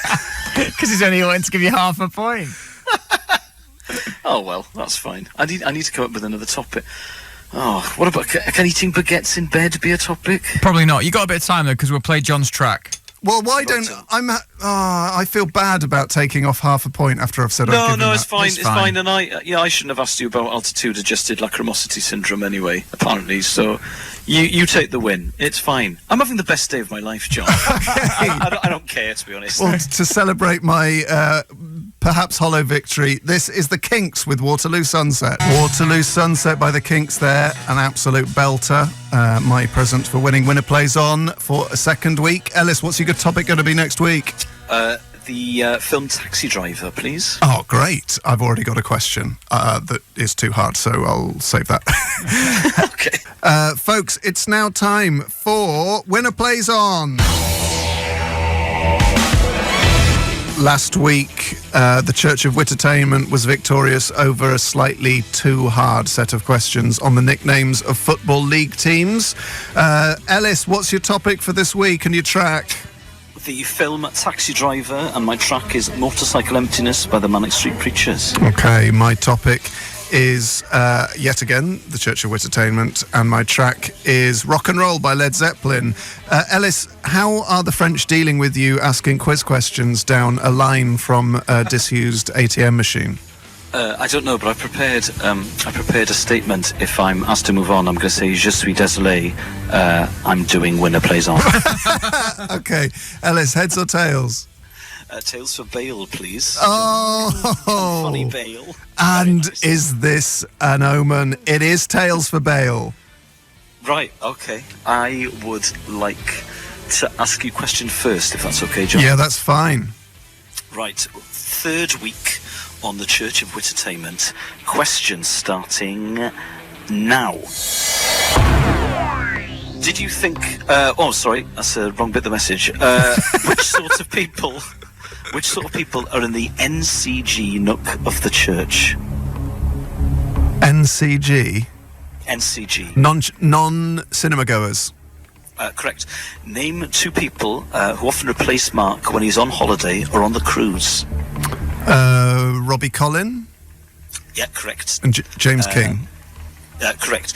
Name three films in Mark's all-time top 10 as selected by him in 2012 for Sight and Sound. Okay. 3 of his 10. Yeah, no problems there. Pan's Labyrinth? Correct. That's 1. Yeah. The Exorcist? Correct, that's number 2. Well, it's not number 2, but it's the second one. And Sorry, I've distracted a woman's walked past me with a very loud case. now, I know a third, but I think it might be a previous one. I think it might be what Pan's Labyrinth knocked out, but I'm going to say Love and Death by Woody Allen. Not Love and Death, Shadows and Fog. No, I'm not saying Shadows and Fog. I'm going to have to take that as your third answer, John. Okay, then, final question. When Simon would put on his blue jumper as a child, who would he become? Peter. From? Germany. See, if you don't listen to the show, that just sounds insane. He would become Peter from Germany. Okay, well, that's the end of the question. That was only 4 questions, 4 questions, though. Oh, God. Here we go. Along with Jason Isaacs, which group do the Doctors occasionally say hello to? Fairport Convention. Have you got 5 there? No, I got 4. Well, I got 4 and 2 out of 3. Right, okay. All right, then, well, ask me my questions on Taxi Driver and prepare yourself for a 4th week on the Church of Entertainment. I think you might be all right. I've not gone too hard. Okay. Okay, so 4 questions on Taxi Driver starting now. I've got my head in my arms next to an ATM. It looks like Mother Banks refused to give me some money. What year was Taxi Driver released? 1976. Correct. How many Oscars was it nominated for? 4. Correct. Who wrote the script? Paul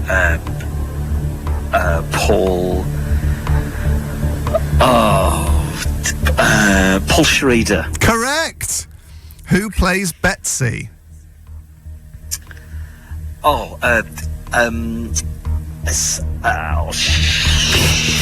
Hey, calm yourself. Tell me you respect me. It is Sybil Shepherd. Correct. This for the 5, Ellis. Martin Scorsese has claimed that the first 15 minutes of the film are based on which album? I've got no idea. Is it Beatles album? No. I've got no idea. It's Astral Weeks by Van Morrison. Oh, really? That is a good fact. I didn't know that. So we go 4 to or a 5? we go to a tie break for the first time in ages. Sake. I'm awful at these. Keep it together, Al. You're saying that I'm sat next to a Hertz. if I lose this tiebreak, I'm just going to hire a car and drive to, I don't know, Montpellier. I've gone insane, John. Right, Vin, talk us through the tie break. Okay, so earlier off air, I asked you the tie-break question. In which year did Nutella become available on the market? Elle, you went for 1980. Is that correct? Yes. I think I've lost this. John, you went for 1968. Yeah. Oh. The answer's 1964. Oh, come on! I knew it was retro. 1980, Ellis, you're such an idiot. You're one of those people who thinks Nutella's only been available since 1980. People are looking at me now because I'm just sat in the arrivals lounge of Bordeaux. No, where am I? Toulouse Airport. Can you be depressed a bit louder, please? Sorry, I'm sat in the arrivals lounge of Toulouse Airport, and I've just said, shake my hand and tell me you respect me because I'm losing a cross-channel quiz. And a small crowd has gathered because they look concerned. Well, I think some of them are trying to buy something from another vending machine. There are plenty of vending machines here, John. Okay, Ellis, glad to know you're well catered for. But right now, my treat for winning. It's Rock and Roll by Led Zeppelin. They don't write them like that anymore. They actually don't because they've disbanded. Ellis, how you doing, mate? Do you enjoy that? No. We're going to tweet. Well, I enjoyed Led Zeppelin. I mean, I didn't enjoy Losing Winner Plays On because I'd done a bit of revision on Taxi Driver. I thought I'd done enough. We did very well, and I sort of assumed you'd go so hard on me that sort of fourth question, which was probably too hard, would be like a fun, oh, you didn't get that, but you won. But also, it doesn't... it all appears hard to me because I don't listen to the show. Yes. So it all sounds... unobtainably difficult. Well, you need to get into the Ellis enclave of the Church of Wittertainment because I'm about to do a fiver, mate. Anyway, okay. You need a track for next week. A topic, Yes. sorry. It's a tonal change, John. I would like you to ask me questions on the 1980s BBC Kids TV show Going Live. Wow. Oh, what a treat that's going to be. I'll have to edit my Aswad question. Fun in-joke there for anyone who knows what that's about. Ellis, it's now time to change the atmosphere from one of tenderness to one of tension, because it's time for Winner Plays On. Ellis, down the line from Wales, Christmas Day, they don't have a line in Wales, down the line from Paris, will be participating in the third consecutive Trans-Global Winner Plays On, where we ask each other questions to win the right to play our chosen track. Ellis, what's your track and topic this week, Ellis? Something for the Weekend by Super Furry Animals, and my topic is the kids' TV show Going Live. Okay, mine, I believe, for the fifth consecutive week, it's rare that we get 5 in a row these days, is the Church of Wittertainment from The Doctor's Good. Ellis, I'm going to flip a coin. Heads or tails, mate? Tails for bail, please, El. No, I'm Ellis. John. We need you back in the studio, mate. I'm so tense about Winner Plays On, I've taken my top and trousers off. Oh, what a lovely image. Shoes on, though. It looks absolutely insane in this hotel, mother. I'm afraid, Ellis, the coin has been tossed, and it's Queens for Queen. Okay. Queens for Queen and Country. I'm going to ask you... No, you ask me questions on the Church of Wittertainment first. Okay, here we go, then. 5 questions on the Church of Entertainment, starting now. Who is the show's... Have you prepared these questions, or are you making them up on the spot? No, I've got the cans turned down quite low. I couldn't hear the tense music. Okay, no worries. Who is the show's producer?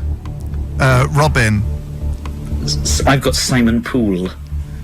Ooh. Okay. Okay. Let's leave that for a steward's inquiry. In which 2014 MCG film did Kevin Costner's character wear what Mark termed a powder blue scarf of confliction? Kevin Spacey. Was that? Yeah, Kevin Costner's character. I can't remember. 3 Days to Kill. Okay. Which two people who won't be welcome back anytime soon came to the studio to discuss Anomalisa? Oh yeah, the director of that show. They were really hard work in the interview. Is it someone Schmidt or Schneider? Well, no. I can see where you're coming from, but not quite. Is that your final answer? Yeah. Charlie Kaufman and Duke Johnson. Oh right, yeah. This is a quote from Mark's review of which film? At one point in the cinema, I dropped this 5-penny piece down the side of the chair, and I put my hand down the side of the chair to try to get it back. As you put your hand down the side of the chair, there's all manner of filth and scrunge and putrescence. But then I realised that it was less horrible than watching the screen. I'm pretty sure that's the Keith Lemon film. Yes, Keith Lemon, the film. Oh, my giddy aunt. As of October 2014, the show was fourth on the BBC list of most downloaded shows of the past decade, with how many downloads? What, in total? Yes. Or per month or per week? In total. In 10 years? Yes. We're dealing with big numbers here, John. 21 million. 50.6 million. Incredible scenes. That is absolutely amazing, isn't it? That is amazing. So, okay, I've just got one right there. Yeah, okay. All right, let's see how we get on. Right. So you've got 5 questions. Good questions there, mate.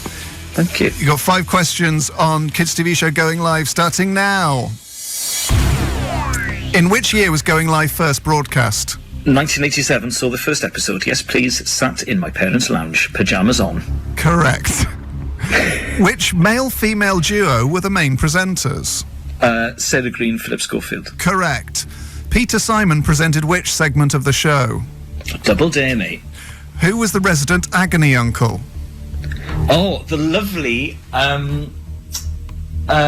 Philip. Lovely Philip. I can't remember his surname. Lovely Philip, with his smooth voice. I can't give you Lovely Philip. It was Philip Hodgson. Which band were infamously asked by a caller, "Why are you so effing crap?" 5 Star. That was 5 Star. You're the winner, Elis. Thank you. 4-1, mate. God for that. So, what I'd give for a 4-1 scoreline this evening. Oh, mate. It's to Wales, obviously. Yes. Sort of odd self-flagellating thing to say. So, as a treat for you winning, ending the phenomenal run of the Church of Wittertainment, this is a Super Furry Animals with something for the weekend. Elis, are you there? I am. Listening to the Super Furry Animals was and is and always will be an absolute pleasure. Ah, lovely stuff. They're the best there was, the best there will be. Yes, please. Okay. What's your topic for next week, John? My topic for next week, Elis, and I know you're going to enjoy researching this, is The Lord of the Rings by J.R.R. Tolkien. Read it when I was 9.5, mate. Did you? Yeah. Because I was a child. Don't start this. I tried reading it when I was 12 and sort of got bored, so read it again when I was 18. It was one of the greatest reading experiences of my life, apart from Harry Potter and the Half-Blood Prince. Oh, God. I'll go as far as The Hobbit. I'll give you The Hobbit, but Lord of the Rings is 1,000 pages. Yes, please. I use the audiobook to keep the darkness at bay in the night. So... Look forward to your questions on that, mate. Darkness is bad, but that's funny. Darkness is bad, but you need it to make the light times feel brighter. Yes, I'm just permanently sort of taupe. Right. You know what I mean? You're sort of dusk. I'm just dusk in my mind constantly. So we will... No ups, no downs. We will be back with Elis very soon. That was Bastille with Good Grief. You're listening to Elis James. and John Robbins on Radio X. And now it's time for Winner Plays On. Every week, John and I, we compete over 5 questions on our chosen specialist topic, and the winner gets to play the track of their choice. It's the most competitive feature on British radio. And it won't surprise you to hear that Elis left preparing his questions on Lord of the Rings slightly late this week due to other commitments. Yes, to the extent that I've only got 4. I've only got 4, and one of them is I'm not sure is right. So I will take whatever John says as correct, because I think that he will know. So it's going to be an action-packed... I'm answering questions on Lord of the Rings, and my track Should I Win is The Fallen by Franz Ferdinand, and it's Ellis's second week on Going Live. I'm answering questions on Going Live, and my Should I Win, my chosen track is 10 Story Love Song by the Stone Roses. Heads or tails, Elis? Tails of Bale, please, John. It's Queens for Queen. Righto. I'll ask you questions on Going Live first, please. Okay. Okay, 5 questions on Going Live, starting now. Who was Going Live's resident chef? Emma Forbes. Correct. Following a helicopter accident, who co-hosted the first episode of the 88-89 series? Sarah Green was in the helicopter accident. Oh. Was it Emma Forbes? No, it was Carol Decker from T'Pau. Lovely Carol, of course. What was the name of the Christmas pantomime broadcast instead of a live episode in 1990? Roast potatoes and crackers. No, it was Scrooge, A Christmas Sarah. Oh. Which, that's a terrible name for anything. Which Australian actor was unable to cover Philip Schofield's absence as he was performing in Joseph because his work permit was not approved? The guy who played Joe Mangle, Mark Little. No, it was Christian Schmidt who played Todd. Todd. And then he got knocked over by a Bedford Rascal van and he was a ghost. Different show, sorry. What replaced Going Live? Live and Kicking. Correct. So that's 2 there for Ellis. Well done. Right. That was a bit of a roller coaster, that, wasn't it? Now, 5 questions, fingers crossed. Although I've got the Wikipedia page open. You can't riff the rings. I'm gonna riff the rings. Okay, 5 questions ish on Lord of the Rings, starting now. Name the 3 books in Lord of the Rings. The Fellowship of the Ring, Yeah. The Two Towers, The Return of the King. Correct. Question 2. How is Frodo related to Bilbo? He is his nephew. Yes. Fill in the gap in the first line. When Bilbo Baggins of Bag End announced that he would be shortly celebrating his what birthday? 111st. Yes, correct. How does Gandalf the Grey return after his death? And what's his name after he's died? Gandalf the White. Correct. Spoiler alert. Sorry, yeah. Oh, sorry. If you're I mean, planning 2 on watching spoilers it. there. Yeah, I know. And name one of Frodo's parents. Classic Tolkien weird names, these. That's a good question. This is wrong. Lotho. No, not quite. Drogo. Correct, yeah. Drogo Baggins and Primilla Brandybuck, so they weren't married. Yeah. So that's 5. Did you get 5? Yeah. Oh, Well, I done. don't think there were only 4 questions. No, the improvised question at the end was the 5th question. Okay, 5. Is he his nephew as well? Well, Is it not like third cousins or something one weird? Wikipedia page I read said he was his cousin, and then I had another look and it said he was his Bilbo was Frodo's uncle. There's a lot of lore to get into here, isn't there? Yeah. Well, there's certainly Great a book. lot to deal with on the hoof. Great book. It is a great book. Yeah, it is. It is a good book. So, let's look at the. Oh, this is not great radio. Yeah. is it? Let's save this and do this maybe after a track or something. Yes. Okay. So I get for 5 for winning. Winner Plays On. I get to hear "The Fallen" by Franz Ferdinand. That was "The Fallen" by Franz Ferdinand. That was my walk-on music for my Edinburgh show in 2011. And always, when I hear it, I feel happy and sad at the same time. Yeah, it's funny that. A friend of mine told me once before I did my first Edinburgh show, don't choose a song you really like as your walk-on music, because if you have a bad run, you'll never be able to listen to that song again. Yeah. But, happy and sad. Yeah, happy and I'll sad. take 50% of that. Yes, please. As I speak, news coming that Elis is now a moment on Twitter. In the feature 11 Welsh hangovers that prove last night happened. And It's very on brand for me. So Elis, you need to pick a new topic for next week to compete with Lord of the Rings. Yeah, as well as late 80s kids telly and football, I also like politics, so I'm going to go with Nigel Farage. Oh, I'm going to revise Farage. from one Lord of the Rings to the other. I'm not sure that makes sense. Good though. He poses pretty interesting questions. Yeah, he'd been one of the 9 riders. Lost me now, John. One of the Nazgul. Oh. Did the Nazgul want a referendum on Mordor? Whether they were in or out? They were Mordor. not part of a democracy. Right, okay. The Nazgul. Okay. They were under dictatorship Right. from Sauron the Great. Okay. And did they like drinking beer and smoking fags? No, weirdly, that's more Hobbit. Oh yeah. Hobbit sort of Are behaviour. they good value on Question Time? I'd love to see the Nazgul on Question Time. Anyway, Live from Plymouth, we have Melanie Phillips, who writes for the Daily Mail, and the and the Witch King of Angmar. That's his name. Owen Jones of the Guardian. Anyway, team, do tune in next week to see who wins out of Lord of the Rings and Nigel Farage.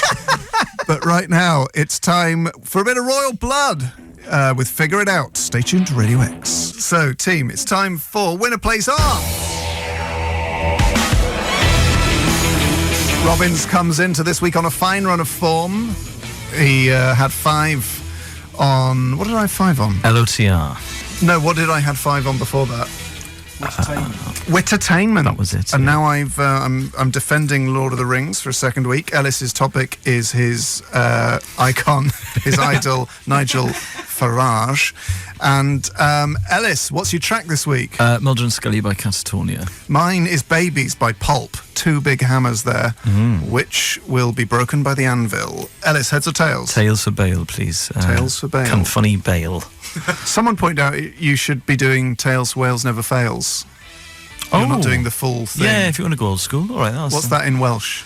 Never fails. Funny Gymru, byth and Faily. Okay. It is Tails for Bail. See, it works. Lovely. All right then. Well, I'd like to ask you questions first. Okay. I'm slightly scared they're too hard.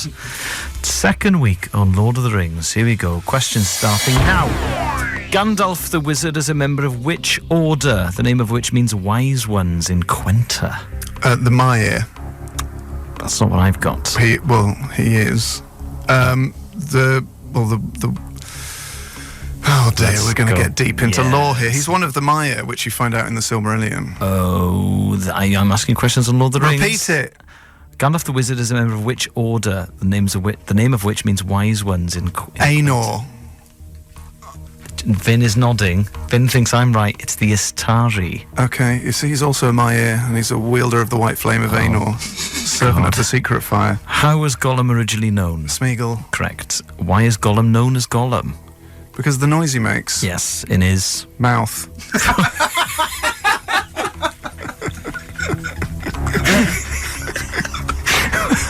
Stupid follow-up question. Well, I've actually got a throat. But never mind. I'll give you. It's not a follow-up. I was just trying to stretch out the link a bit. Question 4: name the giant spider who dwells in the passages above. Shelob. Yes. And Nazgul. Why were the Nazgul enslaved by Sauron? Because they had the 9 rings given to men. Yes, they accepted his treacherous gifts of rings of power. 4 out of 5. Thanks, mate. You did very well there, John. Thank you, mate. You're good at Lord of the Rings. I know. I'm listening to it as I go to sleep now. Oh. Much to my girlfriend's dislike. Okay. Woken up by Gollum at 3 in the morning. making that awful noise. Yeah.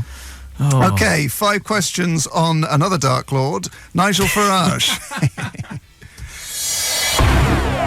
Where was Farage born? London. No, less vague. Bromley. Yes. Well, down in Bromley, I'll give you that. In which year did he found UKIP? 1993. Correct. What is the name of Farage's political memoir?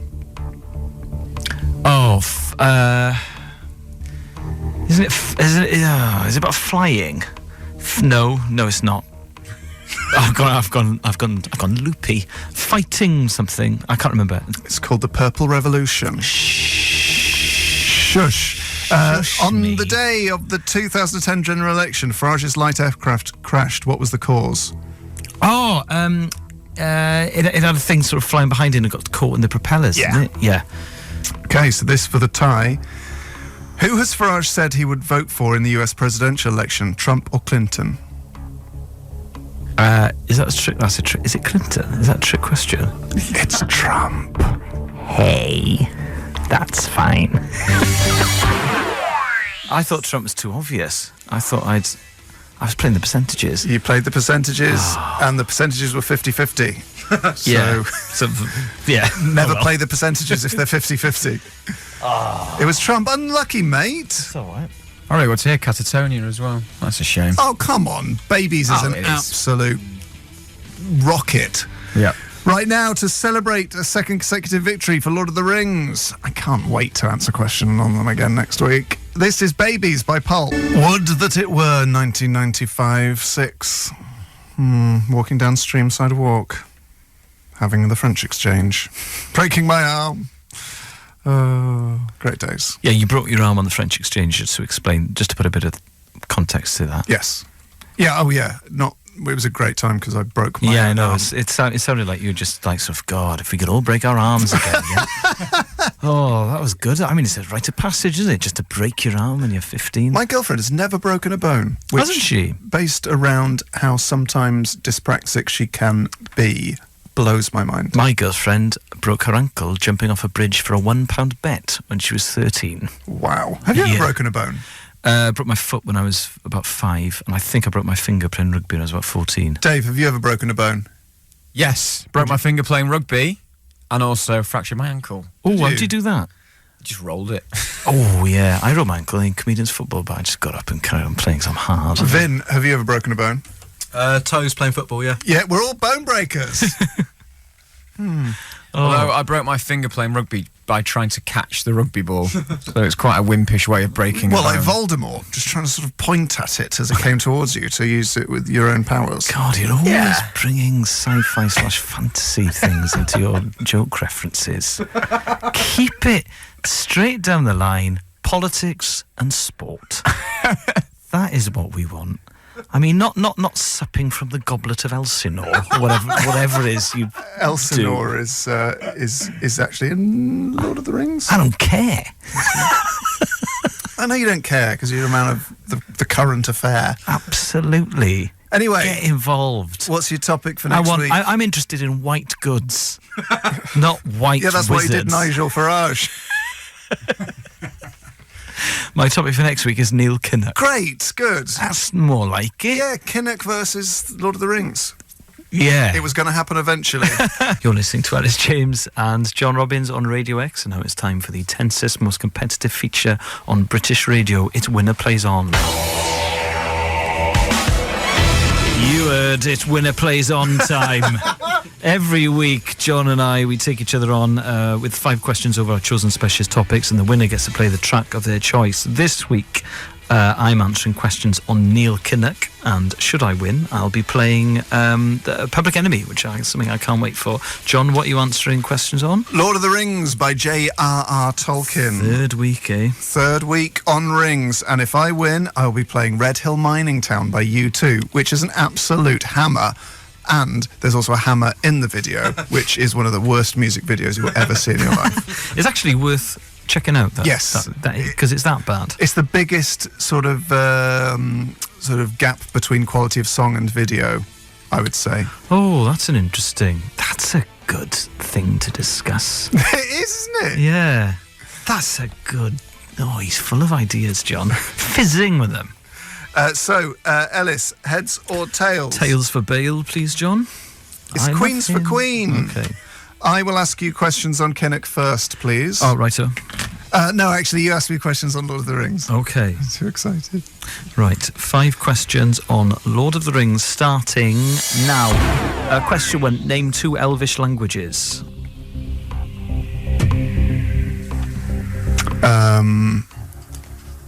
Well, Elven is one, isn't it? No. Oh no, I can't name two. Quenya Yeah. and Cinderin, which sounds like sounds like an explosive. Question 2. The Third Age began with the first downfall of Sauron and lasted 3,021 years. When did Tolkien place the end of the Third Age in reference to his own lifetime? What? What do you mean? When did it sort of... bearing in mind that he was born in the 20th century, Yeah. when... sort of prior to that, did the Third Age end? What, in like human years? Yeah, in human years, in reference to his own sort of life. Human years. I'm not sure I really know, but his birth? No, as in like, it was before he was hit. Tolkien was around. Do you know when? The birth of Christ? 6,000 years before, sort of the 20th century, according to the Wikipedia page. Right. Name the brothers who founded Gondor. Numenor? That's not what I've got. Beren?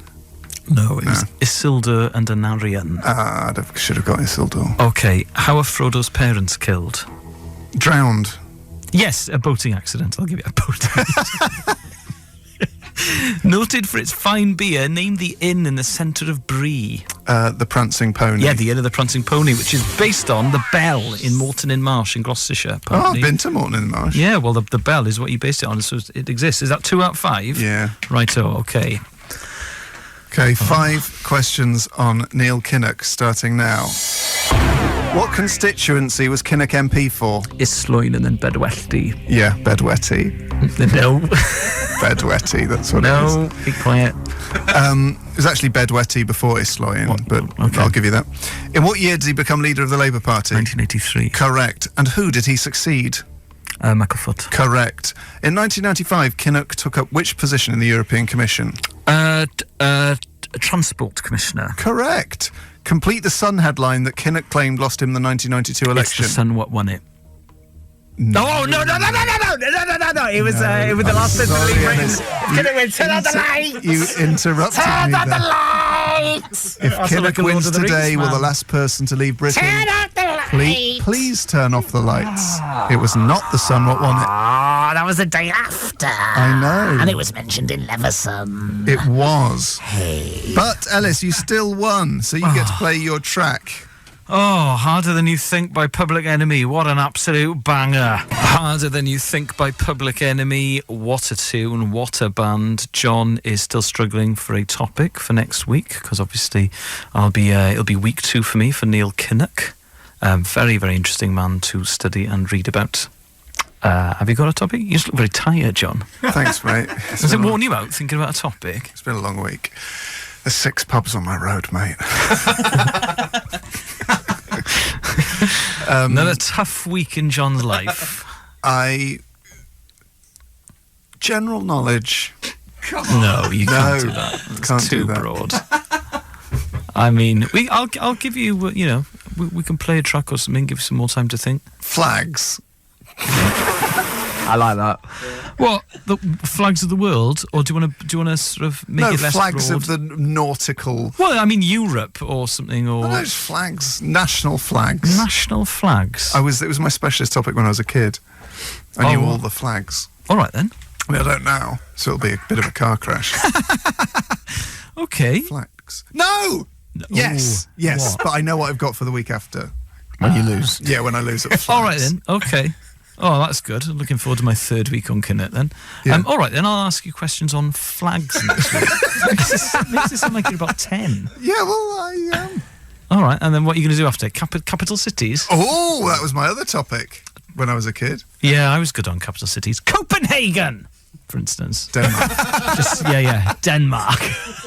Lima. Kenya. Peru.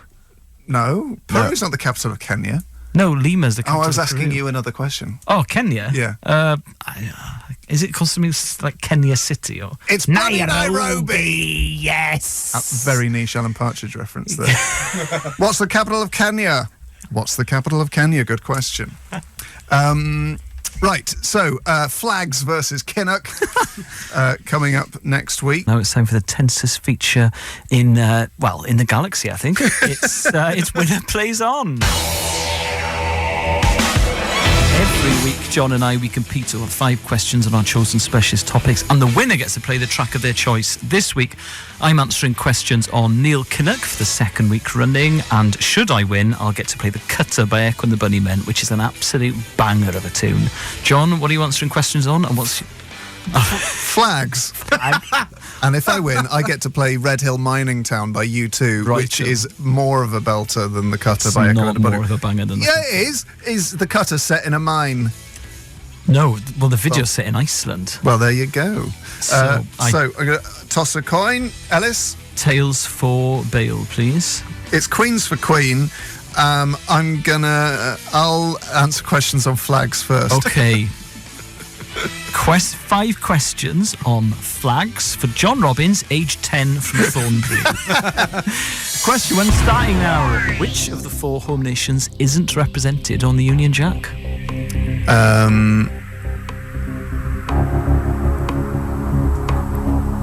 Wales. Correct, because Wales is a colony and not a country. Question 2, what are the 3 colours on the German flag? Yellow. Yep. Black. Yep. And... It's a tough one, isn't it? Even though you've seen it a million times. Yeah, and red. Correct. Question 3. Name one of the 2 ways the flag of Scotland is known. The white on blue flag, not the lion. Saltire. Correct. Or you could have had St Andrew's Cross. How is the Canadian flag unofficially known? The maple leaf. Correct. And question 5. What do the stars on the flag for the United States represent? The 13 original states. The 13 signatures on the original states of the Constitution of Freedom. Stripes, the stars represent the 50 states. No, they don't. It's not. Is there 50 stars on it? Yes. Really? As of 1960, yeah. Oh, I got it the other way round. It's the stripes that were the... I'm an idiot.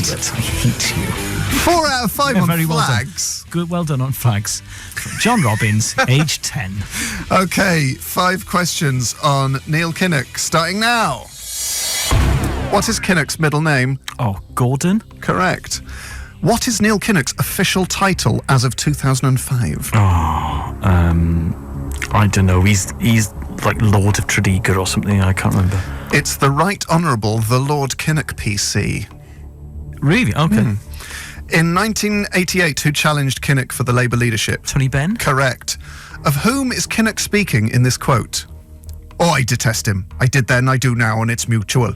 He hates me as well, and I'd much prefer to have his savage hatred than even the merest hint of friendship from that man. That's Arthur Scargill. Correct. Detests. Yes, and I think rightly so. Kinnock's... Being topical on Radio X. Yeah, I think Scargill has hijacked this strike for his own means. Yeah. Anyway, Kinnock's father once said, "Remember, Neil, MP stands not just for Member of Parliament, but for what?" Oh, I read this. Man of principle. Correct!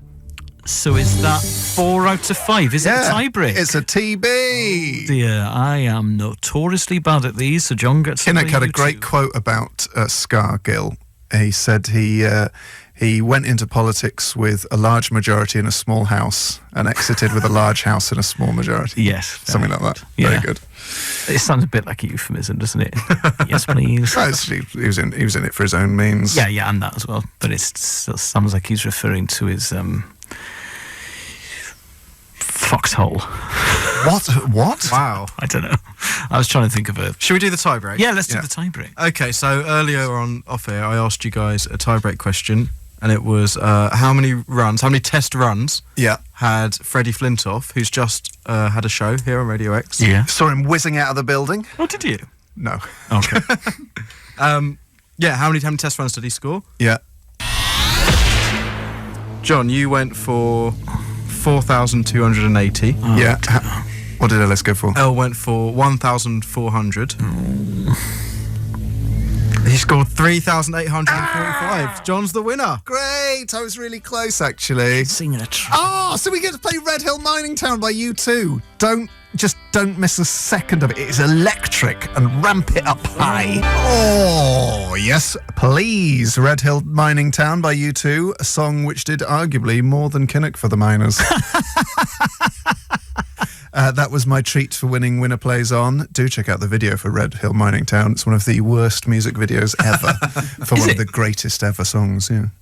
It's the biggest disparity between quality of song and video. What's so bad about it? It's set in a mine. Oh, well, it mixes. I've been to Big Pit. It mixes sort of black and white stock footage of mining communities with Bono sort of holding onto a chain, very sweaty with long hair. I would argue it's peak mullet. Yes, it is absolute peak mullet. Sort of 1987 Joshua Tree mullet.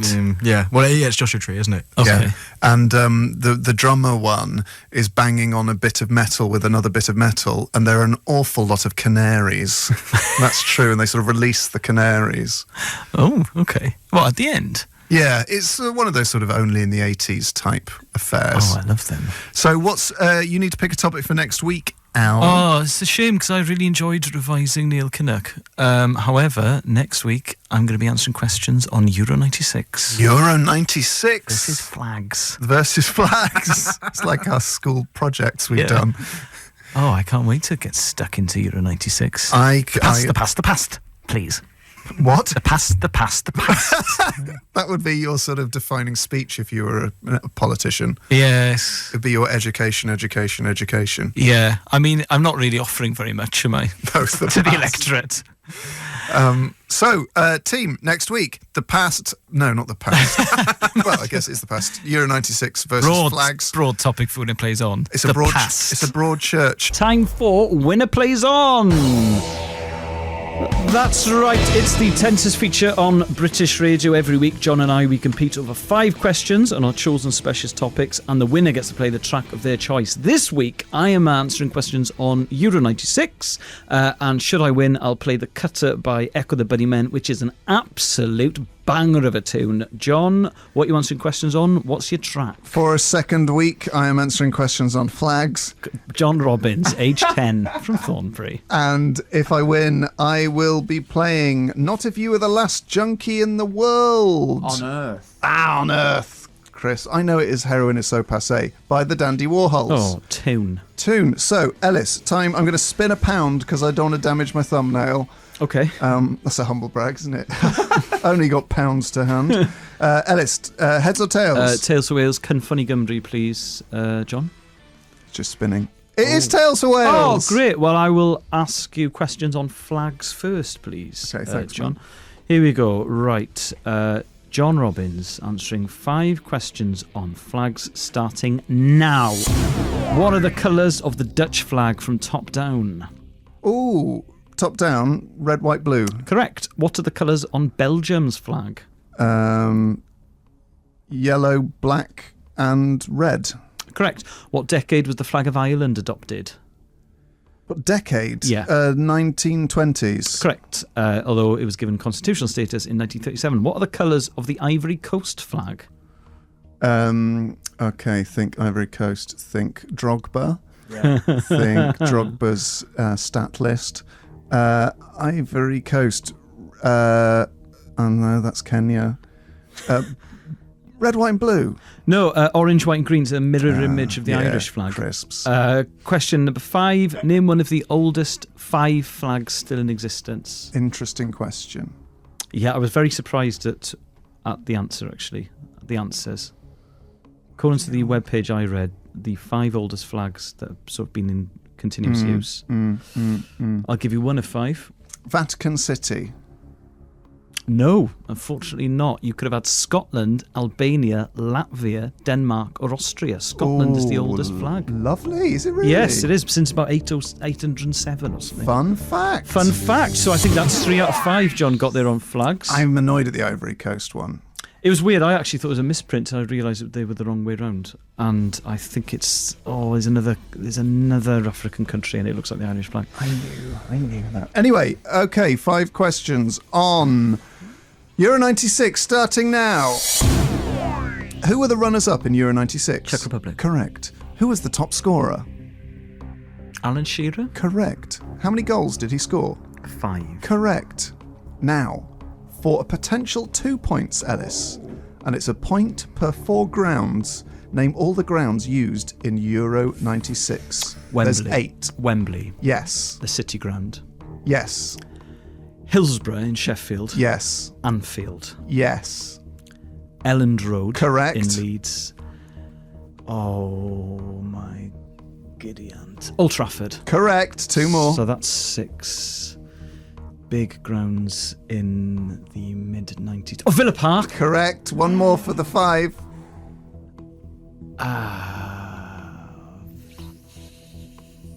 Park. St James's Park, Newcastle United. Correct!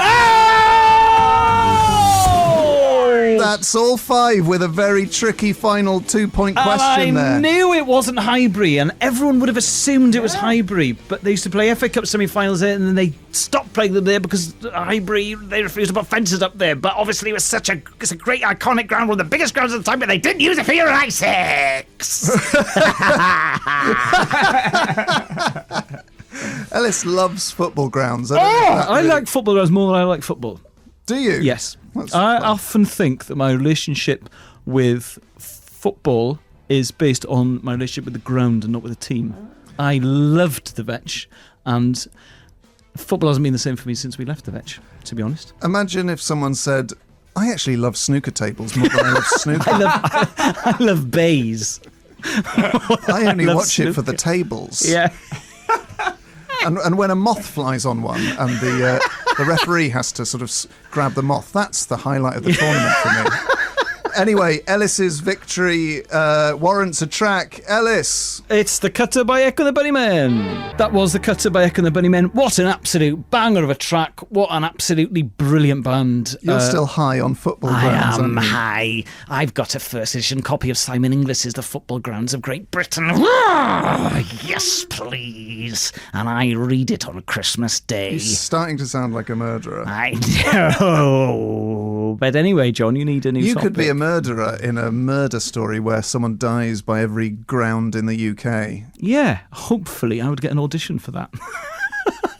How did the audition go? Pretty well. I was a really great creepy murderer who's really into football grounds. Yeah, he murders people and then he quotes the attendance figures of the last 10 seasons. ITV are really looking forward to making this project. Anyway, John, what's your topic? My topic for next week will be the Highway Code. Yes. Yes, at last, Dave. After nearly 3 years. I mean, it needed doing. Good. I really look forward to writing questions on the Highway Code. It's Winner Plays On.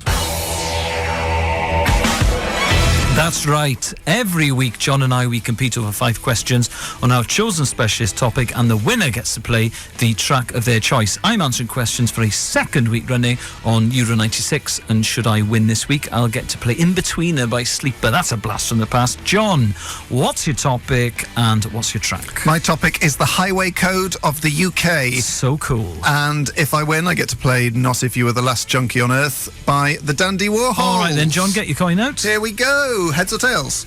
Tails for Wales, Cyn Funny Gymru. It's Queens for Queen. Righto. I'd like to ask you questions first, please. No problem. 5 questions on Euro 96, starting now. How many teams took part in Euro 96? 16. Correct. True or false? Euro 96 has the highest total attendance of any European championship. False. It is false. It's the second highest. It was highest at the time, though. Yes. The final was the first to be decided by what type of goal? Oh, golden goal. Correct. Crisps. Following Southgate's penalty miss, who scored for Germany to put them in the semi-final?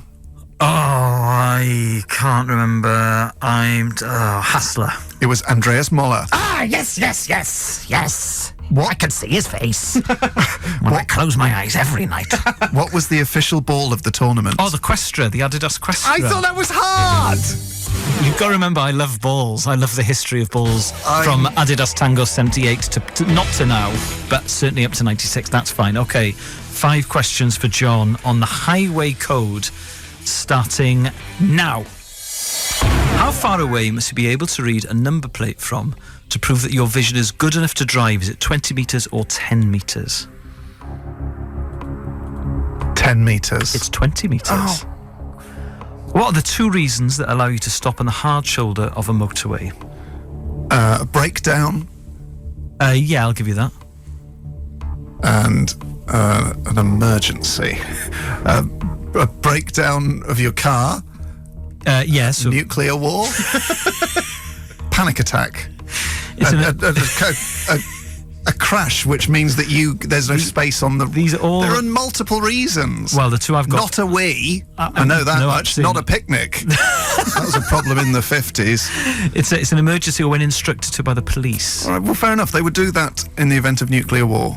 Oh, well, we'll... Give him a half point. And an emergency, no, a full point. To keep me in the game. Because if you had a crash that meant the police would tell you to go... You know what, Al? I reckon you're going to clean this up anyway, so... Okay. Question 3. What's the speed limit for cars on a dual carriageway? 60. 70 miles an hour. Is it? Yes. God, I'm going to kill myself. When you're driving on the motorway and you can see amber lights flashing ahead, what does this mean? Well, there's some form of incident. Yes, yeah, there's a hazard ahead. Right. When must you not use your car horn? And you can choose 2 of the following 4 options. Well, I know when you can't use your car. You can only use it to warn someone else of your presence. You can't use it to tell someone off. The question is when must you not use your car horn? Choose 2. Okay. When must you not? So when stationary, when obstructing the road, when overtaking, or when driving in a built-up area between 11:30 p.m. and 7:30 a.m. A built-up area. Correct. That's half a point. And overtaking. No, it's stationary. You're not allowed to use your car horn. Shut up. I don't care anyway. I hope everyone dismisses the rules. Okay. That is. Just tell me who has right of way of a junction. For goodness sake. Yeah. You do like the rules, don't you, John? Broadly. I do. Okay. Anyway. Now. Now it's time for my track. I'm a bit scared. It's In-Betweener by Sleeper. That was In-Betweener by Sleeper. My prize for winning this week's winner plays on the lovely Sleeper, the lovely Louise Wenner. John, you need a topic for next week. What's it going to be? I'm going back to the Heartlands and I'm going to have Queen live 1971 to 1986. Oh, dear me. Right, okay, well, that puts an awful lot of pressure on me so that we don't have a repeat of Farthingate and Brian Maygate, where I asked questions on 2 of John's obsessions. They were too hard and he got angry with me. So that they weren't, not to dig up old wasps, but they weren't too hard. They were, well, one of them was too hard, but they were also badly researched and not on topic. Yes, so it's a fun topic played by fun people. Plenty to. I took part in Dublin in a quiz, like a fun stand-up / quiz. Yeah. And they were asking me 3 questions on Queen, and I forgot it wasn't the tensest feature on radio, and I sort of lowered the atmos with a bit of tension. And one of the questions was who came up with the idea for the video for "I Want to Break Free," which I thought was pretty hard. I know that Freddie asked whether he should shave his moustache off, and the director said no. That's the funny thing. Yeah. That's the one fact I know about that video. But so you got that video, you got that question wrong. Presumably? Yeah, I got it wrong twice. Okay, and what happened, John? I started giving people facts to sort of try and boost up my confidence, one of which was that the guy who killed Jill Dando changed his surname to Bulsara after Freddie Mercury's birth name, and that sort of further soured the atmosphere. Sort of an odd fact. Yeah. Yes, it was an odd choice of fact. Is that true, though? But you're an odd... Yeah, he's Barry Bulsara. It is interesting. You're an odd choice of comic. I think even more ironic, he was called Barry John before that. Well, after the rugby player? No, that was just his name. Oh, right, okay. Well, anyway, there'll be more of this next week, because, as I said, it's a fun game. Barry George. Right, okay. Well, it's a fun game played by fun people. Now it is time for the tensest feature in radio. It is Winner Plays On. Yes, each week, Elis and John choose a topic, 5 questions each set by the other person. Whoever wins keeps their topic. The other one chooses a new one. It's that simple, isn't it, John? Yeah. The winner gets to choose the next track. I have gone for If I Win, Tender by Blur. John, you've gone for She's a Rainbow by the Rolling Stones. I kind of want you to... I prefer your track. It's an absolute hammer. It's an absolutely brilliant track. I'm going to toss a coin. This week, it's a €1 coin. Oh, is it? Because of my travels abroad. Unfortunately, I didn't realise Croatia is not in the Euro. So that was sort of wasted. Anyway, do you want... well, it's not heads or tails. It's Europe or some kind of, well, quite imposing-looking eagle.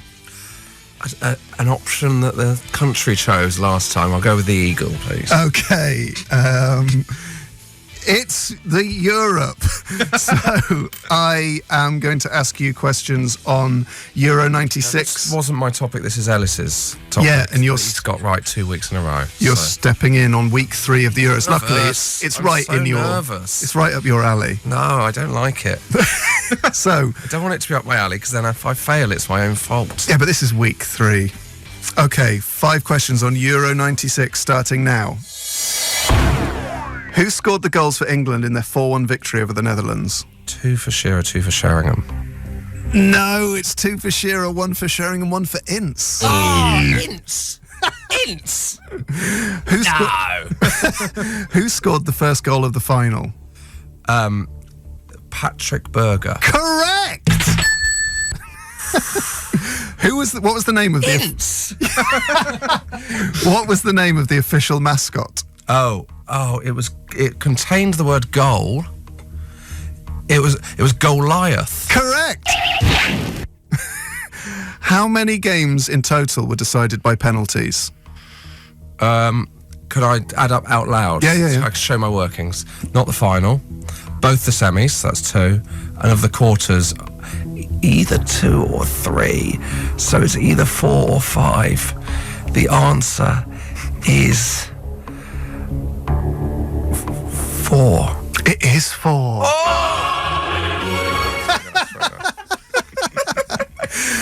Okay, this is for 4 out of 5, which puts the pressure on me and ups the chance of me having a mini tanty. Oh no. Which two teams... No, I'm not going to. I'm too competitive. Which 2 teams failed to earn a single point in the group stages? Turkey. Correct. And...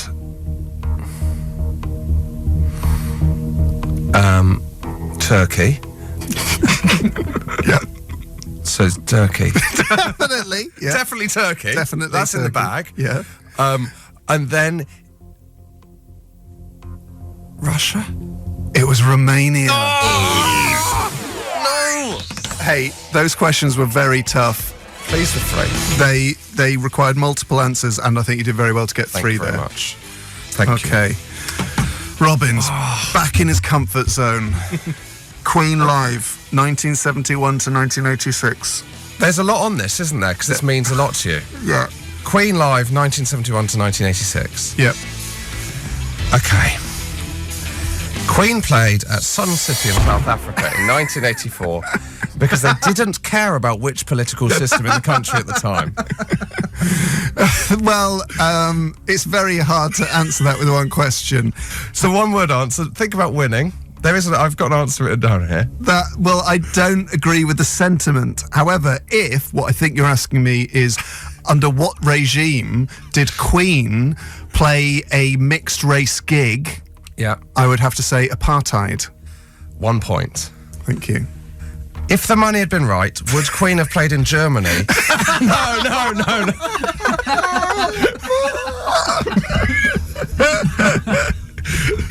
No, okay, 1. What colour vest did Freddie Mercury wear at Live Aid? White. Yes. What was the name of Queen's final tour with Freddie Mercury in 1986? The Magic Tour. Yes.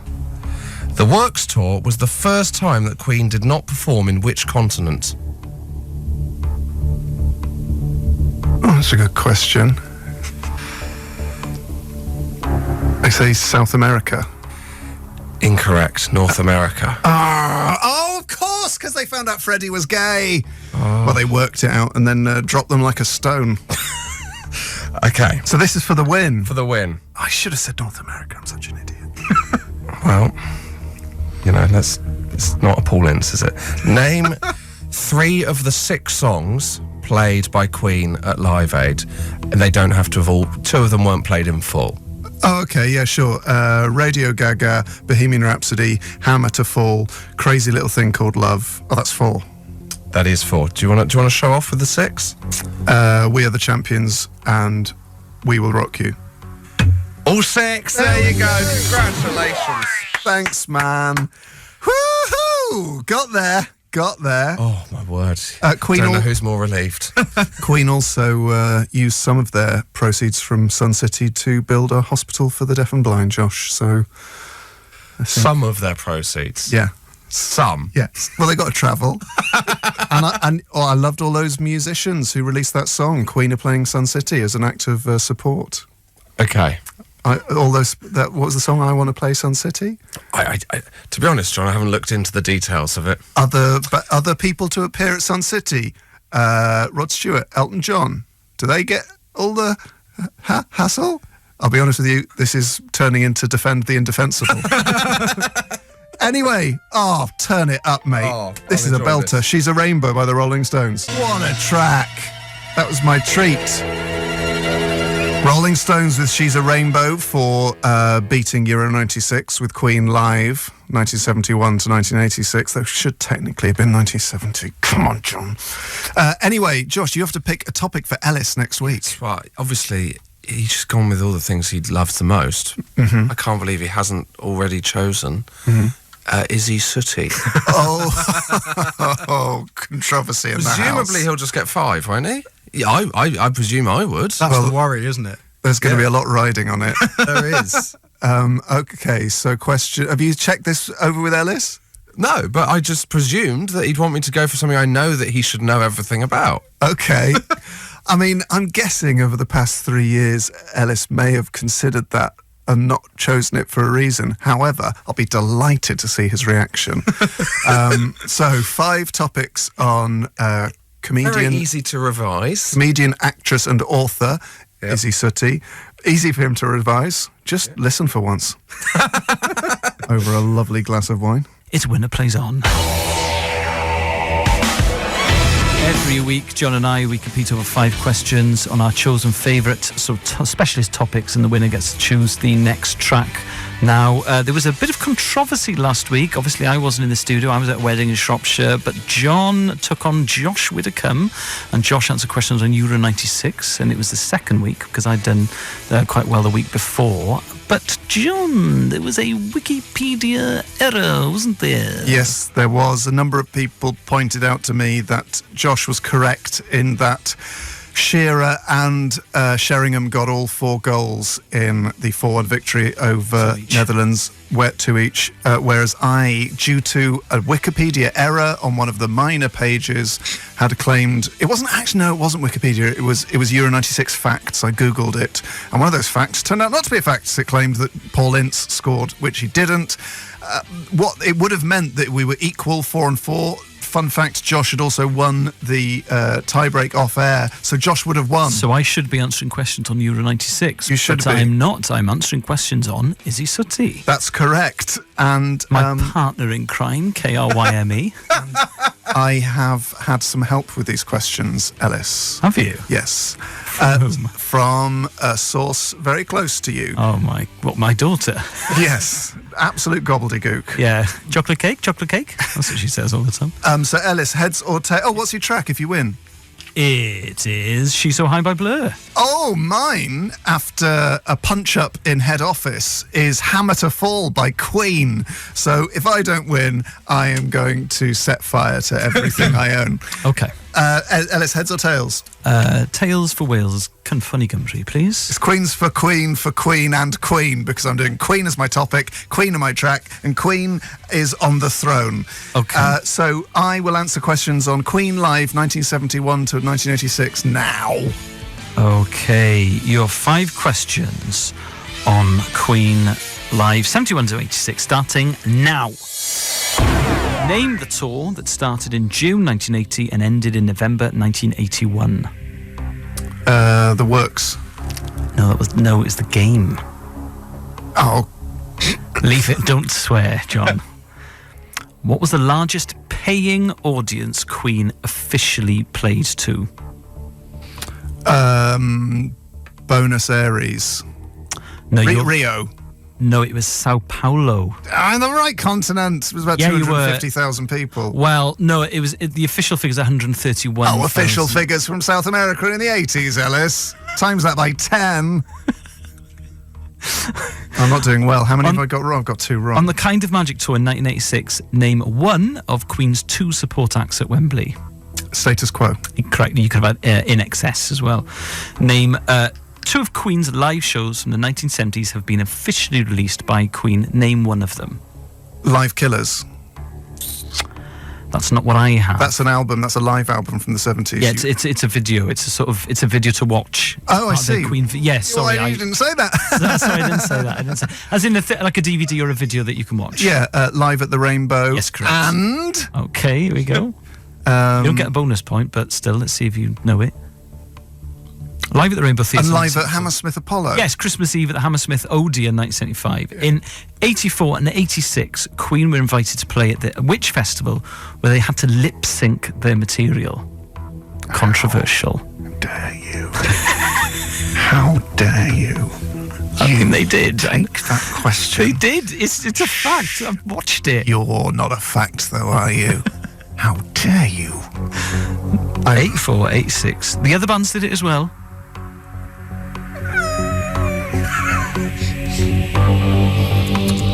I'm going to have to tell you, John. I withdraw. It was Montreux in Switzerland. Made them lip sync. Why? Yeah, and I don't know, but Freddie, he didn't try very hard because they found it very flexible. As an act of rebellion. Yeah. In the name of righteousness. Right. I only got 2. Okay. Clips. Right. 5 questions on comedian, actress, And I mother, and fiancé. I haven't revised as an act of faith. How do you not revise knowledge about your girlfriend? Because it's just in there. It's just in there. Here we go. Okay. 5 questions on Izzy Sooty starting now. What is Izzy Sooty's favourite foreign cuisine? Thai. Correct. Oh my God. What is Izzy Sooty's mum's maiden name? La Balestier. Yes, it is. Yeah. Well done. Hope she doesn't use that as a prompt on any online services. How much did Izzy get paid for jumping off Matlock Bridge for a dare in the early 90s? £1 and she broke her ankle. Correct. In a sort of like that French gymnast way, but she was very stoic about it. Yeah. Anyway, carry on. On returning from 3.5 months away in Australia, Izzy made you a chocolate cake decorated with an EP record cover made of icing on the top. What was the EP? It was Moonbeat's Yellow, Fingers Was Xylophones by Cookies I Got a Monkey, and she did a very good job of it, and I did have a photo of it, but that's long been lost. Correct. This is for the 5. What was the name of the prog rock band Izzy was in at school? Infinite Drift. Correct! Oh! Hello! Someone knows his onions. That's 5 out of 5. Oh, I was quite tense about that. Good grief. Is that the first time you've been out of breath? No. No, after a winner plays on. Yes. So you get to play your silly song and no one gets to hear my Oh, She's So High by Blur. It's my She's track. got to be high right now. My track for winning Winner Plays On this week. Answering questions on Izzy Sooty. Victory! But anyway, that was my treat for winning Winner Plays On by answering questions on Izzy Sooty. John, what's your topic for next week? Well, seeing as you're doing your girlfriend, I'm going to do Europe versus America in the Ryder Cup. Right, okay. Your girlfriend. Yeah. Okay. So John will be answering questions on the Ryder Cup next week. But just to be clear, Europe versus America. So I think that's from, I don't know what year it became Europe and not Great Britain and Northern Ireland, but whenever it became Europe. Right, I can find that out. Thanks to the web. Everything's on the web these It days. really is. Everything is on the web. I tell you what, if you probably wanted to Google, pink octopus, it'd probably be on the web. Yeah, and you know what? If we'd been doing Winner Plays On 15 years ago, we'd have been having to go to reference libraries every week. Encyclopedia Britannica. Yes. Interesting. And it's time for the tensest feature in modern radio, Winner Plays On.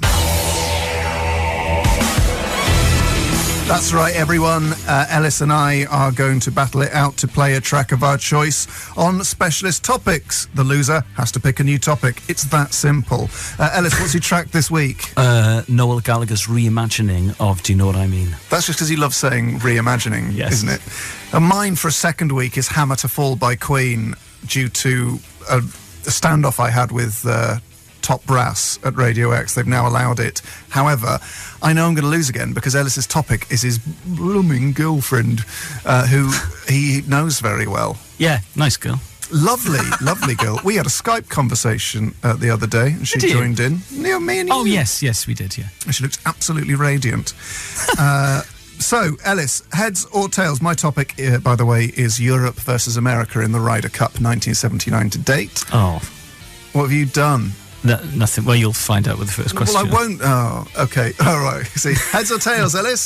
Tails of Wales, Cyn Funny Gymru. It's Queens for Queen. Right, okay. So, I would like to ask you questions on your girlfriend, Izzy Sooty, for which I've had, again, more support from her, starting now. What was the name of Izzy's first album? Psychedelia Street. It's 14 Psychedelia Street. Oh, okay. I'll give you half a point for that. Thanks. To whom did she send the album for feedback? Jim Bob from Carter, the Unstoppable Sex Machine. That's correct. Actually, I don't think it is 14 Psychedelia Street. I think it's Psychedelia Street, and in the email she said she was 14 when she made it. Yes, she was. So it's 2 points. In the interval of a school production of Grease, Izzy and her friend Hannah Jones try to impress a male member of the cast by eating what? I don't know. Live Beetles. You're joking. No, she could have done that for Tick of a Taste. You ate dead ants last week. Yeah. You're made for each other. Which of Izzy's relatives lives in Edinburgh? Auntie, oh my God. She's 94. Not the question, mate. Not Auntie Sheena. Oh my God, I've met her. This is awful. This not is that bad. Awful. No, but I'm already feeling 8 out of 10 shame, John. Does she listen to Radio X, this 94-year-old? I don't think so. She's 94. Gonna have to hurry you, Elis. Move on. It's Auntie Margaret. Nice girl. What is the first name of Izzy, and by extension your mortgage broker? Heather. Oh, it's Hayley. Hayley. And following a recommendation, also my mortgage broker. Yes. That's right. Top celeb goss there. Elis and I share a mortgage. And she's very lovely. Okay. So I've only got to beat 3. I could be with a chance here. Folks, we might be hearing Hammer to Fall by Queen. All right then. I'm so excited. There's a hammer about to fall in my heart. Okay, 5 questions on the Ryder Cup starting now. When were continental European golfers included in the Ryder Cup? 1979. Ah, yes. When was the Miracle of Medina? The Miracle of Medina was 2012. It was 2012. Why was the 2000... I watched it and scared the girl who was sharing a house with me. I remember. Good phone call, though. I knocked on her door at 11 p.m. She was asleep, and I said, "Do you want to witness the greatest moment in sporting history?" And she went, "No." Thought I was being creepy. I was just overwhelmed by sport. Yeah. Why was the 2001 Ryder Cup postponed? Because of September the 11th. Correct. How many times has the US won the Ryder Cup since 1979? 5. 7. How many since 1979? How many times has the Ryder Cup ended in a tie? Once. Correct. Oh, that is a hammer to fall. Once. It was once in a tie, Elis. Did I get wrong on, is it? Oh, the Live Beatles and Auntie Margaret's name. Oh. Yeah, when he let off the putt. He let him off the putt because he said, and the Americans went mad because... we didn't come over here to be good old boys. Yeah, but he said, I'm sure you would have made that putt, but I didn't want to give you the chance of missing it. And they tied, thus retaining, not outright winning the cup. What an absolute ledge. Folks, in celebration of me winning Winner Plays On, we get to hear the all-time greatest hammer. It was played all their live shows post, I think, 84 when it was written, and it was written by Roger Taylor about nuclear war. It was also featured in their Live Aid set. This is Hammer to Fall. That was music. Though, team, it is time for me to be brought the gift of shame because I wrongly credited the song to Roger Meadows Taylor, and not Brian Harold May. It was, of course, a May rock classic. I was confused in the excitement of hearing one of the all-time greatest Queen tracks live on Radio X. Do you think that's one of the best ones, do you? Out of interest. Oh. As in top 5? Not top 5, but in terms of sort of stadium rock. In terms of the riff, that was one of the first riffs I ever learnt on the guitar. What? Do you have a top 5, or is it an ever-changing, movable feast? It's an ever-changing river of shame. songs. And No, there's no shame in it. No. Up there would be The Prophet's Song, Fairy Fella's Masterstroke, Good Old Fashioned Lover Boy, Save Me, and I've only heard of one of those. Fairy Fella's Masterstroke is based on a painting by Richard Dadd. It's got fairies. Richard Dadd sounds like a mate. Is it name. Richard Dadd? I think it is. I don't want to get two Queen facts wrong in a day. No Bo Rap? Not in my personal top 5, no. Interesting. Okay. Anyway, I need a new topic. Yes, it is by Richard Dadd. Yes! You're the best, John. I am the best, and so are Queen. The other one in that top 5 would be In the Lap of the Gods Revisited. Okay. And has that changed out of interest over the last sort of 5 or 10 years? Do songs come and go? Save Me, the bass line in Save Me is my favourite Queen bass line. Okay. All right, okay. Well, we'll continue this. Oh, Brighton Rock would have used to have been in my top 5. Right, so. I mean, this is... I think we might be alienating a few of the listeners who aren't familiar with early Queen as they should be. Right. Anyway, I need a new topic for Winner Plays On next week. Yes. As I can no longer answer questions on Izzy Sutty, I'll be answering questions on David Lloyd George. Oh, good. From Izzy Sutty to Lloyd George. DLG. That's what they call him. So tune in next week to hear the Ryder Cup take on David Lloyd George. Now it's time for the tensest feature on Saturday afternoon radio. It's Winner Plays On. Every week, John and we compete over 5 questions on our chosen specialist topic, and the winner gets to play the track of their choice. Now, I'm answering questions on David Lloyd George this week, and should I win, I'll be playing Cigarettes Alcohol by Oasis. John, what are you answering questions on? I'm answering questions on the Ryder Cup 1979 to date. And second week running. Second week on the Ryder Cup. And should I win, I will be playing, get this listeners, I Want It All by Queen. Wow. From the album The Miracle, which is one of my all-time favourite songs. Okay, so get your coin out, John. Got it out, mate. Toss the coin. We'll get to see who gets to go first. Yeah, cool. Tales for Wales, Cynffoni Gymru. It's Queens for Queen, remarkably. I'm going to ask you questions on DLG. Coming up, David Lloyd George, 5 questions, starting now. For what constituency was David Lloyd George MP? Carnarvon Borough. Correct. Where was David Lloyd George born? He was born in Manchester. Can you be slightly more specific? Chorlton. Yes, Chorlton on Medlock in Lancashire. When war broke out, David Lloyd George was Chancellor. What position in Cabinet did he occupy next? Munitions Secretary. Yes, Minister for Munitions. Which British historical TV presenter is Lloyd George's great-great-grandson? Oh, I've got no idea. Dan Snow. Really? Yeah.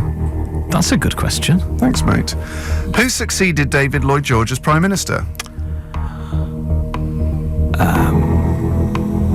Stanley Baldwin. No. Oh, Andrew Bonar-Law. Yeah. The unknown Prime Minister, they called him. He was only Prime Minister for 211 days due to retiring due to illness. The only Prime Minister... A-levels. Andrew Bonar-Law, the only Prime Minister to have been born outside of the British Isles. Oh, where was he born? Canada. Oh. It's fun facts aplenty about Andrew Bonar-Law, who I had never heard of. Oh, I did him for A-level. Oh, sugar, salt, mustard and bread. The four cornerstones of any healthy diet. The 4 food groups if you're a medieval doctor. Leeches. Okay. Okay, John, 5 questions on the Ryder Cup, 79 to present, starting now. Where was the last Ryder Cup held in 2014?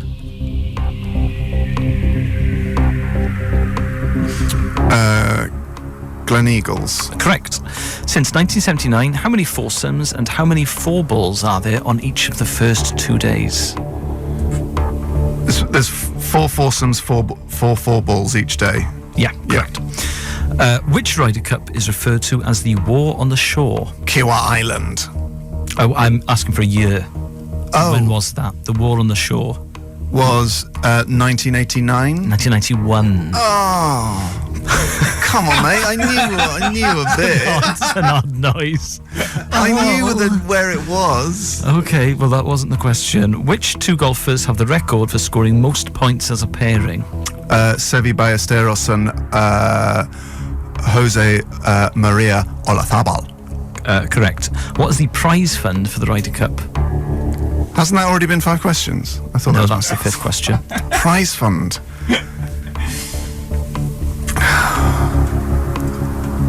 There isn't one. Correct, 0. Yeah! Oh! I get to play it, Dave.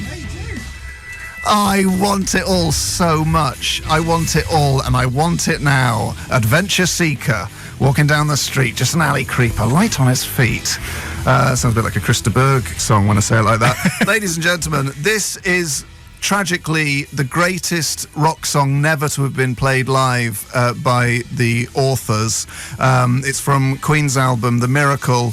The album version is even better, but this is the best of the best. It's I Want It All by Queen. Wow. We're not playing Bill and Ted live on the radio. Go and boil an egg, mate.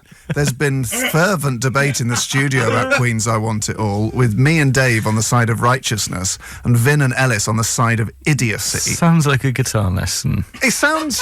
You sound like a... Some bloke in like a tie-dye T-shirt. Right, so you want to learn how to shred, huh? Yes, I want to learn how to shred, actually. I don't have to be ashamed of that. As a guitar teacher, I know probably over 100 licks. Yeah, and you would have to. Listen, I know I live in a semi-detached, but he's at work all day, so let's rock out. You turn the guitar amp up to 3. Oh, hi. So, basically we sing in Welsh, so no one can understand us. And I'm only speaking English now because I'm doing this for the Bristol Evening Post. But we're coming down playing Bristol. We're going to play... It's basically sort of psychedelia funk. And we play 1 guitar and 10 keyboards. And it's about kind of the growing up in the Rhondda. Sod off. Plug in, rock out. Sod off. That was I Want It All by Queen. Very rarely, not played live by the original lineup, but it was played at the Freddie Mercury tribute concert by Roger Daltrey and Tommy Iommi.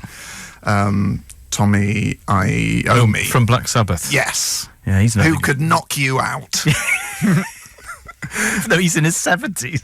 Yeah, actually, he could knock you out. And if I remember rightly, it was played on a left-handed black Gibson SG. Oh, lovely stuff. So, Elis, what's your topic for next week? The Lars. Great, yeah, the Lars. You could blow them over in a breeze.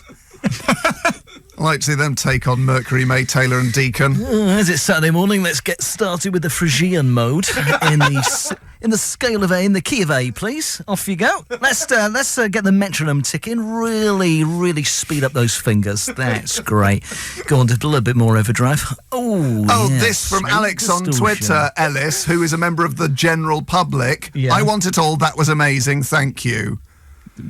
This from Mike Davis on Twitter. Absolutely awesome. Queen on Radio X. Yes, please. So, there you go. 2 tweets. No, that was a selection of the responses we've had, some of which will probably be in the post next week. Right. So now it's time for I think it's just time to read out some texts and tweets, Elis. Ash says, at Radio X, just play the best Queen song ever.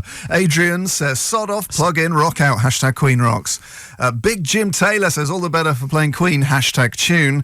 And Dirty Turnip on Twitter here, Elis says, more Queen, please. And let me put that in context. It's in all caps. Just a selection there of some of the texts and tweets we've had. How does it from you. feel to revolutionise a radio station on your own? It must feel pretty sweet. It does feel. I'm sort of like Lord Reith for the digital generation. And with that power comes responsibility, Elis. I will be hand-picking some of the Queen album deep cuts for the playlist over the next few weeks. I'm thinking we go deep into hot space. Maybe kick around a few of the lesser-known tracks from News of the World. Want to hear Get Down, Make Love? I think you do. I don't think you do. I will admit that is bad. A lot of references to meat. Head Full of Dreams. Sounds quite nice. By Coldplay. You're listening to Elis James. Could so easily turn into a head full of nightmares. Oh, yeah. Well, if you're John Robbins, of course. Yeah, then what are you doing? Spending your night fast-forwarding through Great British Menus to get to the judging bit. Watching old Great British Menus where the guy from Leeds makes the fish dish called Emancipation and actually welling up. Because it was about women's rights and the WI. And they gave it 4 10s.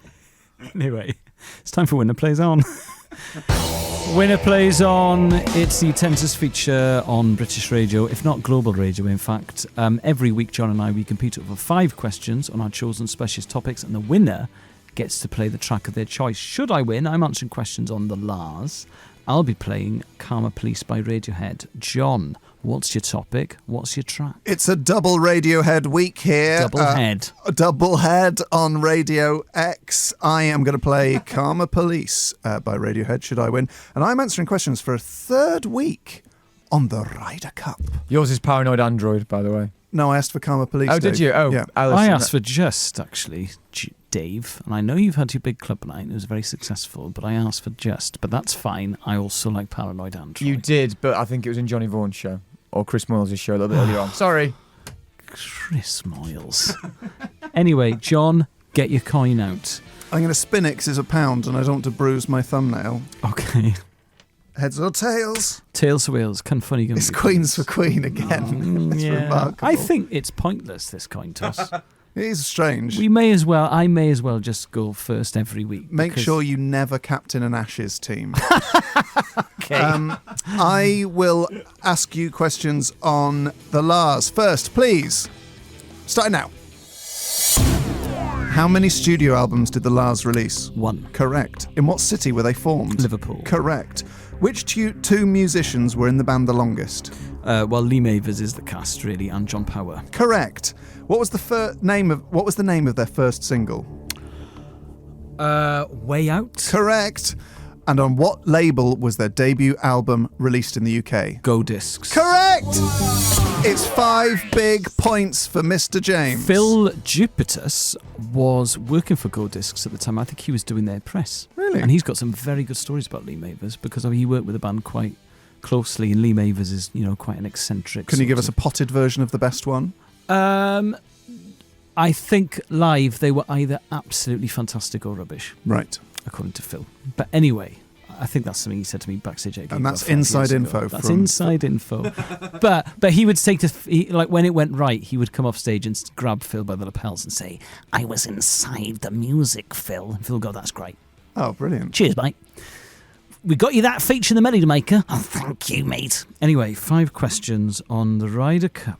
1979 to present, starting now. Since 1979, a player can play a maximum of how many matches? 5.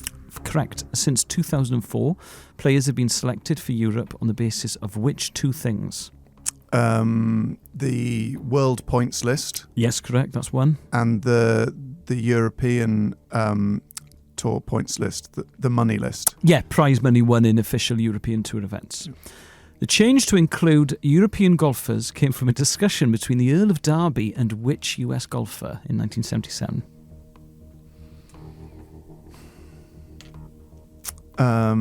Raymond Floyd. Jack Nicklaus.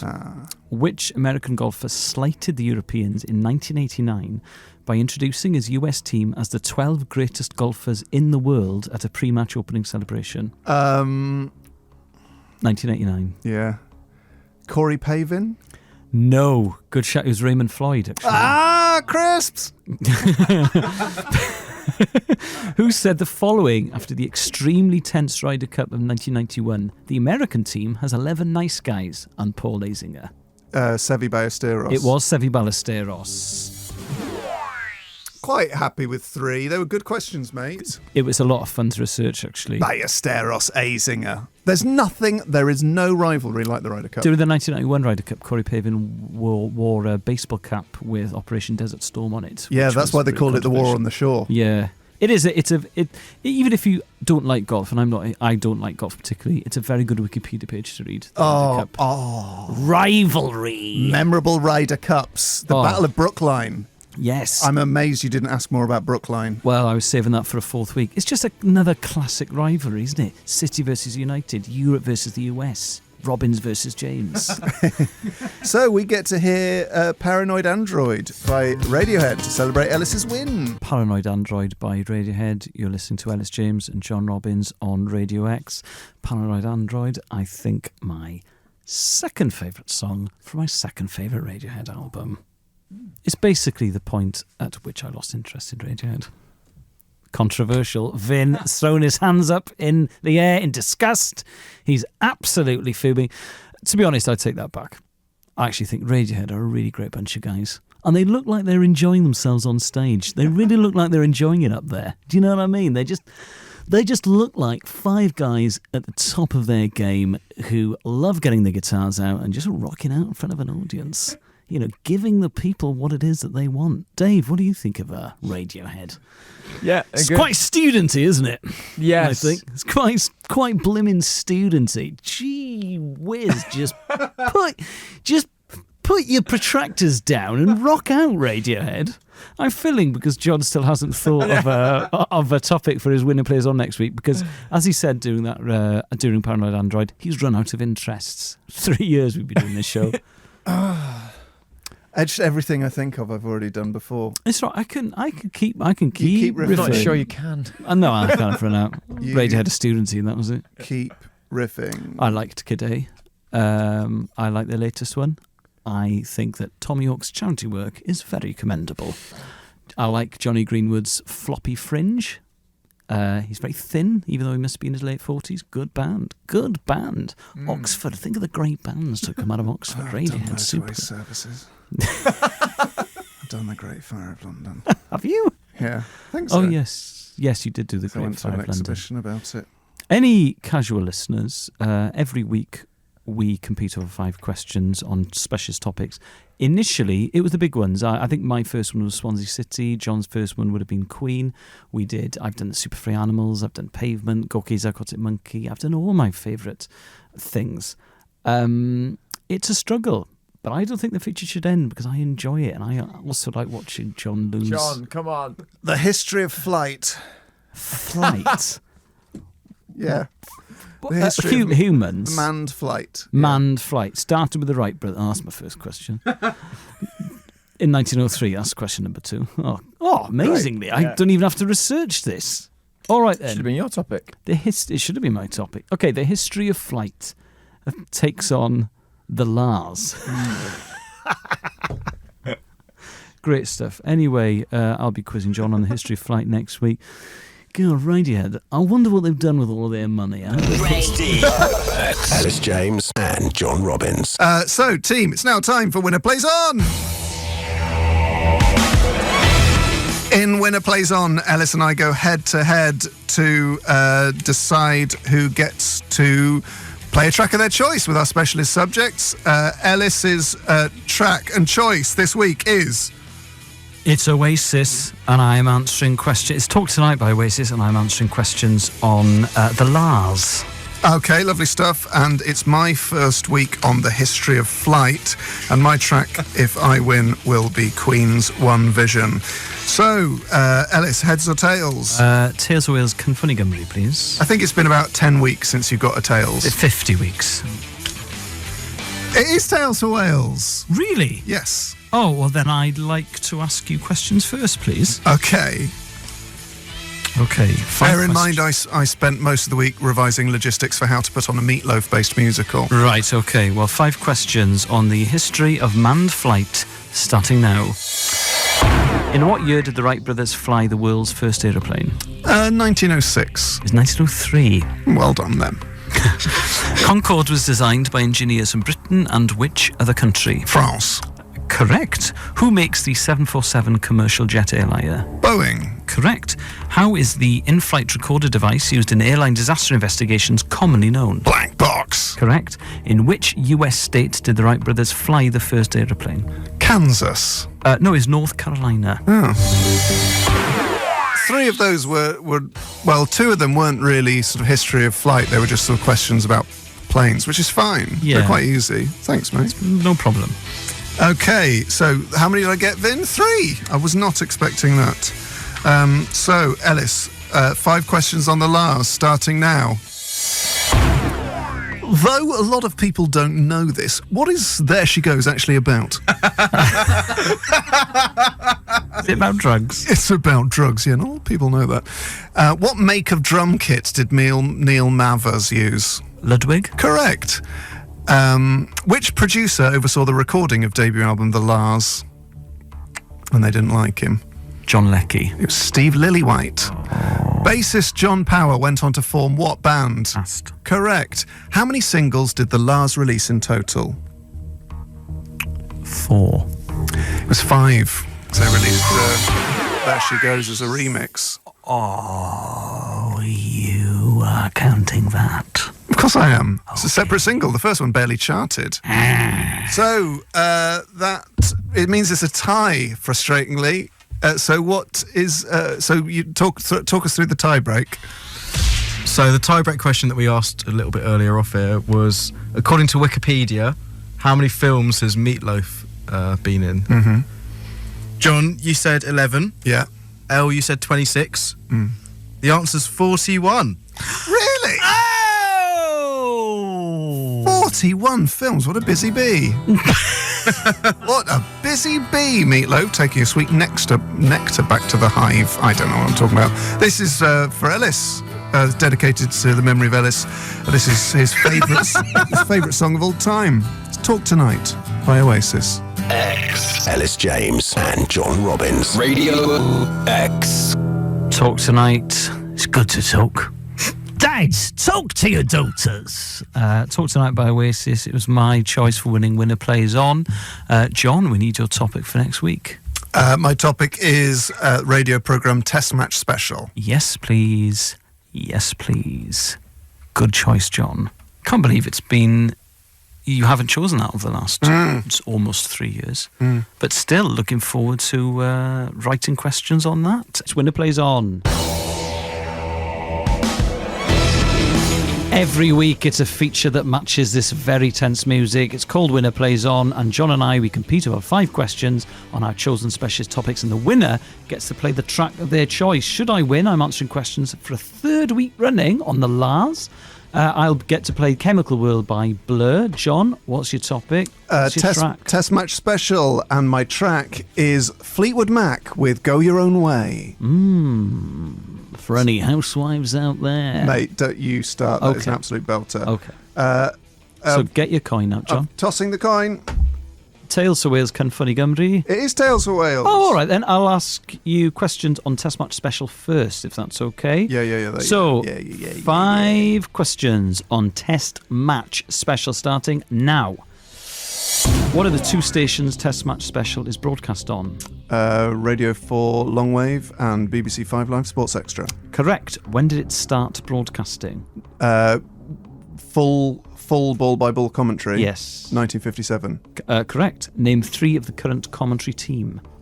Oh, Aggers, Yeah. Daggers, and Tuffers and Blowers. Is Daggers Charles Dagnall? Yes. Yes, and Blowers, I've got him. Sorry, Tuffers is a summariser. Yes. Blowers, Aggers, Daggers. Oh, right, okay. Yep, you've got your point. Well done.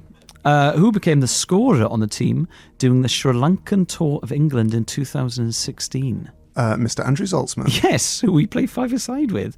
Name the feature... Dream job. Absolute dream job. You should get him to have a word. Oh, no, I'm so happy for Andy. I love listening to him. He's such a talented bloke, I think. Anyway, name the feature where they interview celebrities about their love of cricket. View from the Boundary. 5 out of 5! It's a grand slam for Robbins. Incredible scenes. I'm going to have to get 5 on my third week on the Lars just to push this to a tie-break. And you won't, because the Lars is so little about them that, this is basically like... Okay. This is just stuff I heard off a guy. Right, okay. Looking forward to this. Unsubstantiated questions on the Lars, starting now. In 1995, Lee Mavers told the NME that his song sounded like what? Is it something that's like a 60s dust on a guitar string? No, a Nazi tank in Egypt. Okay. It was sort of a notorious interview where he'd sort of quite strange. He was not having the best day. According to legend, in order to create the right vibe, quote, the right vibe, what would Mavers sprinkle on instruments during recording sessions? That's it, 60s dust from old amplifiers. Correct. Yeah.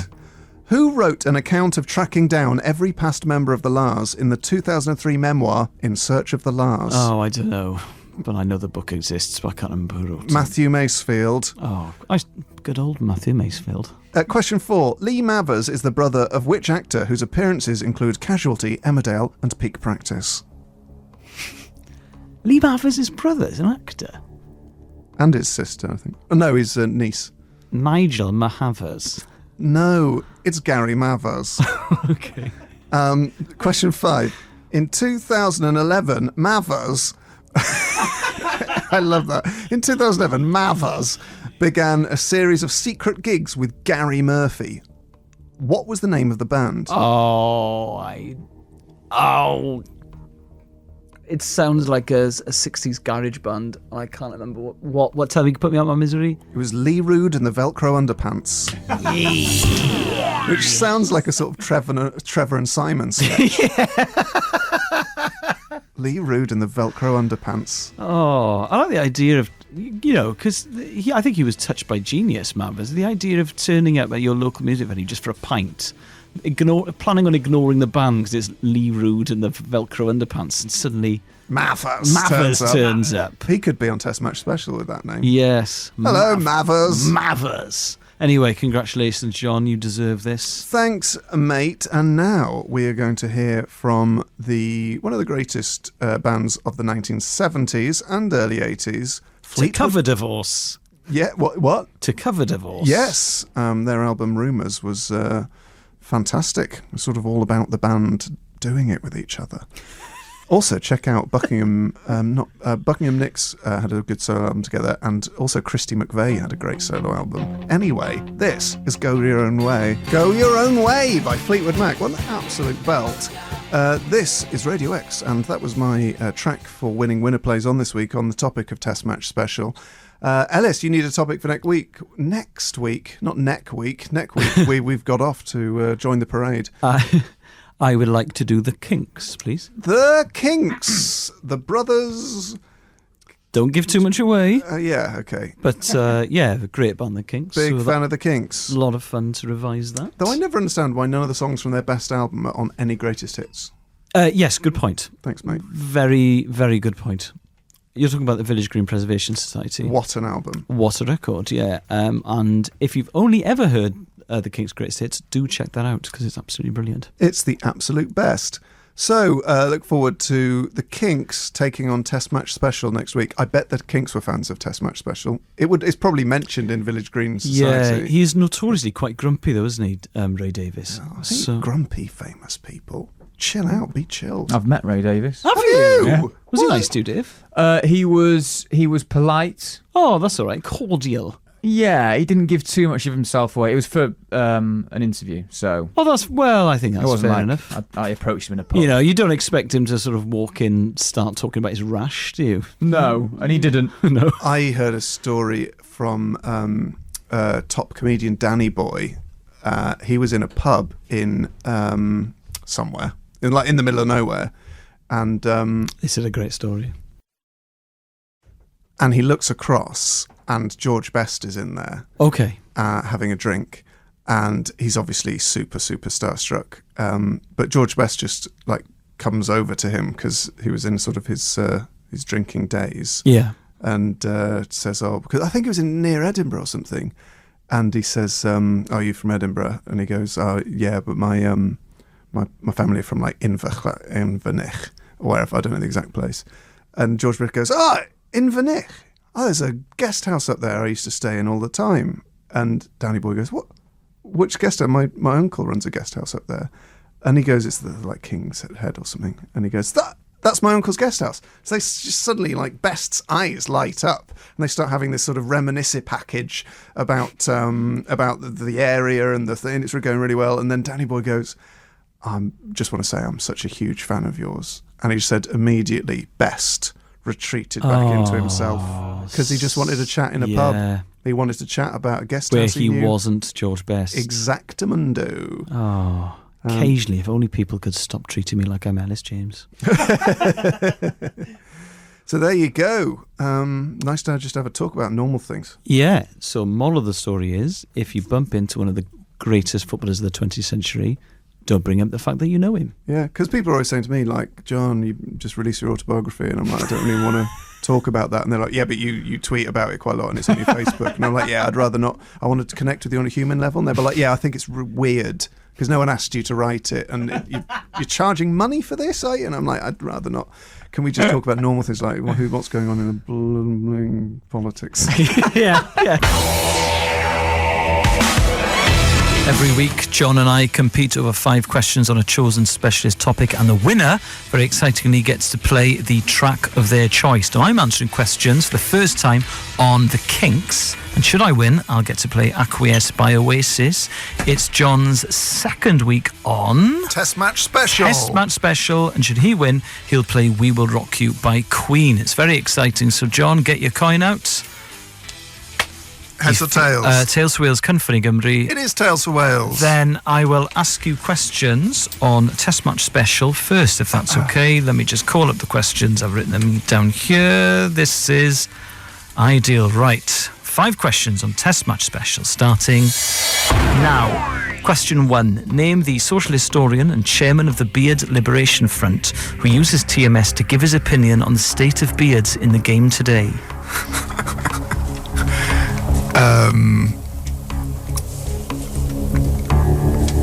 Alive? Yeah. I'll give you a clue. He described Monty Panesar as being splendidly hirsute.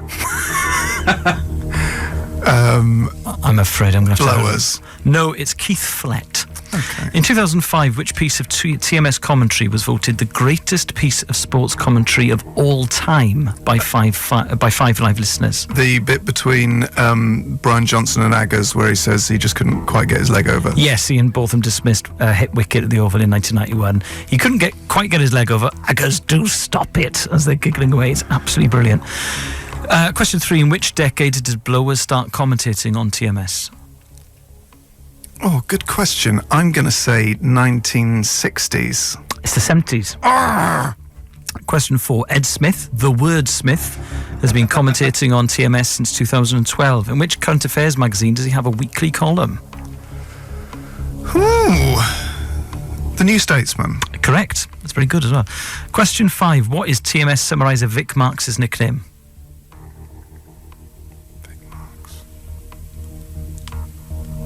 They always call him Vic.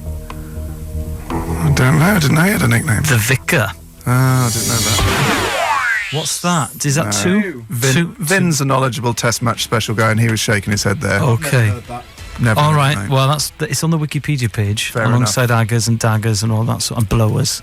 Yeah, Daggers is actually one as well. I listened to last week's podcast, and I mean Lee Mavers sounds like someone from Test Match Special. Mavers. Okay, team. This is now 5 questions on the Kinks, starting now. What was the name of the Kinks' second album? I don't know. I can't remember. Kinda Kinks. Oh. How many UK number 1s did the Kinks have? None. 3. I'm thinking about the Who. In what area of London were the Kinks formed? Muswell Hill. Correct. Complete the lyric. Terry meets Julie.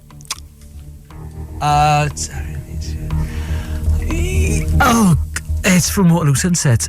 Under the clock. I can't. Tell me before I. Waterloo Station every Friday night. Oh my God. Who was the drummer until 1984? Oh, I can't remember the drummer. It's not Ray Davies and it's not Dave Davis. I do know that the drummer once hit Ray Davies with a hi-hat stand and knocked him out and thought he'd killed him, but I can't remember his name. It's Mick Avery. Avers. Mate! Terry meets Julie. I know. It's just, when... I know. Sorry, this is the tone of voice I always use when I'm having an argument. I know. You've taken your glasses off. You look like you're at your wit's end with a teenager. Your GCSEs are important. I don't care what your friends Cookie and Digger say. How many times have I told you, if you're staying out after 10, we don't mind, but just give us a text. I don't care how late it is, but do give us a ring. We worry. We worry. So I won with 2. Dad worries about the Kinks. Poor show from Ellis James. It was a there. poor show. That's not a reflection on the band. Although I thought those questions were quite difficult for week 1. If you have no familiarity with the band, they would have been pretty tricky. Imagine if that was the first time you'd ever heard that song and you're just sat in your car and you've pulled over. Turning off the radio. You're just staring into the distance going, what was that sound? And you're frantically Googling, saying, I want to buy tickets. I want to see that band. Oh, I'm sorry, guys, but you are 25 years behind the curve because that was rock monsters Queen with We Will Rock You. Double A side with We Are the Champions, which sort of basically gave them a new outlet into stadium chant music. Double A side, VFM. What? Value for money. Yes, value for money. Written about the punk movement, and suffice to say, Queen are still riding high. Where are the Sex Pistols? Not sure. Doing adverts for car insurance the last time I saw them. Rock on. I think. Yeah, where are your paper clips now? It's very difficult. Drowned in butter, Johnny Rotten, or whatever your name is. Safety pins, not paper clips. What did I say? Paper clips. Safety pins. Well, they didn't attach a paper clip to a picture of the Queen. That would just look like good admin. It was less dangerous. You're not going to accidentally prick your finger.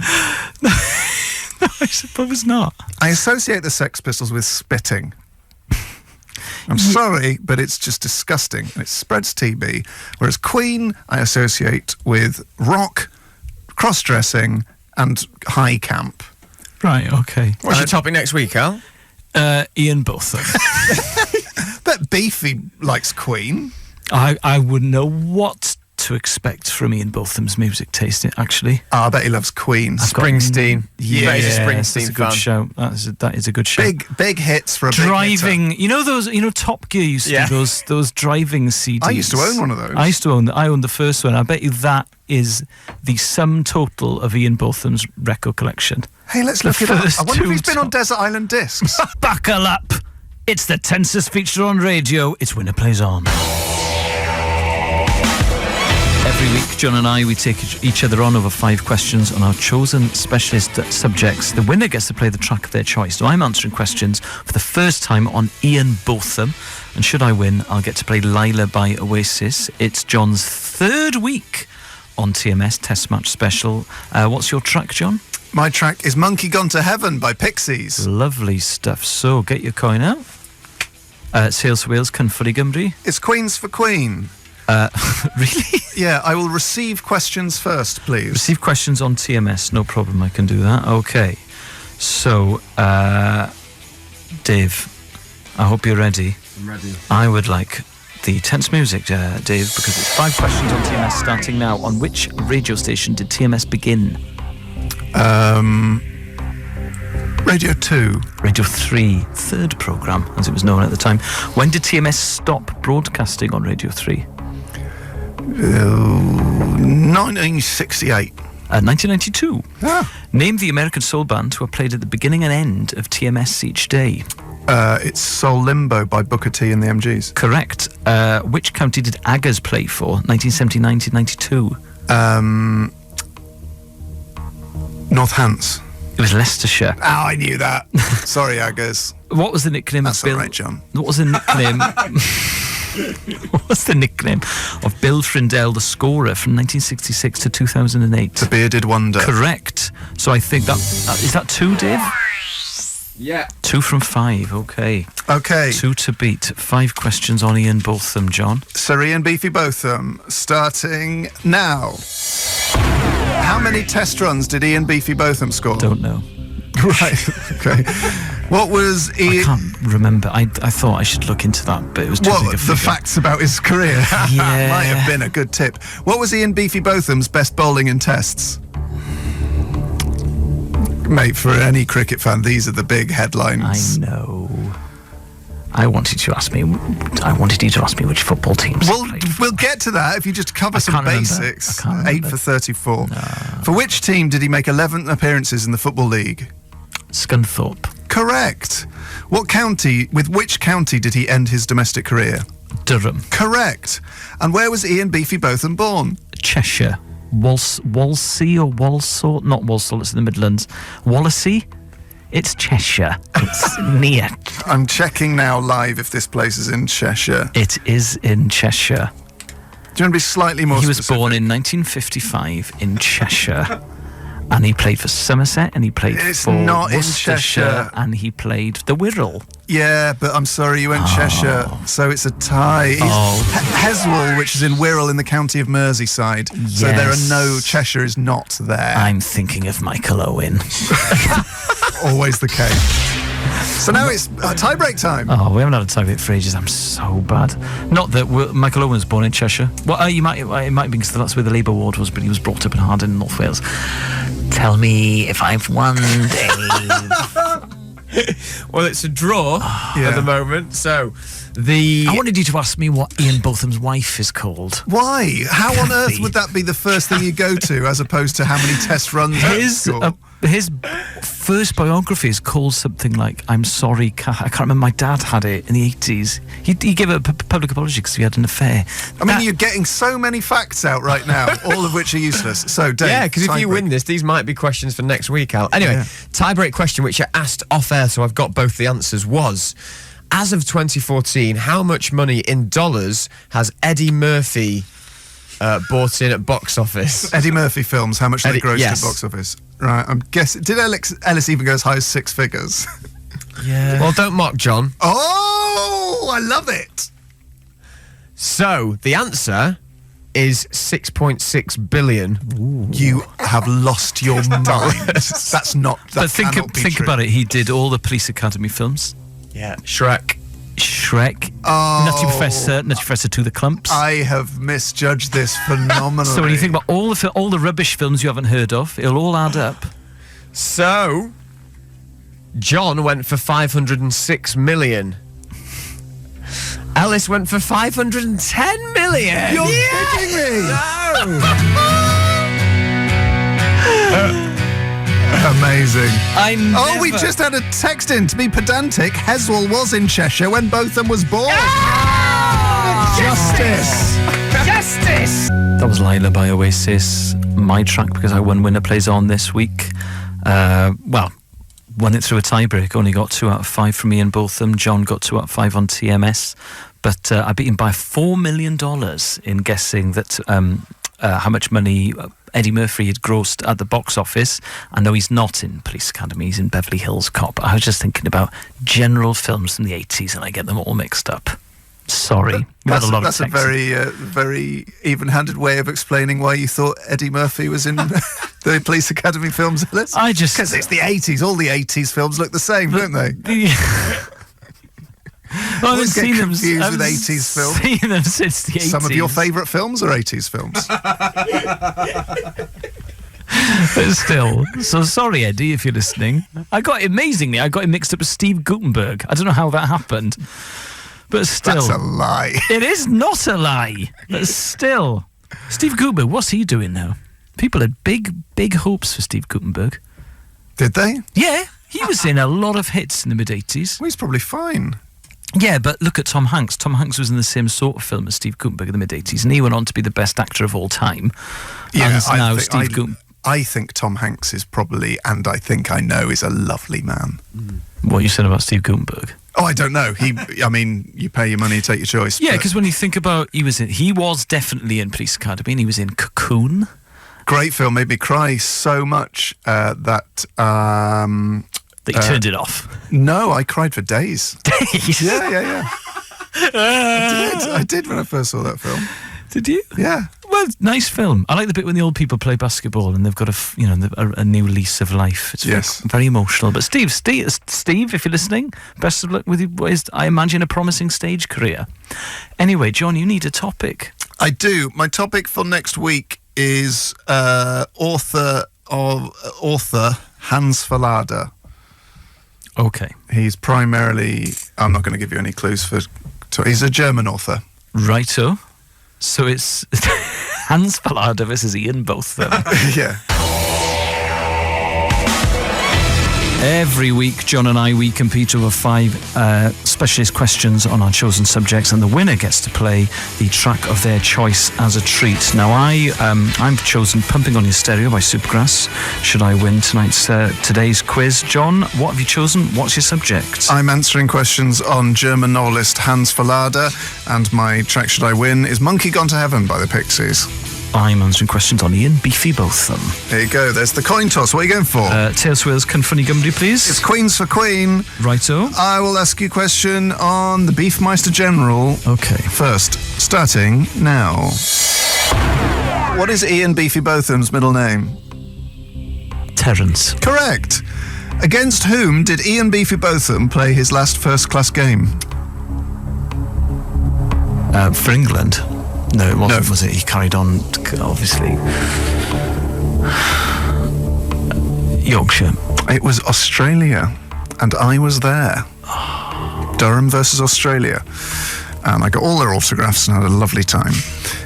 Name the 3 English counties Ian Beefy Botham played domestic cricket for. Somerset. Yep. Durham. Yep. Whoa. It's either Worcestershire or Warwickshire, and I can't remember. Worcestershire. Correct. Yes. What was his highest test match score? I can't remember. Pass. 208. Ooh. Who recently beat Ian Beefy Botham's record for most wickets taken by an Englishman? Oh, God, I can't believe I know this. I don't know this. Pass. Who is it? James Anderson. There you go. 2 out of 5 for Ian Beefy Botham. Oh, I should have done more research. Oh, God, I'm angry at myself. It's fine. I've had a busy week. Right, John, 5 questions on Hans Verlader, starting now. In which decade was he born? 1890s? Correct, 1893. Which literary style is he primarily associated with? New objectivity. Correct. Choosing not to leave Nazi Germany, what kind of non-political books did Verlader write during World War II so as not to upset Hitler's regime? They were they were about sort of rural agricultural life. And I'm looking for a broader, actually, a particular sort of genre of book. Oh. I haven't asked the question very well, I don't think. Bildungsroman? No, he wrote children's books. Oh. Okay, true or false? Verlader worked as a farmhand to maintain his drug addiction. True. Correct. Complete the title of his 1947 novel, Every Man Dies Alone. Classic Robbins. I got 4 on Verlader. Well done. He did also write books about. He was very interested in rural sort of agricultural life. Yes, he was. If you've got 5 minutes spare, do read Hans Verlader's Wikipedia page because it really is classic Robbins. It's remarkable some of the scrapes he got himself into. Oh yes.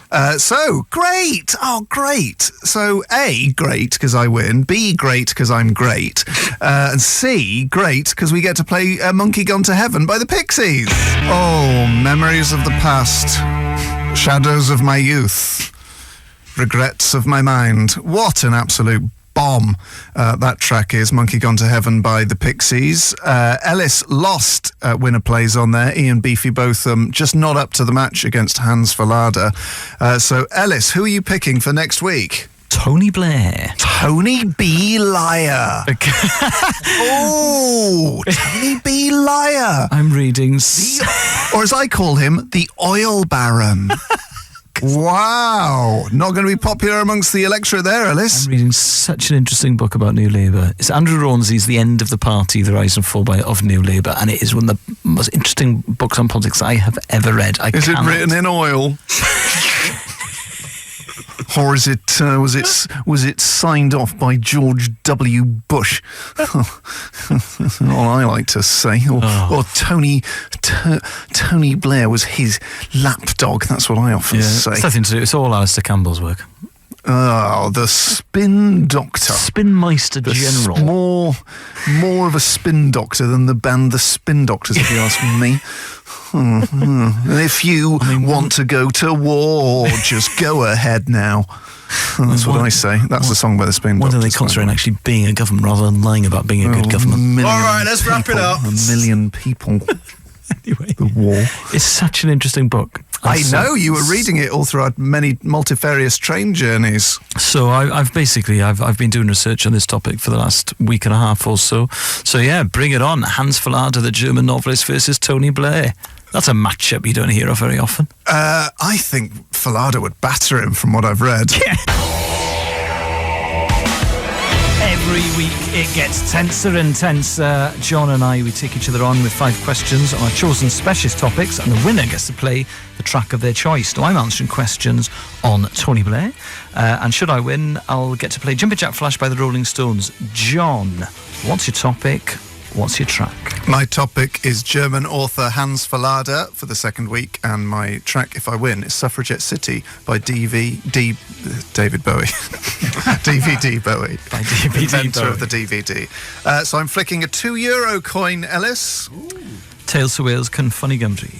It is the president of Spain for Queens. Okay, that's fine. I'm not sure which is the tails side. Why have you got Euro on you? You Because showing off? I am an international comedian, Ellis. That's the thing. Is you're an international. You're not from Thornbury. You're a citizen of the world. Thanks, mate. Yeah, I think that is heads actually. So it's All right. Spanish president for Queen. So hit me. I'll go first, please. You asked me right, questions okay. on Verlader. 5 questions starting now. Describe the accident that marked a turning point in Verlader's life for the age of 16. Him and a friend decided to commit joint suicide by staging a duel, and his friend died, but he survived. Oh, that's not what I meant, but that also happened when he was 16. That's a very bad. He was knocked over by a horse and cart and then kicked in the face by the horse. But I think it's that you have to give me a point for that. Yes, okay. Because that was an accident. Yes, I'll give you And that. it happened when he was so. All right. Which decade was his novel The Drinker published? 40s? 50s, 1952. It's a great book. How old was Verlader when he died? 47? 53, died in 1947. Hans Verlader was a pseudonym, and it derives from a combination of 2 things. Name one of those things. So they're from fairy tales, and it's a horse. Yes. And the other is a goose? It's a horse named Verlader in The Goose Girl, and then the protagonist in Hans in Luck. They're from the Grimm fairy tales. Question 5. Verlader was found innocent of murder by way of insanity for his part in what? The duel with his best friend that went wrong. Bungled suicide pact, wasn't it? Had a mad life. He certainly did. If you the Wikipedia page is classic Robin. He shot his wife. Yeah, he was addicted to morphine as well. Yeah, wrote a lot of his work. And he wrote kids' books. Okay, so that was 3. Okay, great. All right. I think you're going to be all right here, Al. So, 5 questions on Ellis's topic, Tony Blair, starting now. For what constituency was Tony B. Blair MP? Sedgefield. Correct. Name 2 of the 4 shadow ministerial posts Blair held before becoming Prime Minister. Energy, and he was Shadow Home Secretary as well. Correct. From what year until what year was Tony Blair Prime Minister? 97 to 07. Correct. 10 years he managed. What was Tony Blair's alma mater? University? And college, which gives it away. Not St Anne's. No. Well, there's Oxford. Yeah. Jesus College, Oxford. St John's College, Oxford. Oh, how does that give it away? Well, because I said college. There's only 3 universities of the collegiate system. Silly me. Okay, final question. This is for the win, Ellis. Please don't put pressure on me, John. This is for the win. Okay. If you ask me To which global leader was Tony Blair just a lapdog? George W. Bush. George W. Bush. Correct, Ellis. I think it's important that more people know that if you ask me, Tony Blair was just George Bush's lapdog. He was a poodle, wasn't he? He was his poodle. Oh, I think it's about time that some people knew about them. So you win, Ellis, with 4 points on Tony Blair. I would love you to do that voice forever until you forget what your normal voice is. Anyway, so you win. I'll be answering questions on not on Jumping Jack Flash, on Tony Blair next week. This is my treat for winning just now. It's Jumping. Sorry, I'm confused because I love John's weird voice so much. It's Jumping Jack Flash by the Rolling Stones. Jumping Jack Flash by the Rolling Stones. I don't think rock music gets much better than that, actually. I think it's an absolute hammer. Rolling Stone magazine called Satisfaction rock music's Beethoven's Fifth. But I actually think Jumping Jack Flash is better than Satisfaction, personally. Different vibes for different people. For different guys, yeah. Still, that was my track because I won Winner Plays On this week by answering questions on Tony Blair. John, you need a topic. My topic for next week, Ellis, is the life and times of King David, the Old Testament king. Really? Yes. Why do you know so much about King David? Because I used to have a story tape about King David when I was little, and I put it on last night to try and get to sleep, which failed. But it just rejigged my memory. Okay, King David it is. You don't get that on most radio stations, do you? David versus Blair. Well, David versus Goliath. That's a good Blair story. was tall. Taller than you think, Dave. He's like 6'2". Yeah, Tony a lot of Tony worlds- B. Liar. 6'2". If indeed he's given us accurate figures. He's never sent an email, Tony Blair. Rubbish. No, he used Rubbish. He used to write all of his speeches out longhand with a fountain pen. Yeah, but that's not got anything to do with it. You would be useless to email your speeches. He was famously technophobic. He sent an email. Famous. Mad Richard Branson hasn't sent an email. But that's not true. That's the sort of thing people say in interviews to come across as Blair. He never got into texting. Oh, come on! That's actually true. You're trying to tell me that the Middle East envoy has never texted or sent an email? Yeah. You mean what? So he just sends telegrams to Yasser Arafat? Believe me, I've read this. You've read this from a liar. That is not true. Because Gordon Brown was quite into his technology, because one of the first things he did when he became Prime Minister was he had a big plasma screen installed in the den where they used to make a lot of their key decisions, and Blair was like, what's a plasma screen? What, so Tony Blair's never watched TV? But he just doesn't like modern technology. Yeah, but I believe that he doesn't like modern technology, but I do not believe that the Prime Minister of Great Britain for 10 years never sent a text or an email. Because he was Prime Minister 97 to 2007. What, did he have a pager and a horn? Probably. I know when 9/11 and a shell and a conch. When 9/11 happened, he wrote all of the notes on a pad on the train. Yeah, but that's fine because I write my notes on a pad. But you don't write notes to people in other countries you need to communicate with. But he was a famous note writer. I know. He wrote notes. I believe he wrote notes. But he did. Notes are separate to emails. He didn't text Gordon. Dave wrote notes. We wrote things down earlier today. Doesn't mean we didn't send text. He didn't text George Bush to say I'm with you. I'm texting 4D to ask if Tony Blair ever sent a text. Do it. Well, I will do. Text our friend 4D, who will know for definite if Tony Blair sent an email. I can't believe, because the odd thing is you can't justify it because it sounds nuts. But I've read it in so many different. You've read it on so many different handwritten notes. God, people are so gullible.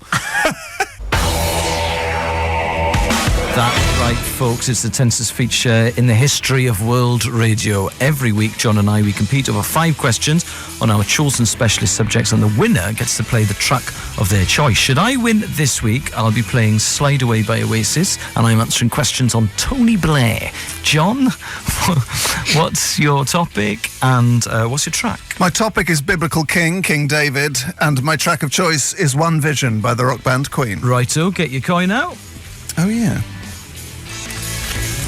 Oh, it's a lovely 50 today. Tales for Wales, Cynffoni Gymru, please. It's Queens for Queen. Okay. And I would like to answer questions on King David starting now. Okay, question 1. What was David's dad called? Jesse. Correct, Jesse of Bethlehem. Who does David seduce to save her from punishment for adultery? Bathsheba. Correct. You're going to get 5. Where was David born? Israel. I'm going to need more specific than that. It's Bethlehem. Oh, okay. Yeah. Who does David kill with a sling? Goliath. Correct. And how old was David when he died? 69 or 70. That's what the Wikipedia page says. The Wikipedia page says... I'm going to need more specific. You're going to have to choose one. No, it says 69 or 70. Go on it now. Okay. That was the last thing I saw on the journey in. Oh, you... Well, it says 69 or 70 on the right-hand side, and then under biblical account it says David dies at the age of 70 after reigning for 40 years. Well, I've been more accurate. It depends on what account you're going for. Oh, all right, then I'll give you a point. Yeah! 4 points! 4 points on King D! That's what you could have sort of called him in a rap to get young people into Christianity. Right, folks, 5 questions on King B, as he probably would like to have been known. President B. President Blair, the originator of Blatcherism, which I saw on Wikipedia page. So anyway, 5 questions on Tony Blair starting now. What are Tony Blair's middle names? Linton. I can't remember the other one. It's Charles Linton. How many children does Tony Blair have? 4. Correct. Who succeeded him as MP for Sedgefield? I don't know. Phil Wilson. Oh, Big Phil. Sounds like the sort of guy your mum would get to come and sort of do the windows. Yeah, Phil Wilson's had trouble with his skirting boards. How old was Tony Blair when he became Prime Minister? 44. Ooh, 43, mate. Kiss me. Question 5. Where was Tony Blair born? Newcastle. Edinburgh. There you go. Someone has not been researching Tony B. Anyway, so 4-1 there. King David slaying Blair. With a sling. With a sling. So, therefore, sorry, I'm getting confused in my biblical metaphors. We now get to play... Oh, hello, mate. Hey, friends. Hey, guys, everything's going to be okay. Everything is going to be okay. One Vision by Queen. The 4 cornerstones of rock there. May, Taylor, Mercury, Deacon on their smash hit One Vision, which featured in the soundtrack to the film Iron Eagle.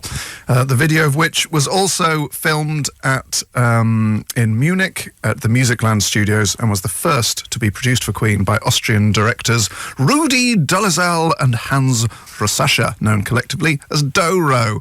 Big Rude. Big Rude. Rude Dog and the Dweebs.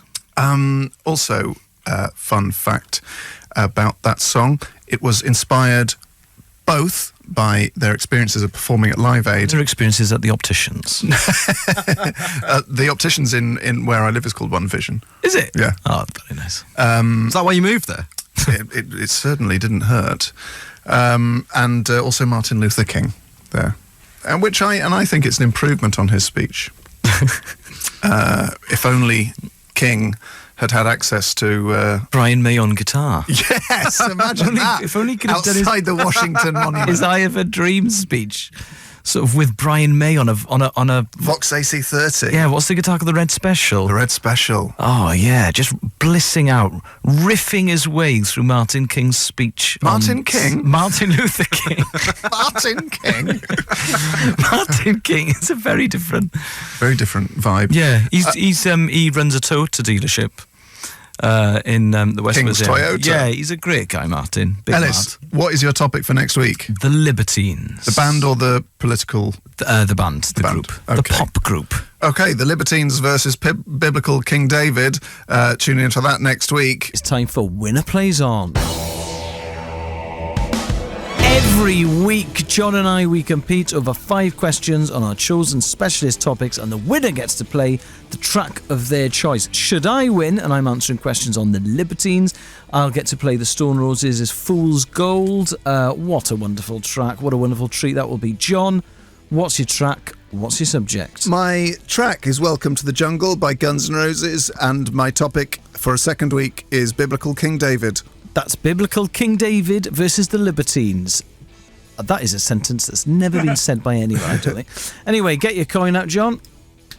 Tales for Wales, Cyn Funny Gymru. It's Tales for Wales! Oh, then I'd like to ask you questions first then, please, on the biblical character King David. Not a character, He's not a character. necessarily. The biblical guy, King David. Biblical guy. 5 questions starting now.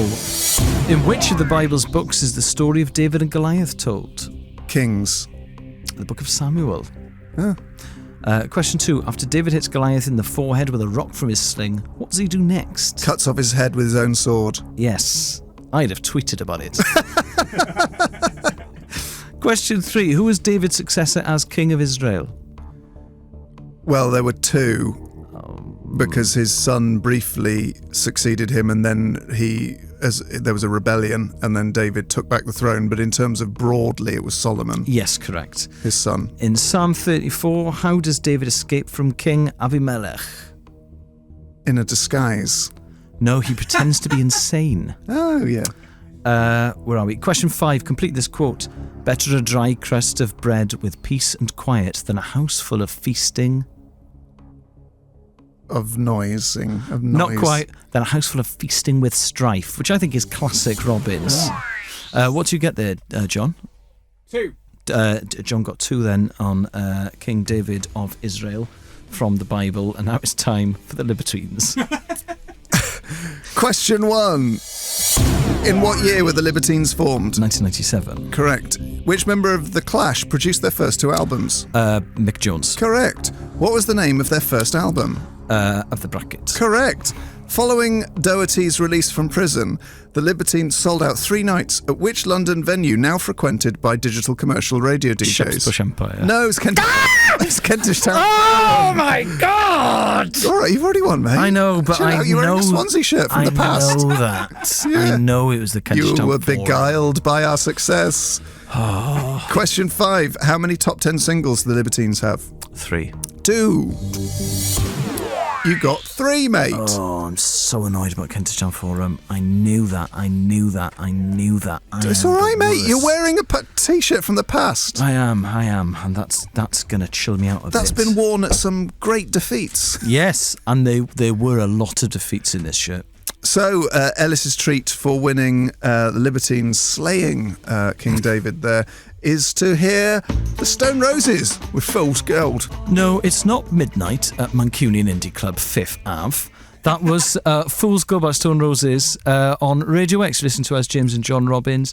That was my treat because I won Winner Plays On this week by answering 3 questions right on the Libertines. John, you need a new subject. What's it gonna be? The Life and Times of Moses.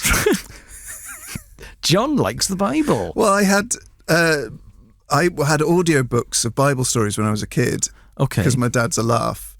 And I realised the week before, when I selected King David, that I have a sort of a latent knowledge of the life and times of several Old Testament It's interesting. kings and prophets. It's the first time I've read a lot of this Bible stuff in English. Is it? Because I went to Welsh, obviously, because I went to Sunday school in Welsh, and we had RE and all that in Welsh. So do carry a do. God is love, John. Do carry a do. Do carry a do. God is love. The Passion of the Yesi Grist. Great film, The Passion. Have you seen The Passion of the Christ? The Passion of the Yesi Grist?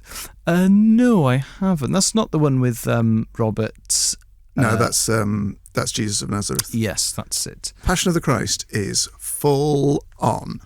Is it? Yeah. Is it intense? It is really, really intense. Well, it's quite an intense story, isn't it? I mean, Christ doesn't just wake up, do a bit of temping, and then go home. No, but they really go to town on the gore of the story. Oh, do they? Yeah, it's quite hard. It's a hard watch, but I liked it. I think I wouldn't have enjoyed the gore of biblical times. You feel like you've been scourged.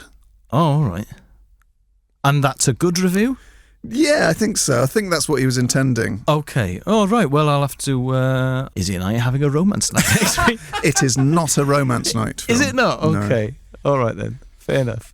Although most of the films I want to watch are not romance night films. Raging Bull is not a romance night film, is it? No. But it's an absolute hammer. Team, it's time for Winner Plays On. Elis and I are fighting it out to play a track of our choice. Elis, what is your topic and track? My topic is The Libertines, and my track, should I win, would be Supergrass with Moving. My topic is Moses, the Old Testament patriarch, and my track, should I win, is I Want to Break Free by Queen. It's an eclectic quiz with eclectic songs. And quite fitting that it's called I Want to Break Free when Moses is my topic, as he attempted to lead the Hebrews to the Promised Land. Right, anyway, get your coin up, John. It's out. It's a €2 coin, which is probably worth about £1 million. Okay, Tails for Wales, please. Can Funny Gymri? It is Tales for Wales. Is it? Great. I will ask you questions first then on Moses. So, John, 5 questions on the biblical character Moses, starting now. Question 1. In which country was Moses born?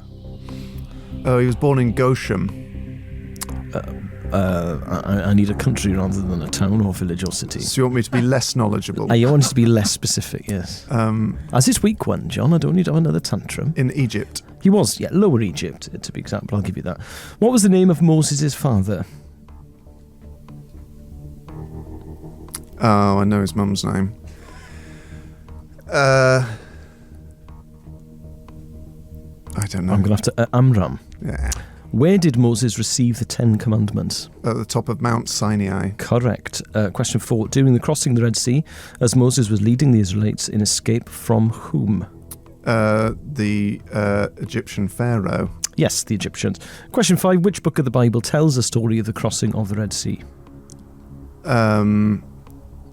Is it Genesis? No, it's very obvious when you bear in mind. Oh, Exodus. Oh, yes. I sort of gave you a clue there. Yeah, sorry, man. But that's I'm fine. Such an idiot, I should have known that. You know, you spot the gap and you take advantage of it. Yeah. And if I'm going to give you clues, for someone with your deep competitive nature, you know, I'm gonna be the one who's going to get punished. So 5 questions on the Libertines, John, when you're ready. You've 4 to beat, Elis. What? You ready, Dave? Yep. Who is the bassist of the Libertines? John Hassel. Correct. Name the title of their best of. I don't know actually. It's Time for Heroes. Oh, that's true. In 2007, they covered a song by the Small Faces. Which was it? Oh, God. Was it Tin Soldier? No, Lazy Sunday. Oh. Name the documentary. What did you say? Carpets. Good. Name the documentary covering their 2010 reunion. I haven't seen it, but I know it. It's on my big list. Is it called Time for Heroes? No, it's called There Are No Innocent Bystanders. Oh. And question 5 Cripes. in this appalling display. Where was Pete Doherty born? Well, he was a forces child, so he was born all over the... He was born all over the place. As a little kid, he moved all over the place. I am gonna... I was born all over the place. Was he born in Germany? No, he was born in Hexham Aldershot. in Northumberland. So there you go, 1 there, including the line that Pete Doherty was born all over the place. He certainly, from what I've read in the tabloids, is still all over the place. He was a citizen of the world. So, in my tribute to Moses freeing the Hebrews, this is I Want to Break Free by Queen, the single mix. I Want to Break Free there by Queen, written by bassist John Deacon, available on 7 and 12-inch vinyl and 3 and 5-inch CDs. At the Freddie Mercury tribute concert, it was sung by Lisa Stansfield. Was it? Don't yawn when I'm giving you a great Queen Sorry. facts, Alice. Where was Lisa Stansfield born? I'll tell you. Rochdale. I met the makeup artist on the last leg did the costumes for the video for I Want to Break Free. Really? Now that is good. Yes, it is very That's a good thing. She was quite taken aback by how good I thought that was when she told me. Yeah, I can imagine. Because you don't hold back, John. Do you? You know, I certainly don't. If you're pleased with something. That was a longer version than the album version, Dave. That version was 4 minutes long, which is shorter than the single version and longer than the album version, Dave. I'm a bit confused. Where does that version come from? It's the Radio X version. I know all the versions, Dave. It's the Radio X version. Well, the extended version is 7 minutes 16. Yeah. The single version is 4 minutes 21. The album version is 3 minutes 20. That version's 4 minutes. So where did you get it from? Well, you get bootleg. You just burnt it. Did you get it on a bare vinyl? Just YouTube. What? Where did you get it from, Dave? I don't know where we got it from. If anyone's Queen. interested in what I'm doing, I'm just sighing in the corner. Elis, what's your topic? I need a new topic, and my topic is the Wayne's World film. The first one. Oh, I'll watch it. Oh, great stuff. It's such a great film. I realised the other day that I can quote that film at length despite having not seen it for about 20 years. And I realised this because Izzy started to quote it and she was getting it wrong. Stop getting Wayne's World wrong, Izzy. Great. Just the first one, not the second one. Yeah, I have seen the second one a couple of times, but the first one I used to watch again and again and again. So to give myself a fighting chance against Moses, I'm going to restrict your questions to the first Wayne's World film. Okay, Dave, can you ask our head of music where that version comes from, please? Yes. Thanks, mate. And it's time to get your tenterhooks on. Get on them. Yeah. Because it's time for Elis and I to go head to head. Mano a mano. Tops off. Arm in arm. Tops off. Oiled up. It's winner plays on.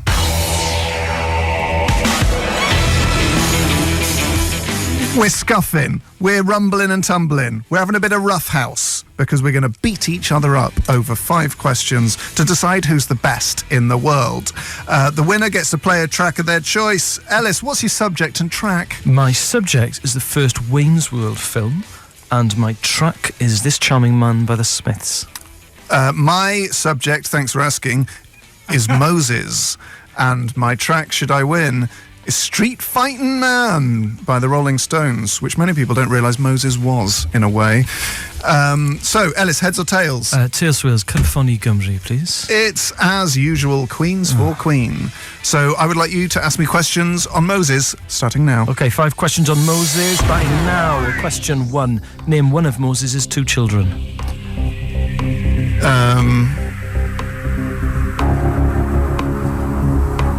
Samuel. No, you could Gershom or Elisa, I think is how you pronounce it. Name Moses' brother. Name? Moses' brother. Clive. Moses and Clive. No, it's Aaron. I knew that one in a way. Who did Moses kill for smiting a Hebrew to death? Well, this is what I was making reference to. It was an Egyptian guard, sort of an Egyptian work slave. A slave master. Slave I'll master. give you that, John. Where was Moses' encounter with a burning bush?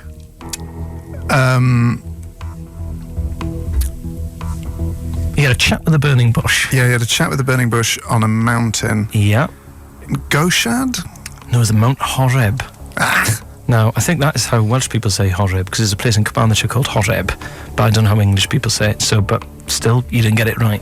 Question 5. Moses remained on Mount Sinai for a long time after being given the 10 Commandments, and so fearing he was dead, some people began to worship a statue of what? A calf. Yes, a golden calf, correct. 2. 2 out of 5. Okay, that's fair enough.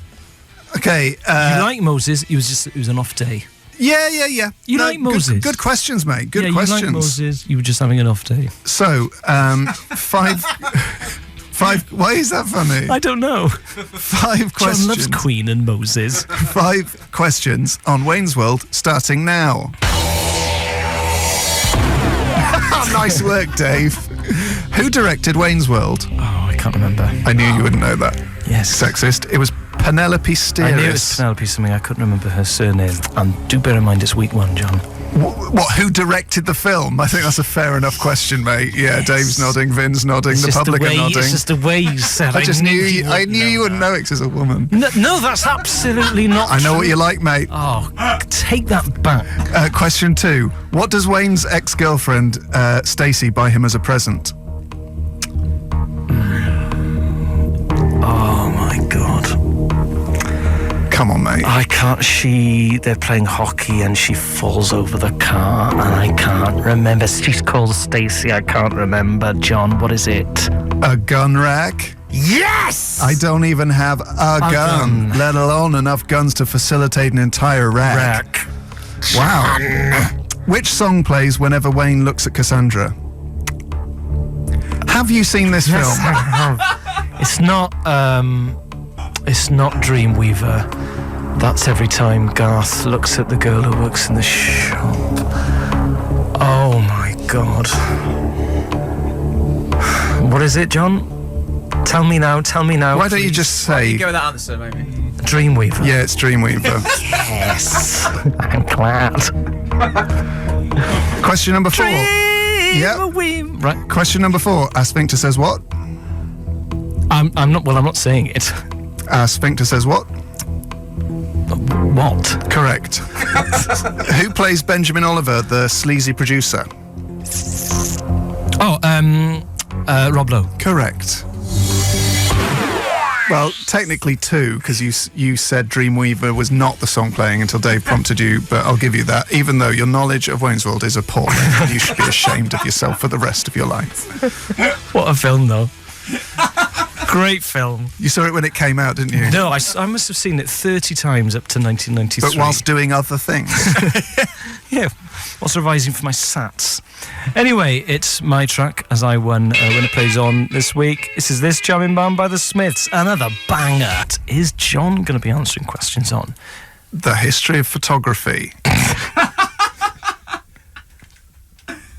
Okay. Out of interest, do you know very much about the history of photography? Not yet, but I've got a podcast lined up. That's great. Okay. I love it when John does his revision. So it'll be Wayne's World 1 versus the history of photography on next week's Winner Plays On. I mean, I love the diversity of subject. We've gone Moses to the band Pavement. Yeah. And everything in between. If you could base your questions on the episode of In Our Time about photography, that would really help me out, mate. All right. From that, I got nothing. Okay, I'll try and listen to that before I write the questions. Fingers crossed, John. Fingers crossed, though. Johnny Robbins does his revision. Because you're a famous photographer. You're always snapping at You're always snapping at events. away. Oh, Selfie mate. Robbins? Selfie Robbins. I can't think of a night out together that we've ever had without you taking probably 300 or 400 photos of each one. He's always getting his Nikon one out, isn't he? Yeah. His SLR. That was private, Dave. I mean, you're always snapping pictures of meals you've eaten. Yes. Shop fronts you like. Yes. That sort of ghost graffiti, old shop signs and stuff. I just see myself as sort of an urban documenter. Yeah. So, for example, I'm more than happy to take a photo of urban decay as I am of urban regeneration, but I'll probably splice them together into a kind of vibe thought piece. As long as you're moving people, you don't really mind what it's pictures of, do you? Yeah. As long as you're provoking, you're challenging, and you're making people think, for crying out loud. I'll do a photo of perhaps a Tesco carrier bag that's blown into a church. Yes, because Tesco's are our new churches now, aren't they, John? Where was the last time you worshipped? I think it'll find it was at the self-checkout, mate. Our modern confessional is the internet. And our priests are the Mark Zuckerbergs of this world. And if I have to capture that on celluloid, so be it. Yeah, at least someone is. Yeah, it's not for me to decide whether it's groundbreaking or not. That's for the... Well, it hit the historians of the future to decide, isn't it? Historians of the future, historians of the present, historians of the past. In 1,000 years' time, people will be saying, Thank God for Johan Robbins. I don't know very much about his life apart from the 2,500 podcasts he left with his friend Elias James. A homeless man in front of the Houses of Parliament, Ellis. Fault, blame, that's what it's called. Fault/blame. A discarded Coke can in an area of natural beauty. When will they stop? That's what that's called. A bottle of Evian discarded next to a natural spring. Yeah. Entitled Water? ? Those are the sort of things I'm dealing with, and I understand it's not for everyone, because not everyone can deal with it. I don't ask them to deal with it. I should ask them to take note. Yeah, I was scared of your photography initially, but then I dipped my toe in the water, and now I think I get it. But what I do know is that it's broadening my horizons. Happy to work in black and white, in colour, or a mixture of the two? Like those ones of London buses where they're red and everything else is black and white. Didn't you invent that? Pretty much. It also works great on canvas. It's really great as maybe as an iPhone screensaver. A mug or a pillow, anything. Take it to Snappy Snaps. Good. Anyway, it's just great that you've got this passion for photography that for some reason you haven't used as Winner Plays On Topic for the first 3 years of the show, but finally the listener is going to get to see this passion in all of its glory. Sometimes, Ellis, those things that are closest to our hearts are furthest from our minds. Discuss. No, we shouldn't. Time for Ellis and I to battle it out over 5 questions to decide who gets to play a track of their choice in Winner Plays On.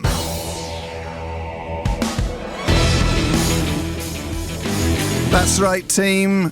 It's time to go mano a mano, head to head, to decide who gets to play their track. Ellis, what is your track and topic? My track is Baba O'Reilly by The Who. My topic is the first Wayne's World film. Lovely stuff. What's your topic, John, and what's your track?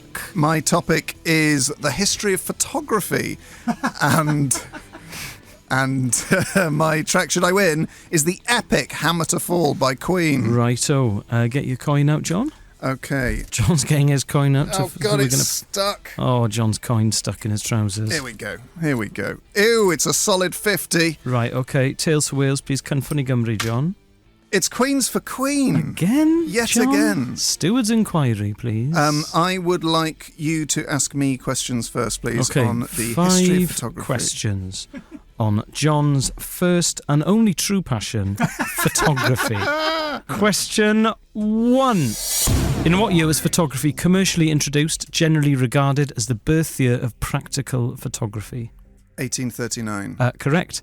Because it's John's passion. It's his first and only true love. Yeah. Question 2. In which decade was the Kodak #1 box camera introduced? 1890s. 1880s. 1888. Question 3. Which Scottish scientist produced the first durable colour photograph in 1861? It was of some ribbons. I can't remember. It was James Clerk Maxwell. Yeah. Question 4. Who's credited with coining the term photography? Oh, Daguerre?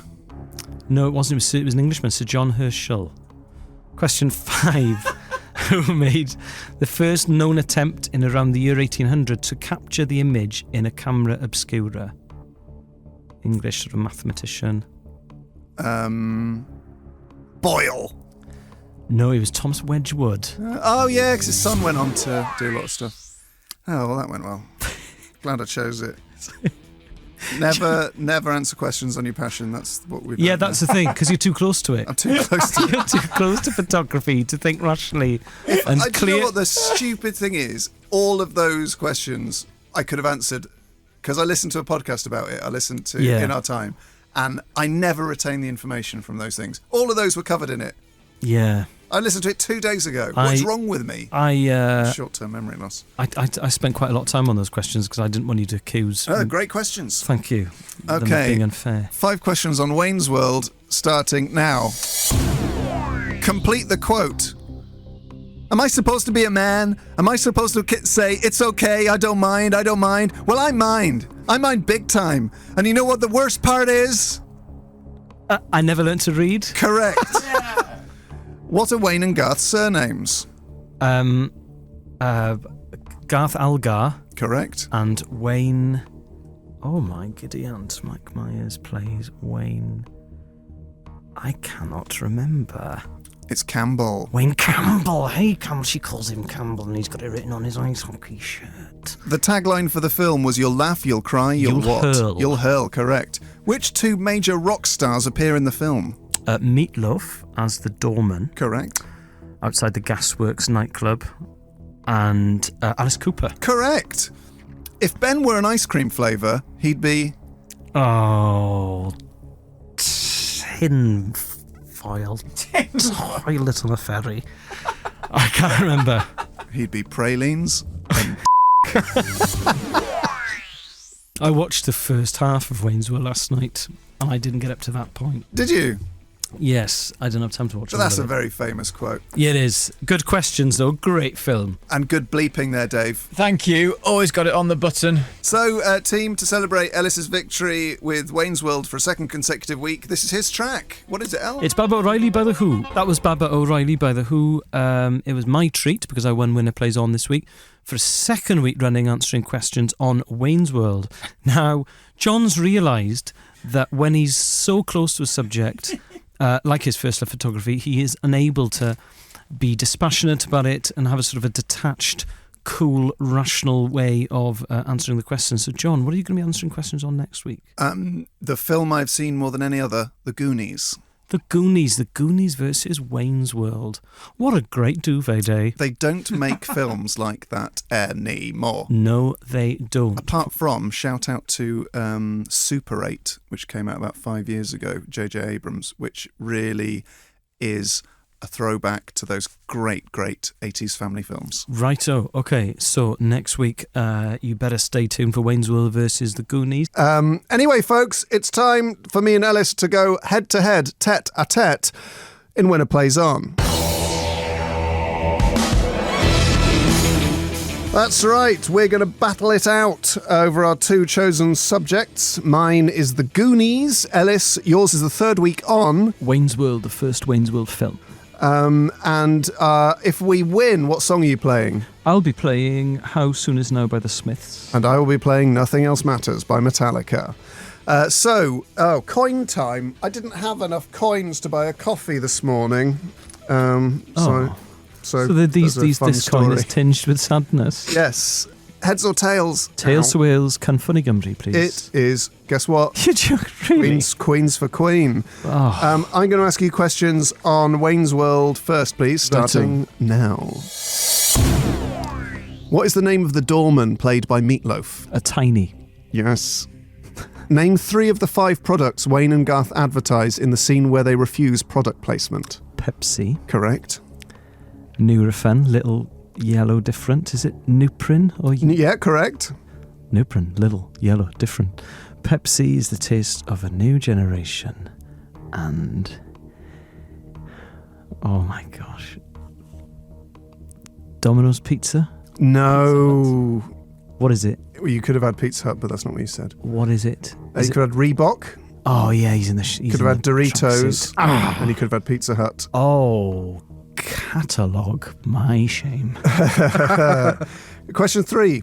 What is Miliwake in Algonquin Indian? What does it mean? I don't know, but Alice Cooper knows. Yeah. In the film. It means the good land. Oh, okay. Good question, that. Where is Wayne's World set? Aurora, Illinois. Yes. How much did Wayne's World take at the box office? $61 million? $183 million. Lot of dollars. Lot of dollars. You got 2 there. Okay, 2 out of 5. I could have got 3. I could have got the adverts.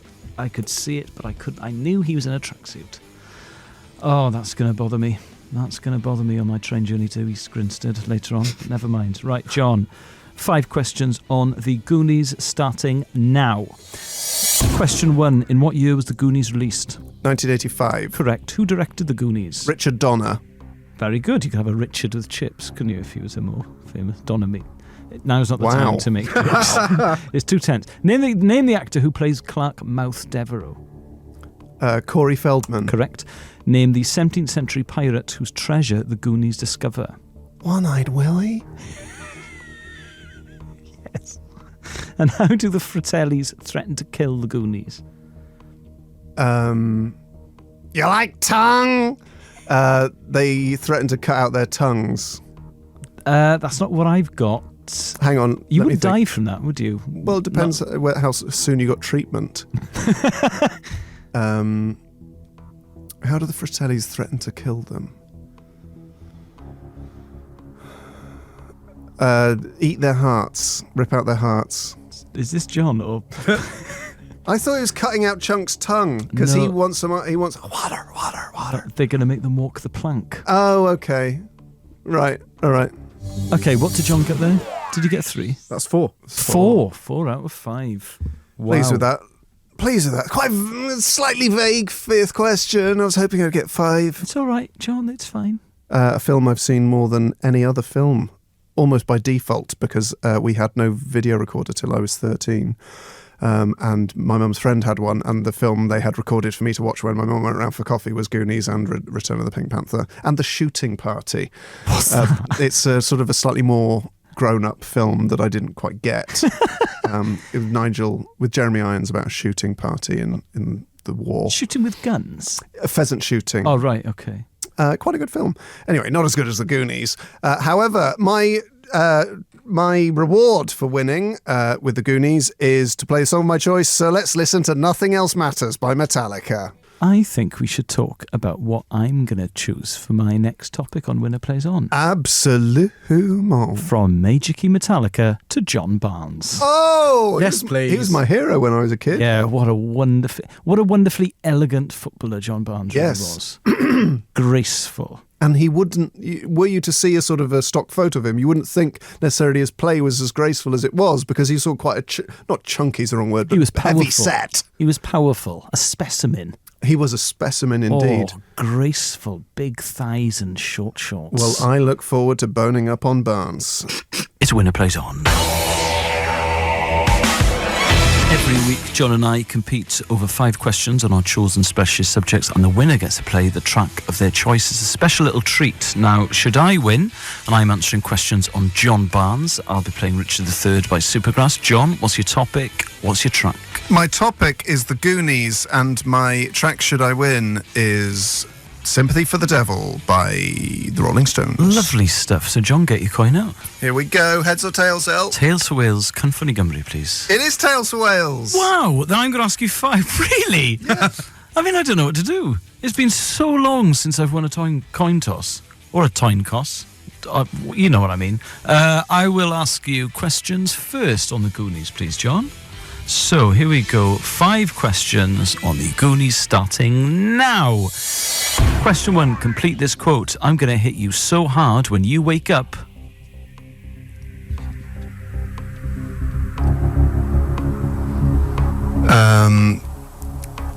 You'll have missed puberty? No, your clothes will be out of style. Oh. Who wrote the story of the Goonies? Pass. It was Steven Spielberg. Did it? Yeah, He yeah. wrote the actual... He wrote the actual story, but he didn't write the screenplay. I thought about saying that as a mad guess. Why do the children call themselves the Goonies? Because they come from the Goondocks. Correct. What do the Fratellis do that causes the grotto to cave in at the end of the film?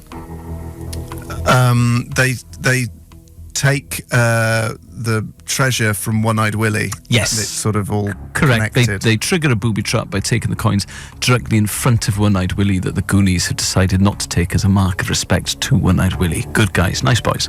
Question 5. And girls. And girls. Which Goonie officer takes Sloth into his own family at the end of the film? Chunk. It is Chuck, correct. What did John get? 3. Oh, I'm annoyed because if I'd have got 4, I think I'd have been in with a shout.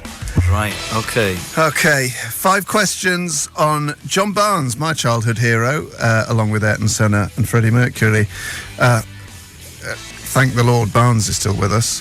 5 questions on John Barnes, starting now. Where was John Barnes born? Kingston, Jamaica. Correct. From what club did Barnes join Liverpool? Watford. Correct. How many league goals did Barnes score for Liverpool? 106. No, it's 84.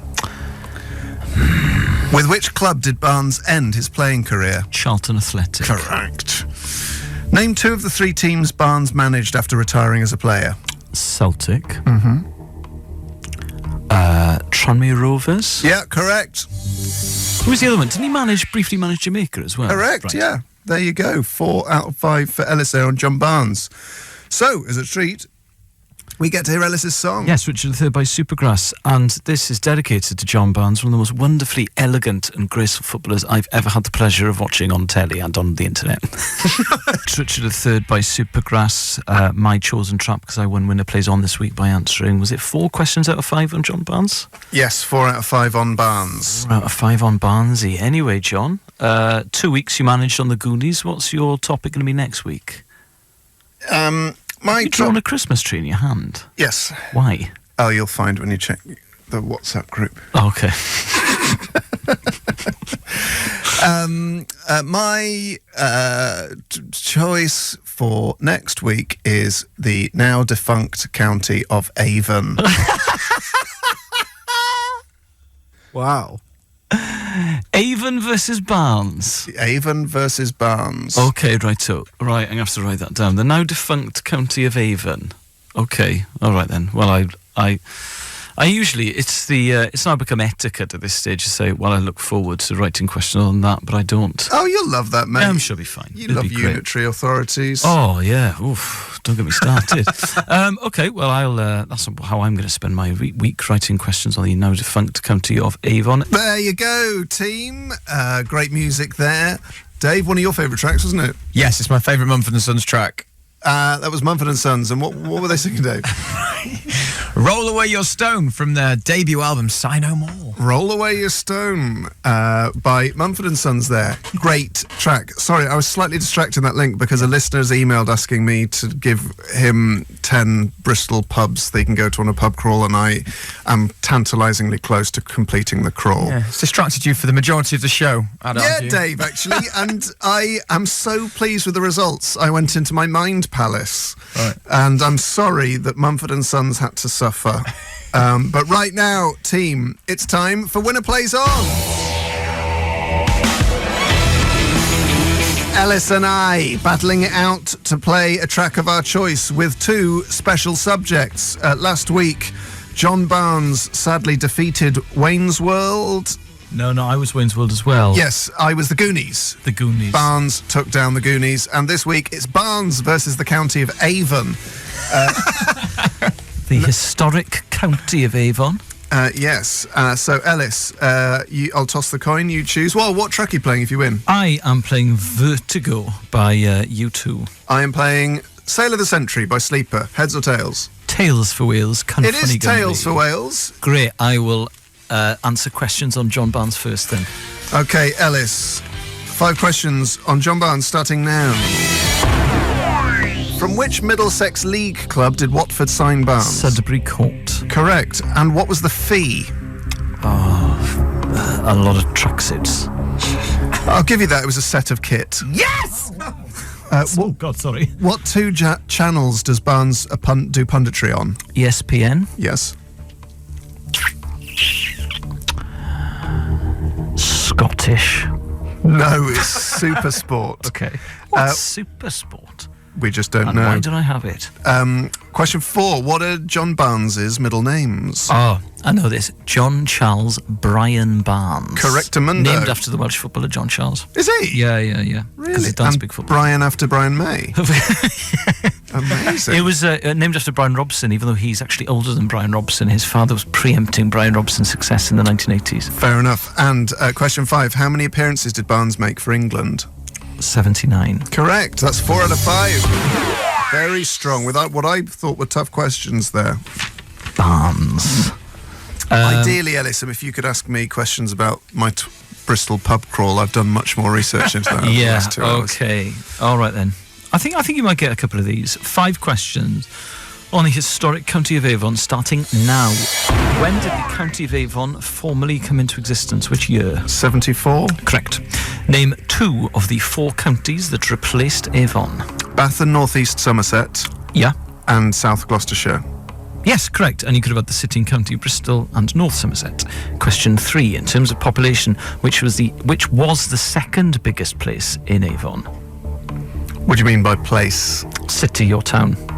The second The biggest. second biggest. Right. Okay.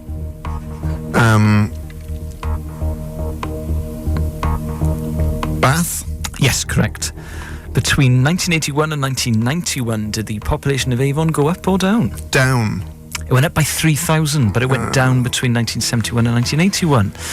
When was the county of Avon abolished? 1996. Correct. Is that a tie?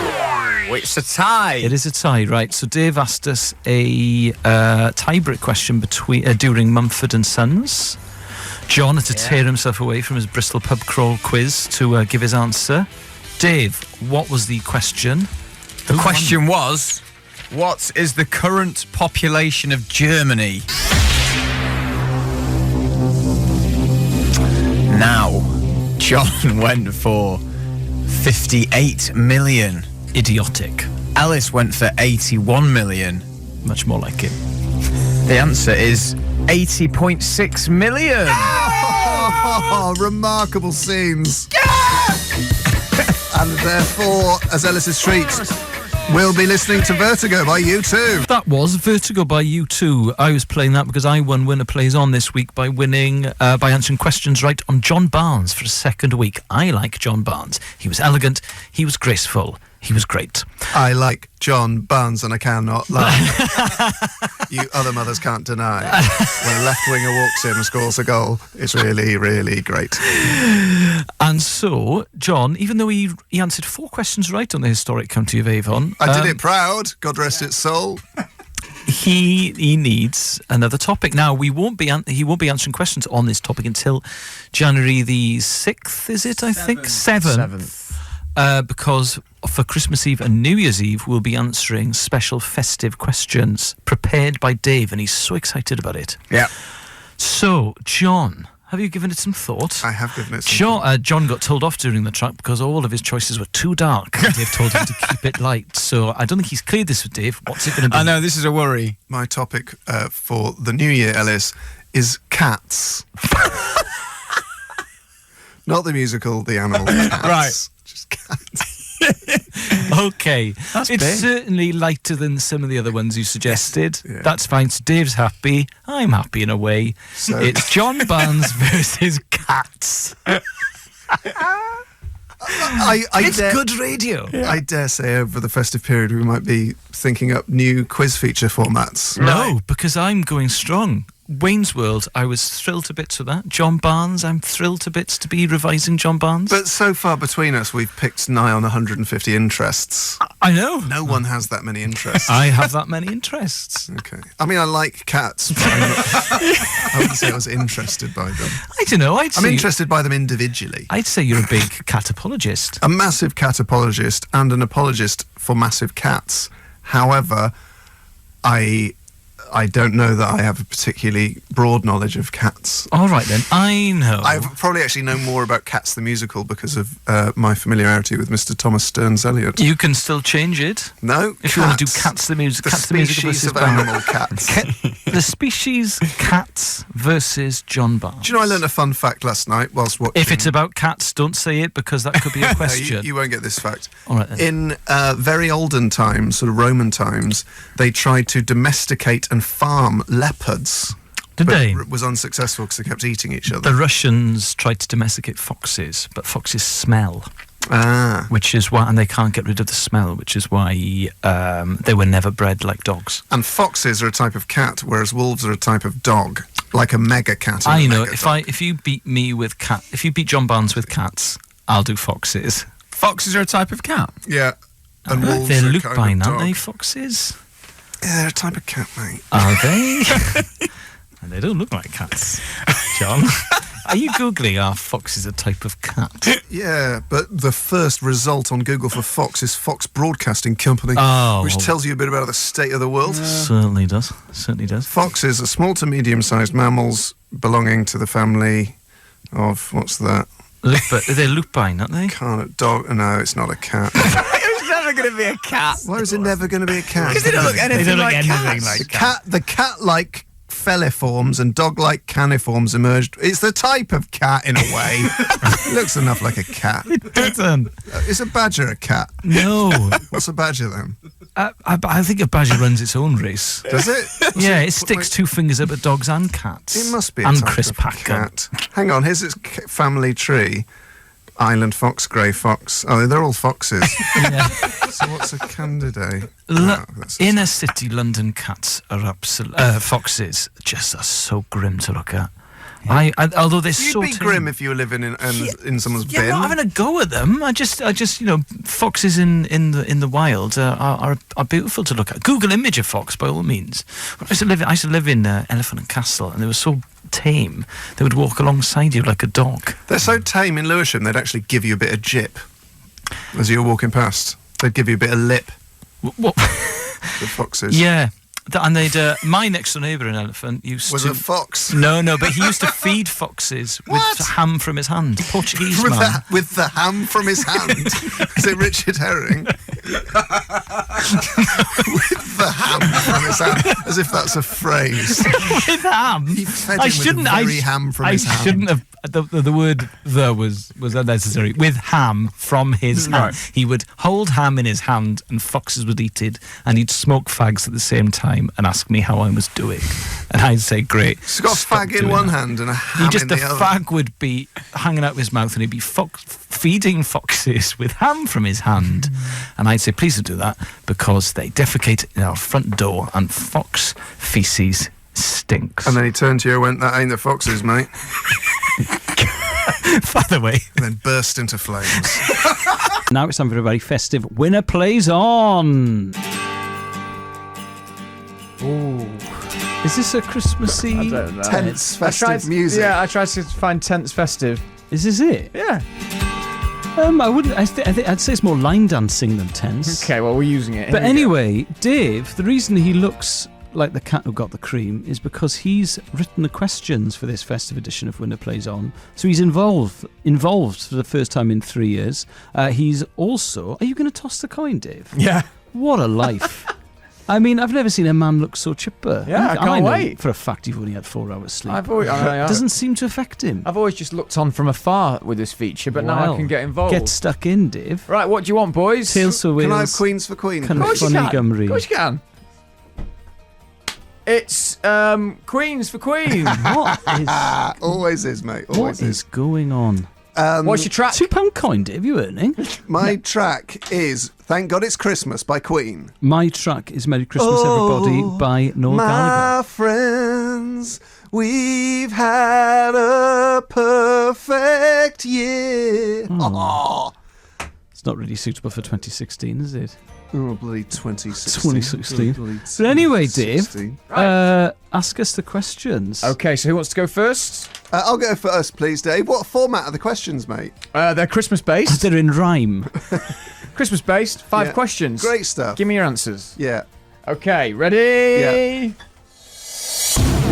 Question number 1. After leaving Bethlehem, to which country did Joseph, Mary and Jesus travel? I'll keep score. Oh, yeah. Hurry him, Dave. Come on, John. To I'm which gonna have country? to hurry. Yep, I'm gonna have to hurry you. Jordan. No, Egypt. Which country can be credited with the creation of the Christmas beverage eggnog? Germany. No, England. Question number 3. James Stewart and Donna Reed starred in which well-known Christmas film? It's a Wonderful Life. Yes. The Christmas track When the Thames Froze is by which duo? Radio X favourite, this track. Is it? Yep. By a duo? Yeah. Come on, John. Pepsi and Shirley. Smith and Burroughs. Well, who's Smith and Burroughs? They sound like a locksmith. Question number 5. Christmas Island is a territory of which country? New Zealand. Australia. Don't say that word. Sorry, everyone. John got 1. You got 1 out of 5. Yeah. I want to hear Thank God It's Christmas by Queen. Oh my giddy ants. What's your track, Ellis? My track's Merry Christmas Everybody by Noel Gallagher. Come on, Dave, get involved. I'm Here we excited. go, Al. 5 questions for you on not your chosen topic, which is Christmas. Who wrote the poem The Cultivation of Christmas Trees? Roger McGough. T.S. Eliot. In the song The 12 Days of Christmas, how many swans were swimming? 8. 7. St. Stephen's Day is otherwise known as what? Boxing Day. Yes. In Charles Dickens' novel A Christmas Carol, who was Scrooge's dead business partner? Oh, I read that last year. Oh, man. I've not done a tie break, so I could do with you winning this. Oh, my God. Don't have to hurry there. I read it last year. I wish I had these questions. Can you hurry him, please, Dave? Come on out. I can't remember. Jacob Marley. Final question. London's Trafalgar Square Christmas tree is traditionally given by which country? Norway. Norway's correct! Knows that, Dave. Everyone knows that. Well done, Al. Everyone knows that, Dave, and I know that. 2-1 for the special winner plays on. Oh. That was good fun, wasn't it? Yeah, it was great fun. I got 2 other questions which I had to get rid of, but let's just ask them for both of you. What was the biggest selling single in the UK in the 1980s? Thank God it's Christmas. Do they know it's Christmas? Do they know it's Christmas, Band-Aid? It's not the same thing. Oh no, that's Queen, isn't it? I've got Queen in my head. Do they know it's Christmas? Which royal brought the Christmas tree to England? Victoria. No. George III. No, Prince Albert. Anyway. Well, they were together. Ellis wins, and Ellis, you get to play your track. Yes, Merry Christmas, everybody, by Noel Gallagher. 2-1. Now it's time for a very, very special end of 2016 Winner Plays On. That's right. Every week, John and we compete over our chosen specialist topics, and the winner gets to play the track of their choice. But this is a Winner Plays On with a difference, because it's the end of the year. We've decided to do 2016. Dave has written the questions. Whoever wins still gets to play the track of their choice. I will be playing Round Our Way by Oasis. John, what's your track? One Vision by Queen. Oh, lovely stuff. So Dave is involved yet again in Winner Plays On. He's very excited. I am. Get your coin out, Dave. The coin is out. Chaps, what do you want? Tales for Wales, Cyn Funny Gymru. That's not changing. That'll never change. Queens for Queen, please, Dave. It's Tales for Wales! Oh! Great coin slap on your wrist. Thank you. Did you referee Sunday League? Yes, I did. No, I didn't. Right, okay then, Dave. Do you want to go first, second? I'd like to go first, please. Okay, so 5 questions based on 2016, starting Probably rather now. forget about 2016, Dave, if actually, because I'm already... Which country won the most gold medals during this summer's Paralympics? The USA. No, China. They famously don't take it very seriously, Ellis. Oh. What was the name of the Star Wars film released earlier this month? Rogue State. I don't know. I don't like Star Wars because it's not real. No, you were close. Rogue One. Oh. Who did Andy Murray replace as world #1 ranked tennis player earlier this year? Djokovic. Yes. Which state in America is worth the most electoral votes? California. Yes. Who secured the winning point for the US at Hazeltine? What's Hazeltine? Right. What's Hazeltine? Is that a kind of chocolate? It's was like praline. It was the Ryder Cup, right? The Ryder Cup, correct. Who's the winning point for the USA in the Ryder Cup? Yeah. I don't like golf. I'm going to say Jack Nicklaus. He actually... John, who was it? I've got a feeling Jack Nicklaus died 2 days before. You're joking? Ryder Cup, Ellis, actually. So, Um, I'm not actually sure. I might have all right, someone big did. Sandy Lyle. No. Who was it? Do you know who it was, John? No, I don't. Okay, it was Ryan Moore. Oh, Big Rye. Big Rye. So you got 2. All right. John, that was fun. 5 questions. So if you ask me, Dave, that was a very rose-tinted view of 2016. If you ask me, I've got to try and press the buttons whilst ask the questions, which is why I sometimes sound a bit distracted. That's all right. Jack Nicklaus is still alive. I thought so. I thought that'd have been bigger news. And going strong, designing golf courses. Great. How old is he? He's 76. Right, okay. He's a whippersnapper. John, 5 questions on 2016. Starting now. What was Ed Ball's last dance on Strictly Come Dancing before he was voted off? Oh, God. The amount of times I ignored that stuff while it was on in my house against my wishes. Was it a sort of salsa? Tango. Okay. Buckingham Palace is set to be refurbished this year. Next year. Yeah. But what is the reported cost? Oh, I know this. Oh, come on. I know this, Dave. Why didn't I go second? 380 million. Oh, you were close. 369 million. Oh, come on, you've got to give me that. No, because I knew it was 360 It's not even about this year. And I was within, 11 million? Not good One enough. of Radio X's big One of Radio X's big breakthrough artists this year were Blossoms, but which town are they from? Stockport. Yes. Who was Hillary Clinton's vice presidential running mate? Joe Biden. Tim Kaine. Was it? Who was the 16th? Who won the 16th series of I'm a Celebrity, Get Me Out of Here? Come on, this is easy. one-off Gogglebox. Yeah. Dave, the one-off Gogglebox. Gemma. No. Kelly. No. I don't care. Scarlet Moffatt. Don't Yes, care. Alice. Scarlet How many? Moffatt. I don't care. But you know Joel, who was on it. You went to the same school as him. Yeah, but I don't watch it. Oh. I wish him well, and I'm very pleased for his success. But I would. Well, there are so many things I'd rather do than watch a second of that absolute nonsense. Also, I think it's needlessly cruel to animals, but saying that makes me sound like a tool, but I'm not a tool, I'm a legend. Alice. Did I win? Yeah. Yeah! I'm the king of 2016. Well, good luck ruling over your kingdom. If you ask me, you want to change your kingdom to a different kingdom. Great. Well, as the king of 2016, I'm going to play a song from 1996. This is Round Our Way by Oasis. You're listening to Ellis and John on Radio X. That was Round Our Way by Oasis. You're listening to Ellis James and John Robbins on Radio X. Round Our Way, I played that as a treat because I won this week's very special edition of Winner Plays On. And my questions were harder than yours. Well, how come I knew your answers? Did you know the Buckingham Palace one? Yes, I did. Did you? 369 million, yeah. Because I thought that was a bit hard, actually. That was to get it to within exact figure of... Think how many... It was a heavily reported... That was a very big news story. Come on, John. Yeah. I think it should be more. I think the Queen should have a nicer house. Anyway. I think she should have an extra 11 million. Spend it on something she wants. A nice occasional table. Yeah, and maybe a conservatory. She has wanted double glazing on, but she can't because of planning restrictions, because it's listed. She has to get that. She has to get that stuff that's like cling film that use a hairdryer to stop damp. Yeah, so much red tape. Have you got your hand down your trousers like a rapper? It's because I've just found a chocolate coin in my pocket, and the mind boggles.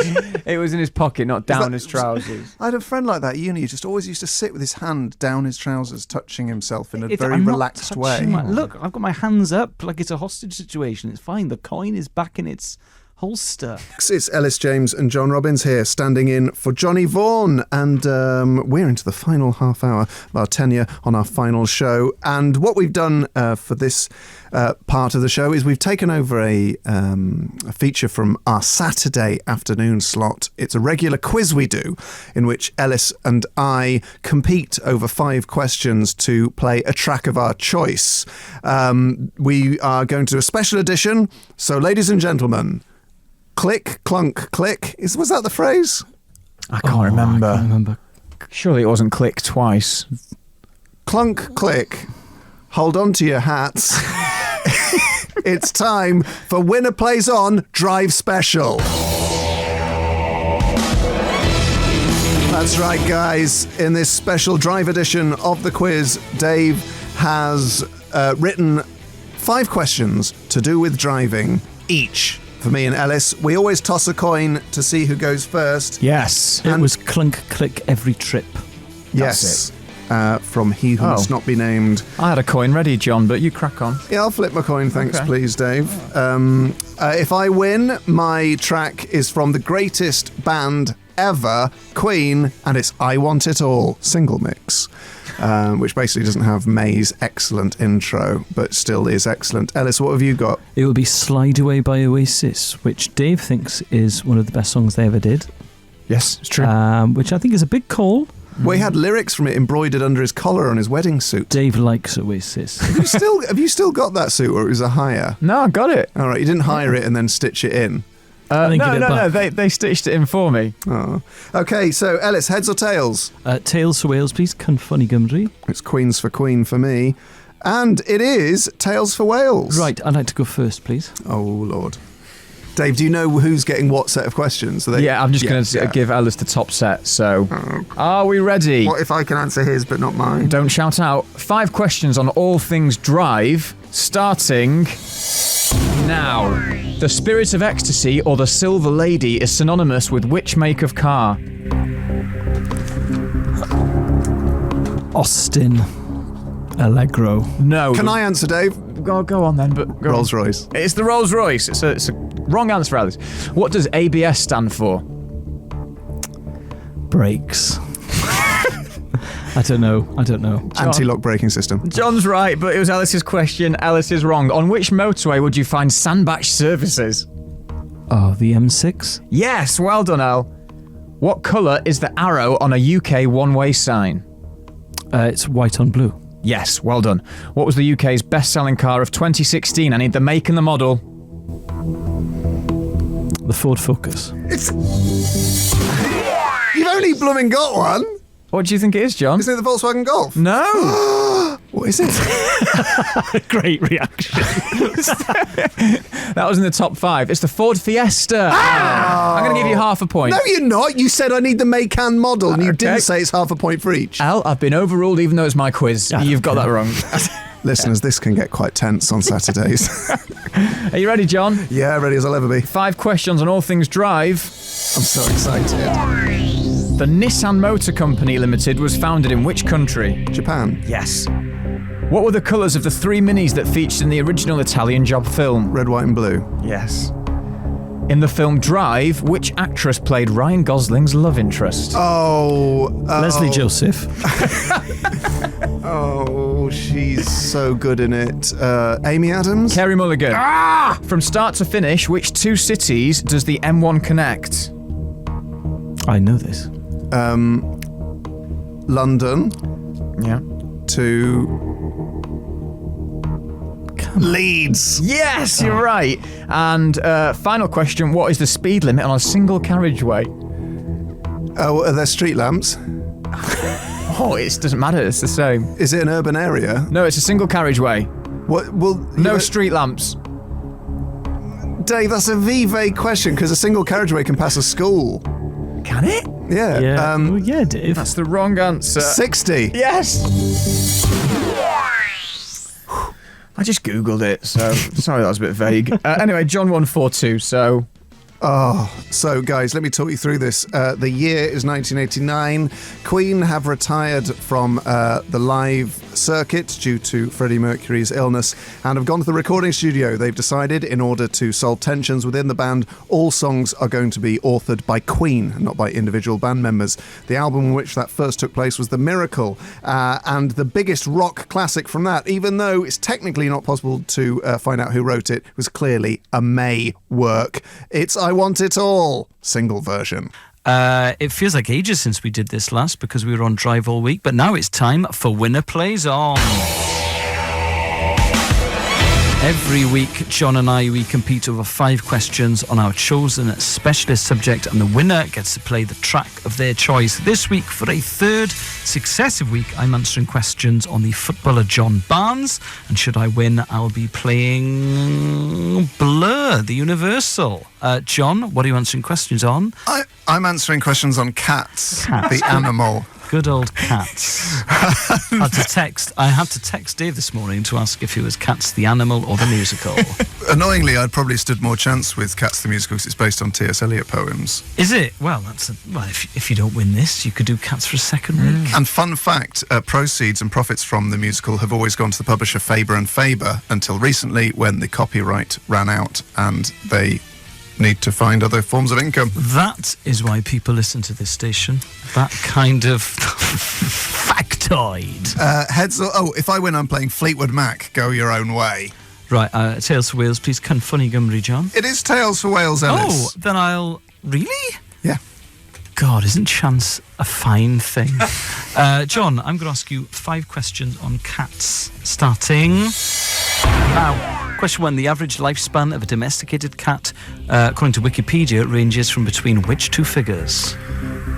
It's broad. I'll give you a clue. Yeah, but I've still got to pick 2 figures. I don't know. 11 to 16. That's 12 to 18. Well, no one was ever going to get that. Yeah, that was a very, very hard question. I wish I'd thought about it more, so I'll give you half a point. Thanks, because you know that cats can live longer than a day. Question 2, how many different cat breeds are there? These are hard. They are. I did Wikipedia cats. I mean, I was 28. More than 70. More than 70. So the answer is more than 70. That's nice and vague, isn't it? Yeah, exactly. So I thought it was easy, nice weak question. If you'd said that's not an answer to a question, is it? If you'd said any number over between 70 and 80, I'd have given it to you. Over 80, would you not have given me that then? A billion is more than 70. Yeah. Well, you didn't say billion. Right, so far, both of these questions have got massive issues. According to a 2010 study, cats are the third most popular pet in the UK, behind what? Fish and dogs. Yes, actually, no, it's fish and crabs. No, it's not. No, it's dogs. It is dogs. Question 4. According to a Gallup poll in the US, women are more likely to own cats. True or false? True. No, it's false. Men and women are equally likely to own a cat. Good. Question 5. To the nearest... Oh, great. At least this one's specific. To the nearest million, how many cats are there in the UK? 11 million. It was 7 million. Great. 7.4 million. Those are the worst questions anyone has ever asked in any quiz. Absolutely appalling. Right. 1.5, right? Yeah. 5 questions on John Barnes. I mean, I would say cats. How many blades of grass has John Barnes touched in his life broadly between, I don't know, 10 decimal points? 890. That's a joke question. I'm satirising you. Oh, right. Question 1. For how much money did John Barnes sign for Liverpool? £900,000. Yeah, exactly. You got that exactly right, Elis, because there is an exact answer to that question. How many caps did John Barnes get for England? 79. Correct. Again, you bang on there. Question 3. How many league championships did Barnes win in his 10 years at Liverpool? 2. Correct. Specific. Question 4. In 1989-90, Barnes scored his most ever goals in a season. How many were there? 28. 22. And 5. Who said of John Charles William Montague Barnes III? Barnes was on the rampage as one of the most breathtaking sights in the game. Mesmerising ball control was combined with a directness rare in wingers. His balance almost defied belief, with hulking defenders bouncing off those monumental thighs. Hugh McIlvanney. No, that was George Best. Was it? Yes. That's quite eloquent for Best. They obviously caught him at a good window in the day. Anyway. Yeah, big fan of Barnes. Well, he was a wonderful player. This is my treat for winning. Winner Plays On. This is The Universal by Blur. You're listening to Elis James and John Robbins on Radio X. The Universal by Blur, which is my treat for winning. Winner Plays On this week by answering questions on John Barnes. John Robbins needs a new topic. What's it going to be? Gin in 18th century England. Okay. Now, we don't want another repeat of Catgate. I would say that gin in 18th century, so the 1700s. The gin craze. The gin craze, okay. The gin craze, does it have a Wikipedia page? It's got an In Our Time podcast. Okay, right, okay. Well, I'll try and keep the questions to your liking. But I'm imagining there is a page about the early days of gin. Yes, there is. There is a Wikipedia page for the gin craze. The gin craze. Or as I call it, breakfast. The early days of gin. You'll love that. I will. It's all about taxes and how people started drinking gin. From cats to gin in one easy link. John Robbins. Stop all the clocks. It's time for the final ever Winner Plays On. Every week for almost 3 years, John and I have competed over 5 questions on our chosen specialist topics, and the winner gets to play the track of their choice. For the final Winner Plays On ever, I am answering questions on John Barnes, and should I win, I'll be playing Rebel Rebel by David Bowie. John, for the last time, what's your topic? What's your track? My topic is the gin craze of the 18th century, and my track should I win is Queen's Hammer to Fall in a digital commercial indie radio quiz first. We are broadcasting topless. Yes. And we have tweeted a photo of the weigh-in where Elis and I stared each other into the eyes. I wish I'd flexed a bit more in that act. I was relaxed. That was me. You at weren't play. relaxed, you were tensing to I wasn't heck, tensing. mate. I could tense more. I could see it in your eyes. Currently 2 likes. Oh, God, that's humiliating. Both Anyway, our mums. for the last time ever, John, get your coin out. It's a £2 coin, the monetary value of the coin reflecting the importance of the toss. Elis, heads or tails? Tails for Wales, Cynfonity Gymru, please, John. And as luck would have it, it's Queens for Queen. Of course, I'd love to see the stats on that. Her Majesty there, wishing me well. Folks, I will ask questions on John Barnes. Okay. In the final level, winner plays on first. Okay. The questions begin thus. As of today, how old is John Barnes? 53. Yes! Ah! How did you know that? Because I thought he's about my friend Mark's age. That could be crucial. Where did he spend his youth career? Jamaica? Sudbury Court? What club? Sudbury Court. No, it was Stowe Boys Club. Against whom did Barnes make his international debut? It wasn't against Brazil, but I'm going to say Brazil. It was Northern Ireland. In the home internationals. Yeah. How many goals did Barnes score for England? 12. 11. Wow. Wow. Wow. What was Barnes's only honour as a manager? The Scottish Cup. It was the Caribbean Cup with Jamaica. Okay. Okay. Wow. It's massive. It could be massive. Is it massive? We just don't know. We just don't know. Okay, that's fine. Someone tweeted in lovely boobs. That's not helpful, mate. We're both trying our best here. Right. No body fascism on Radio X. Okay. It's weird how used to broadcasting topless, how quickly you get used to it. This, for me, could be the start of a new regime. You start a new relationship with radio. Okay, John, 5 questions on the 18th century gin craze, starting now. Question 1. During the gin craze of the 18th century, how many acts did Parliament pass to control the consumption of gin? 5. Correct. In a time of conflict between France and Great Britain, which popular French drink did gin serve as an alternative to? Brandy. It certainly was. True or false? Question 3. By 1743, England was drinking 10 litres, that's 2.2 gallons of gin per person per year. Sorry, I missed the start of the question. I was celebrating the win. You were flexing. True or false? By 1743, England was drinking 10 litres, 2.2 gallons of gin per person per year. True. That is true. Question 4. Who captured the gin craze in the famous print Gin Lane from 1751? Hogarth. Correct.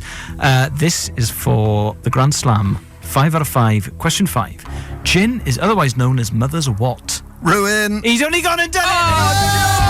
I am the winner! I'm the all-time winner and I'm the best! I am the best, Dave! Hear me roar! It was the winner plays on that shook the world. Oh, well played, Elis. It's been an absolute pleasure doing battle with you over the past 3 years on our chosen topics. Highlights, obviously, Brian Maygate, Farthingate, Catgate quite recently. Yes, and just how... I mean, the statistics behind the coin toss, I'm going to be very interested to see this. Well, it's the gambler's fallacy, isn't it? Yes. Anyway, folks, and I think it's fitting that the greatest ever radio quiz should finish with a tune by the greatest ever band. This, in recognition of my victory today, but also in recognition of my many victories along the way, my highest total score, my most coin tosses won, my dominance, my dominion over the empire of trivia. This is the Four Brothers of Rock, Queen, with Hammer to Fall. There it was, Hammer to Fall, penned by Roger Taylor in protest at nuclear weapons. True. That was Queen with Hammer to Fall, which featured on their Live Aid set, the greatest live performance of all time, just above Queen's 1986 Live at Wembley concert, the second greatest live appearance of all time. And that was in celebration of my victory in Winner Plays On yesterday, and for the past 3 years. Robin's victorious. What are the final stats, Dave? Points-wise? Oh, so Al's 373.5, you're 377.5. Amazing. Yeah. Amazing. It was so close. Incredible. And more in-depth stats on Winner Plays On from Ross Middleton, resident statistician, next week. He's sort of our Andy Zaltzman. Yeah. Our stato. Team, we briefly alluded to earlier and spoke about last week, the end of Winner Plays On. However, before Winner Plays On is consigned to the graveyard of great trivia features, we're going to delve a little deeper into the stats. And in order to help us do that is our resident Winner Plays On statistician. From the top ton to the bottom ton, it's Ross Middleton. Hello, Ross. Hello, John. How are you? I'm good, thanks, mate. I have read through the dossier you have sent in, including pie charts and graphs and stats, and it's absolutely mind-blowing, Ross. Well done, mate. Excellent. Glad you think so. Ross, what do you do for a living? I am a tour guide in a whiskey-based tourist attraction. Oh, God, yes. Oh, God. Oh, God. Oh, God. Sorry, John. Sorry, I'm not helping with dry January there. They pay you to do that? Yes, yeah. Oh, God. Wet whiskey all day. Oh, you gave me some whiskey to drink when we did the Elis and John show in Edinburgh, didn't you? The very same, yeah, that was me, yeah. Oh, wonderful, wonderful evening. I remember almost nothing about. Oh, dear. John's gone. Hold it together, John. Imagine it, though, Dave. Right, I think we need to start talking about some statistics, Ross. Having read through the stats, Ross, I wonder if the easiest way to do it for time is to discuss the areas in which Elis excels. Because there's not as many of them. Just to save us a bit of time, mate. So what would you say was Elis's strong card? Apart from my jaw. I think, apart from obviously the beautifully chiselled jaw, it would be Elis being able to register 5 out of 5 on a more regular basis than John. That would be where Elis comes into his own. Five baggers. 5 baggers. It's interesting because I've looked into this stat, Ross, and no one's ever scored a 5 when it hasn't been week 1, have they? So no one's ever scored 2 in a row. No one's ever managed to get 2 5s back to back. I got 5 on Oasis week 2. Right. Yes. Well, it's technically week 1 because the first week I was asking questions about the drink Oasis. No, it wasn't. It's technically week 3. I looked into that. Yeah. I stand corrected. I love this. I love this turn of phrase.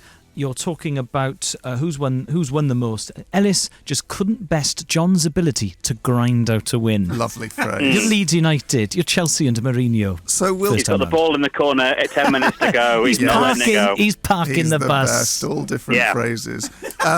So we'll just go through some of the top stats. Number of wins, Ross. It's John 54.5%, Elis 45.5%. Yep. So a more emphatic result than Brexit. Certainly so, yeah. You are better than Brexit. I'm a proud member of the 45.5%. The gambler's fallacy, just to come to, because that's been a recurrent topic. Coin tosses total, it's been heads 58.7% of the time. Yeah. Incredible scenes there. More or less equal up until about a year ago, and then in the last year, heads has dominated. It had a run of 11 weeks at one point, and it never looked back from there. You've got to ask the question, was there a weighted coin? Well, no, because all the coins were different. I'd like to end on the section of the dossier you've called the Huffy Mind Palace, a John Robbins tale, in which Ross has compiled a list of my reaction when losing on week 1, whether it's been positive or negative. This is great. Somewhat impressively, John has only lost on week 1 on a topic on a total of 18 occasions. On 12 of these, he has protested about the quality of Elis's answers, Elis as a person, his own ability, and the concept of quiz itself. Obviously, this could be up for debate, as it doesn't deal wholly with just cold numbers. On this occasion, I have had to put my own interpretation on John's reactions. So I've reacted badly in 66.7% of the occasions I've lost on week 1, and I think with good reason. This paragraph really made me laugh, Ross. One particularly telling aspect of this analysis is the score Elis attained when asked about comedian, actress and author Izzy Sooty. Elis only held the topic for 2 weeks, but still could only muster an average score of 3.5. That means he knows as much about his partner as he does the miners' strike, Welsh rugby player Jonathan Davies, and furthermore, he knows more about Mike Tyson, Euro 96, Neil Kinnock, and the European Cup 1967 to 1993. Phenomenal. Did you ever Ross. think about a relationship with Mike Tyson or Neil Kinnock before? I just. I bet Elis has imagined a relationship with both of those men. Yeah, I just and I've imagined a relationship with Jonathan Davies, the rugby player. I just think that did I only get 2 weeks on Izzy? Oh God, that's embarrassing. I hope she doesn't listen to this podcast. Well, she helped write the questions, as I remember. Oh yeah. Ross, thank you so much for your efforts. No problem at all. I think really the payment we give you is allowing you to continue with your job working in a whiskey museum. And have you put this on the Facebook group, this dossier? I've not yet, but I will do this afternoon, so I'll get that out there. Great stuff. Great, thank you very much. And we will maybe will we at all. tweet something about it, Dave? Yeah. Great. It's tricky to tweet the whole dossier, but... It is, yeah. I mean, it's a little over 140 characters. Yeah. But Ross, thank you so much, mate. And hopefully No worries. you will take up the mantle again for our new feature, which is coming up very soon.